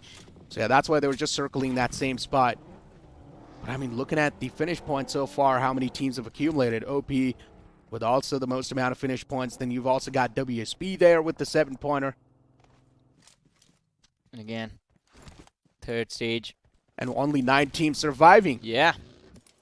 So not a lot of options available to you. Considering, I think we were having this conversation about Oe Papaji. Big game needed. 8 points already secured for eliminations. They need to finish in the top 3 one way or the other. And their front lines are completely clear. That can turn out to be a problem. If they do not see those bodies, if they aren't able to spot out the players and in turn work towards those finishes, and even if they win the game with just these 8 eliminations, I don't think that will be enough. 18 points, maybe not. Maybe, though. Now look at WSB. I mean, at this point, the players can take a nap if they want. 7 points already secured. Done the job. Even the zone's right on top of them, so they're chilling. Do they even need these points anymore? They don't. They're just playing to make a statement. Yeah. But yeah, looking at the replay, right, how exactly T7 got wiped out. You talked about that 200 IQ play. Shumbo sitting inside of the vehicle, just blocking that line of sight for a while from that player. But still, T7 Officials was one of those teams walking inside of today's day. We had a lot of expectations from this team, but the fact that this team was not able to live up to the expectations is a big problem. But I would say T7 isn't as big of a letdown than as Oe Papaji, because Oe Papaji and T7 were in the same category, right? Frag-heavy teams, finish-heavy teams. T7 did maintain their aggression in every single match. Yeah, they weren't really able to survive in all of a lot of these games, and they were taking early exits, but they're taking exits with 6 to 7 eliminations every single time. And I think that is one thing that has kept my hopes in check for T7 Officials going into the next round, if they eventually go to the next round, that is. Sinners. I now WSB this time. You better not take a fight, please. If you want to survive inside of the game, not WSB. Do not want to mess around with that team. And Mavali's going for the constant shots towards that compound. Even Sinners has been playing really passive, or maybe you can't say defensive, right? Yeah. And looking at the point standings from the round one itself, Sinners, with the amount of points they qualified inside of the round two from the round one, was 43. And Sinners had a perfect balance between the eliminations and the positioning points. 22 finish points and 21 positioning points. So you can't say this team is sort of like one of those teams that likes to take aggression or notch up the aggression in the end. I mean, for sure, but I think today the start they had in the first two games was why they were struggling. I mean, the momentum, you always want to build momentum early inside of this game, but that wasn't the case. And we'll come back to that conversation, but the shift of the circle towards the shoreline, Team Zero, I have to say, Necro, huge props to this team, always figuring out where the zone is going. Yeah, it's going to be a big sign of concern for a lot of teams. And as you mentioned, Team Zero, yeah, for them, rotation's quite easy, but then sustainability is something that's been an issue. Yeah. They're just not able to sustain or just keep down that same spot that they have gotten. They always end up respecting the opponents too much and avoiding the fights. And some fights you need to understand, the good fights and the bad fights. Some fights you just need to take, because later on it's just going to come back and bite you in the back. 3 teams going for the same shoreline push. Now, this is about to get interesting, because WSB, they spotted the players of NF on the shoreline, on the cliffside. And the spray from Zerf committed. Finds the frag, important knock. Can find the second one as well. It's the problem. The problem in this fight is the fact that the vehicles are huddled up together. It's going to be very easy if those cars blow up. How is the man not even going for the patch? Just heal yourself, Zerf. You're too low! And he still somehow finds the knock. This has got to be a joke. WSB not even scared of the opponents at this point. They just do not really care who they're facing off against. NF in the front, not an issue for WSB. Up close and personal, they know it's really tough to outdamage them by any other team in the lobby, and that's what they're using as their stronger suit. You find the first knock, you instantly send it. Another nade being flung over. Actually, Armand's able to find Baki. Baki knocked out, confirmation, not an issue at all. And at this point in time, WSB just trying to clear out all the compounds they can see around him, but then a man overextends from NF. A big, big trouble. And WSB, they instantly capitalize on top of that. Look at the amount of damage WSB's doing in this fight. I mean, they always had the advantage when the fight initiated as well. NF can't really do much. Their line of sight was compromised. They were completely focused on the team in the front line, and this nade, it's too OP, takes down Sohail. Alpha was forced to run towards the sideline. Baki knocked out as well. It's 2v4 in the favor of WSB. Ayushi's hiding in the wall of smoke, but Armani's too close to him. And even Alpha falls. Just one last man left standing from NF. And should be an easy job for WSB to finish things off. How are WSB so good? A 1v3 in the end, and of course the man from NF, he's easily going to be dealt with. And just to let you guys know, WSB, I mean, this 3-man squad that they're having right now inside of the game, Armand, Raiden, and Anushtu OP, they've managed to rack up 11 illumination points so far, and add 1 from Zeref too. Maybe Zeref got a little bit too ahead of himself in that fight. I mean, you never know. Zero Reality, though, still holding strong on towards their shoreline compounds, and they have a nice little terrain to work with as well. The rocks in the front do block the line of fire for Team Zero. And all of their attention right now focused on blocking WSB, but again, a hard swing from the zone, and this time we move towards the farm area. The teams in the advantage. You can't say the most amount of advantage right now is with the players at TW, which is Team Weibo. And then you've also got Sinners on the northern side. You've got another team right next to him. So 3 teams inside of the zone for now in a decent spot who've got the hard cover to play with. And then the rest of the ground's going to be out in the open. Yeah. So you got to make something out of nothing right now. True. And I think to make something into nothing, WSB, we see them charging for that northern edge. They're going to look for those players, but Zero Reality, oh my goodness, what happened? They stepped out into the open for split second and got completely annihilated by Classy Esports from the backlines. All of a sudden, it's just Floyo remaining.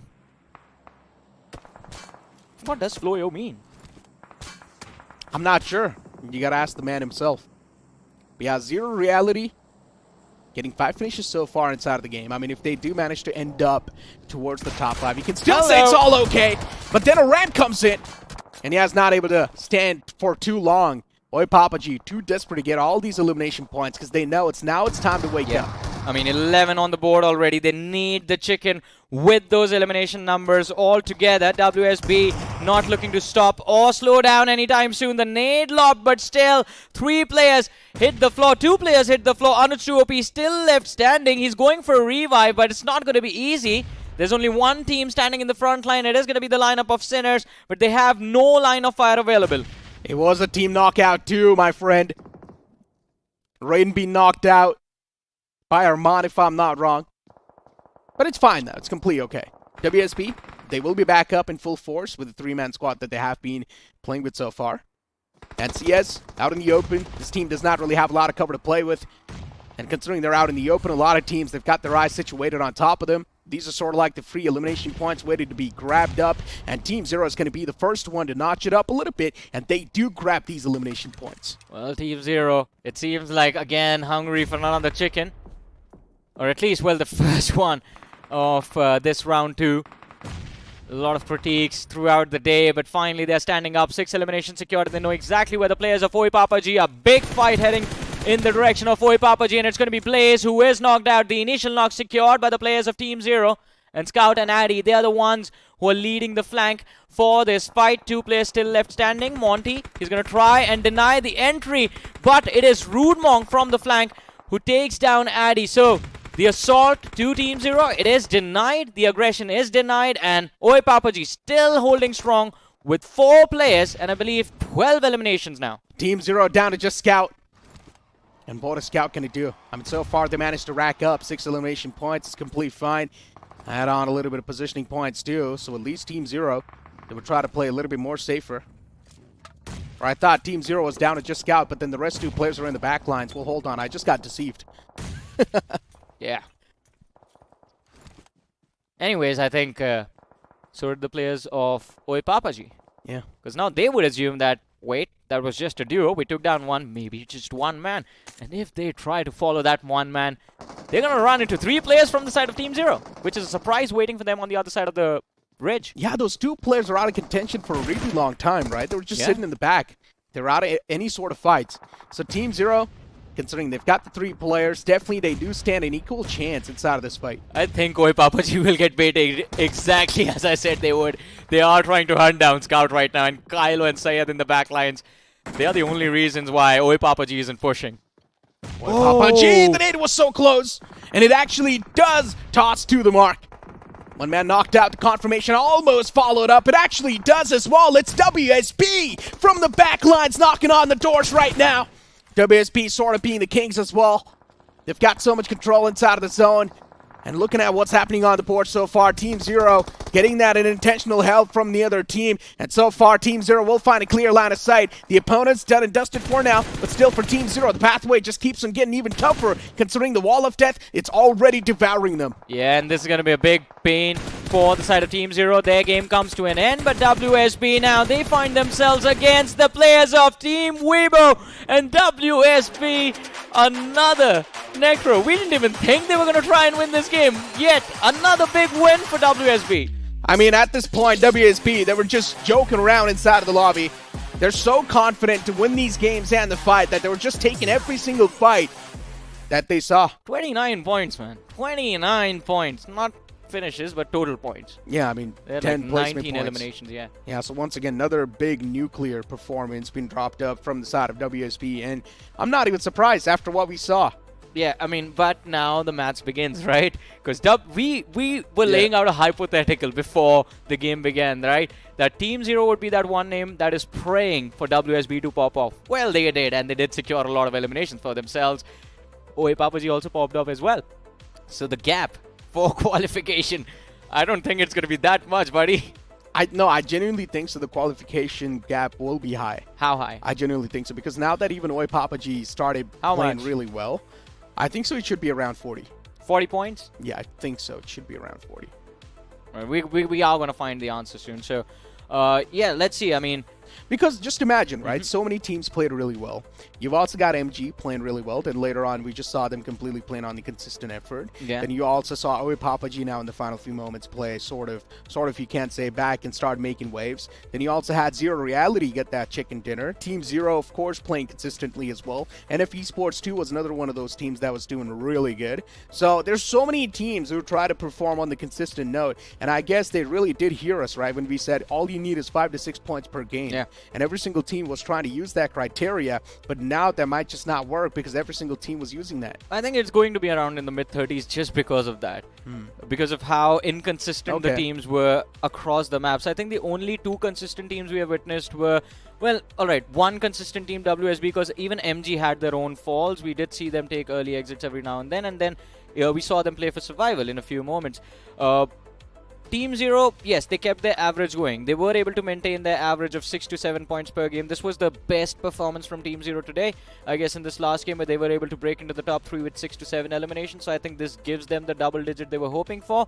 But then again, I think it will be enough to keep them in the top 3, maybe on the 4th position. But the rest of the teams, I think whoever misses out on qualification, I think they might just miss out from 1 or 2 points. I mean, we also forgot about PCN. That's another one of those teams, right? So, yeah, I mean, there's so many teams that were able to perform really well. Also, when I say the gap, Yeah. I mean the difference between the 7th and the 8th team. Oh, yeah, exactly, right? So we're talking about the cutoff pretty much. Even Gladiators. Not the cutoff, the difference between qualification and not qualifying. It's going to be 1 or 2 points. Yeah, it's going to be super close, hands down. If the cutoff is going to be high, then even the difference between the 7th and the 8th is going to be really close. I'm thinking it's probably just going to be 1 point separating that. You know, in the past, in round 1 itself, we had instances where teams were tied up in total points, and it just came down to those tiebreaker rules that defined who got to move forward and who got left behind. So, yeah. Off to an interesting start, or an intense start for round 2, I guess. I mean, positioning points are valued more, right? Yes. So, of course, I mean, if you've got more positioning points in those tiebreakers, it will be the one to sort of prevail or pretty much come out on top in those. But, ladies and gentlemen, we've been talking a lot about the team performances. Now it's time to talk about the individual performances. It's of course going to be someone from WSB, but who exactly? Anuj too OP. Why is Fixus not here? He has been critiquing this man this entire day, and 2 games now. He's shown up at top for his team. Okay, look, jokes apart, though, talking about WSB and their past, right? WSB is one of those teams that does end up performing really well in the league stages. But when it comes to performing inside of the bigger stage, inside of the grand finals or the semifinals, that's when WSB, they do tend to crack under that pressure. I mean, that was all in the past. That was their previous year, right? But their previous year was also their rookie year. Yeah, so we'll give them the benefit of the doubt. The team looks stronger now. Yeah, it does, but the team looked the same way even the previous year. If you remember in round 3, this team was the one to set a record. Yeah. Yes, they did. And then they failed on LAN. Exactly. They completely failed on LAN. So I just hope the same history is not going to be repeating itself. I want to see a new and reformed WSB. True. I agree with you. I think if they can maintain that mental composure when they eventually... I mean, if they play like this, there is no stopping them. So if they eventually make it to the other side on that grand finale stage, on the LAN finale stage, and if they fall again, then there will definitely be a lot of questions. But I think this team can hold on their own. Oi Papaji, though, we see 2 players in the list of top 5 performers. We have Rude Monk, OP, and Blaze with, well, a grand total of 11 eliminations on these 2 individuals themselves. And overall, I think Oi Papaji, this game was quite decent. I mean, normally had this happened in the first Erangel, it would have been a brilliant start, but this was the last game, and I doubt if this is enough. I'm very, very concerned if Oi Papaji gets to move forward. I mean, I don't think so this is enough. I really Yeah, don't. that's the All problem. the previous games bombed, and then Papaji wakes up in the last because they just play like they've got nothing to lose. If they would have played the same way in the previous games as well, then things or the outcome could have been completely different. But you know what? Let's look at the point standings. Maybe this Yes. can be a bit of an icebreaker. So let's look at it. Let's understand how many points each and every single team accumulated. Papaji, 15 points. All right. Yeah, that is not going to be enough. I think Yeah. earlier on they were averaging like 4 to 5 points per game, right? So, still a big maybe. Depends on how much work WSB have put in. But Oi Papaji, I think the sword of Damocles is still hanging on top of their heads. We have Team Zero on the third with 12 points. Team Weibo on the fourth with 10. Zero Reality. After their win on Sanhok, I think 6 points. They should be able to cross the wire. Sinner not able to perform up to the mark as well. Only 5 points accumulated after having the circle advantage too. True. They still somehow messed up. And it's one of the main problems is that a lot of these newer teams, they do tend to overthink the scenarios and Yeah. they just do not really play the way they're supposed to play. For sure. And in the end, the change in the play style just catches themselves off guard because they end up playing in quite an unorthodox way. But ladies and gentlemen, time to find out the overall standings and just know exactly which are going to be those top 7 teams. And the top 7 is in front of us. Sinners barely missing the cut. I mentioned this. It's just going to be 1 point separating the 7th and the 8th. And WSP at the top, crossing the 100 points marker. 113 points accumulated. The cutoff being 28 points. It just drops massively. IBB Gladiators barely pushing through. And again, WSB, again, a brilliant job done. 113.79 finishes in the 6 matches. I think they are proving to be the top contenders, but we were concerned about them. Oi Papaji, 26 points. They finish on the 9th position. Sinners miss out barely because of 1 point. But you know what is worse, Necro? It is being on the 11th position even after you have a chicken dinner. 3i Esports. I mean, they just had one good performance in all the games that we witnessed so Imagine far. if they had two. Yeah, I Because mean, the cutoff is 28. yeah, the cutoff is 28, and that's what I'm surprised about, right? Because till the 5th spot, you see 43 points being accumulated, and then on the 6th and the 7th, it's a big drop So in again, the points. It's the inconsistencies. It's the same thing that you pointed out, right? WSB is consistent on a whole another level. MG was somewhat consistent. Zero Reality, they were putting up frag numbers every single game. But everyone else, they would pop off one game and then just take a massive tumble in the next. Because of that, the rankings became very volatile. And this eventually happens when a situation when a vacuum of points is created by 1 or 2 teams inside of a lobby like this. But again, another big name that has been kicked out is T7 Official. T7 Official coming into this round, if we exclude WSB who qualified from the grind to round 2, T7 was the best performing team in this lobby apart from WSB. Yeah. And yet, they are on the 10th position. In this group, this was the best performing team, and still they somehow just bombed their complete game. And then you move on forward towards NF Esports 2. It was another one of those teams that I was looking forward to personally. I thought NF Esports can actually stand a chance inside of this lobby. NF Esports being kicked out as well from the top 7. In general, a lot of these teams were consistent in getting the 5 or 4 points per game, but still that did not really make the cut. So in my opinion, as I mentioned at the start of the show as well, 7 points per game once again. Yeah, 7 points per game. I mean, this one came down to under 7 points per game. This came down to less than 4 points or somewhere just above 4 points per game and you were good to go. But, I mean, that was all because of what WSB were doing. And I think we did not expect this coming into the first game or before we began our day. Like, this level of domination by just one team. But who knows, maybe WSB, they've given an idea to everyone else who are going to be playing tomorrow. I mean, today's day was all about WSB, ladies and gentlemen. From what we saw from that team, it's something that just brings up a lot more hopes in the future. But with that being said, we know today's day is coming to an end. That's going to be it from me and Johnny. We're signing off.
make sure they know with a new Royal Pass. Get epic skills, catch unique emotes, collect exclusive rewards. Don't be default, wear your cred. Battlegrounds Mobile India. ये है बदनसीब लाल। इसने अपना नसीब बदलने के लिए काफी टैक्टिक्स ट्राई किए। अरे यार, कब चमकेगा मेरा नसीब? पर नसीब चमकता ही नहीं, क्योंकि हमेशा थर्ड पार्टी हो जाता है। इनका आज का दिन कुछ टफ सा लग रहा है। Just like every other day.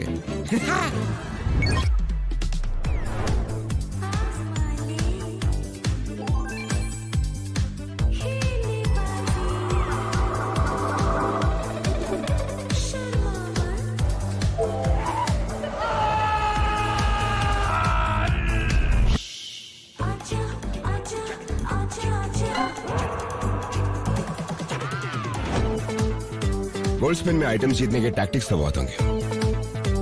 तू मेरी मान, बस स्पिन करता जा। अरे मिल गया। तुझे भी नसीब चमकाना है, बस स्पिन करता जा और फ्लेक्स कर गोल्ड स्पिन का all new luminous muse suit, upgradeable weapons and epic sets. पहली स्पिन कर 10 यूसी में और बस स्पिन करता जा। Let's get spinning.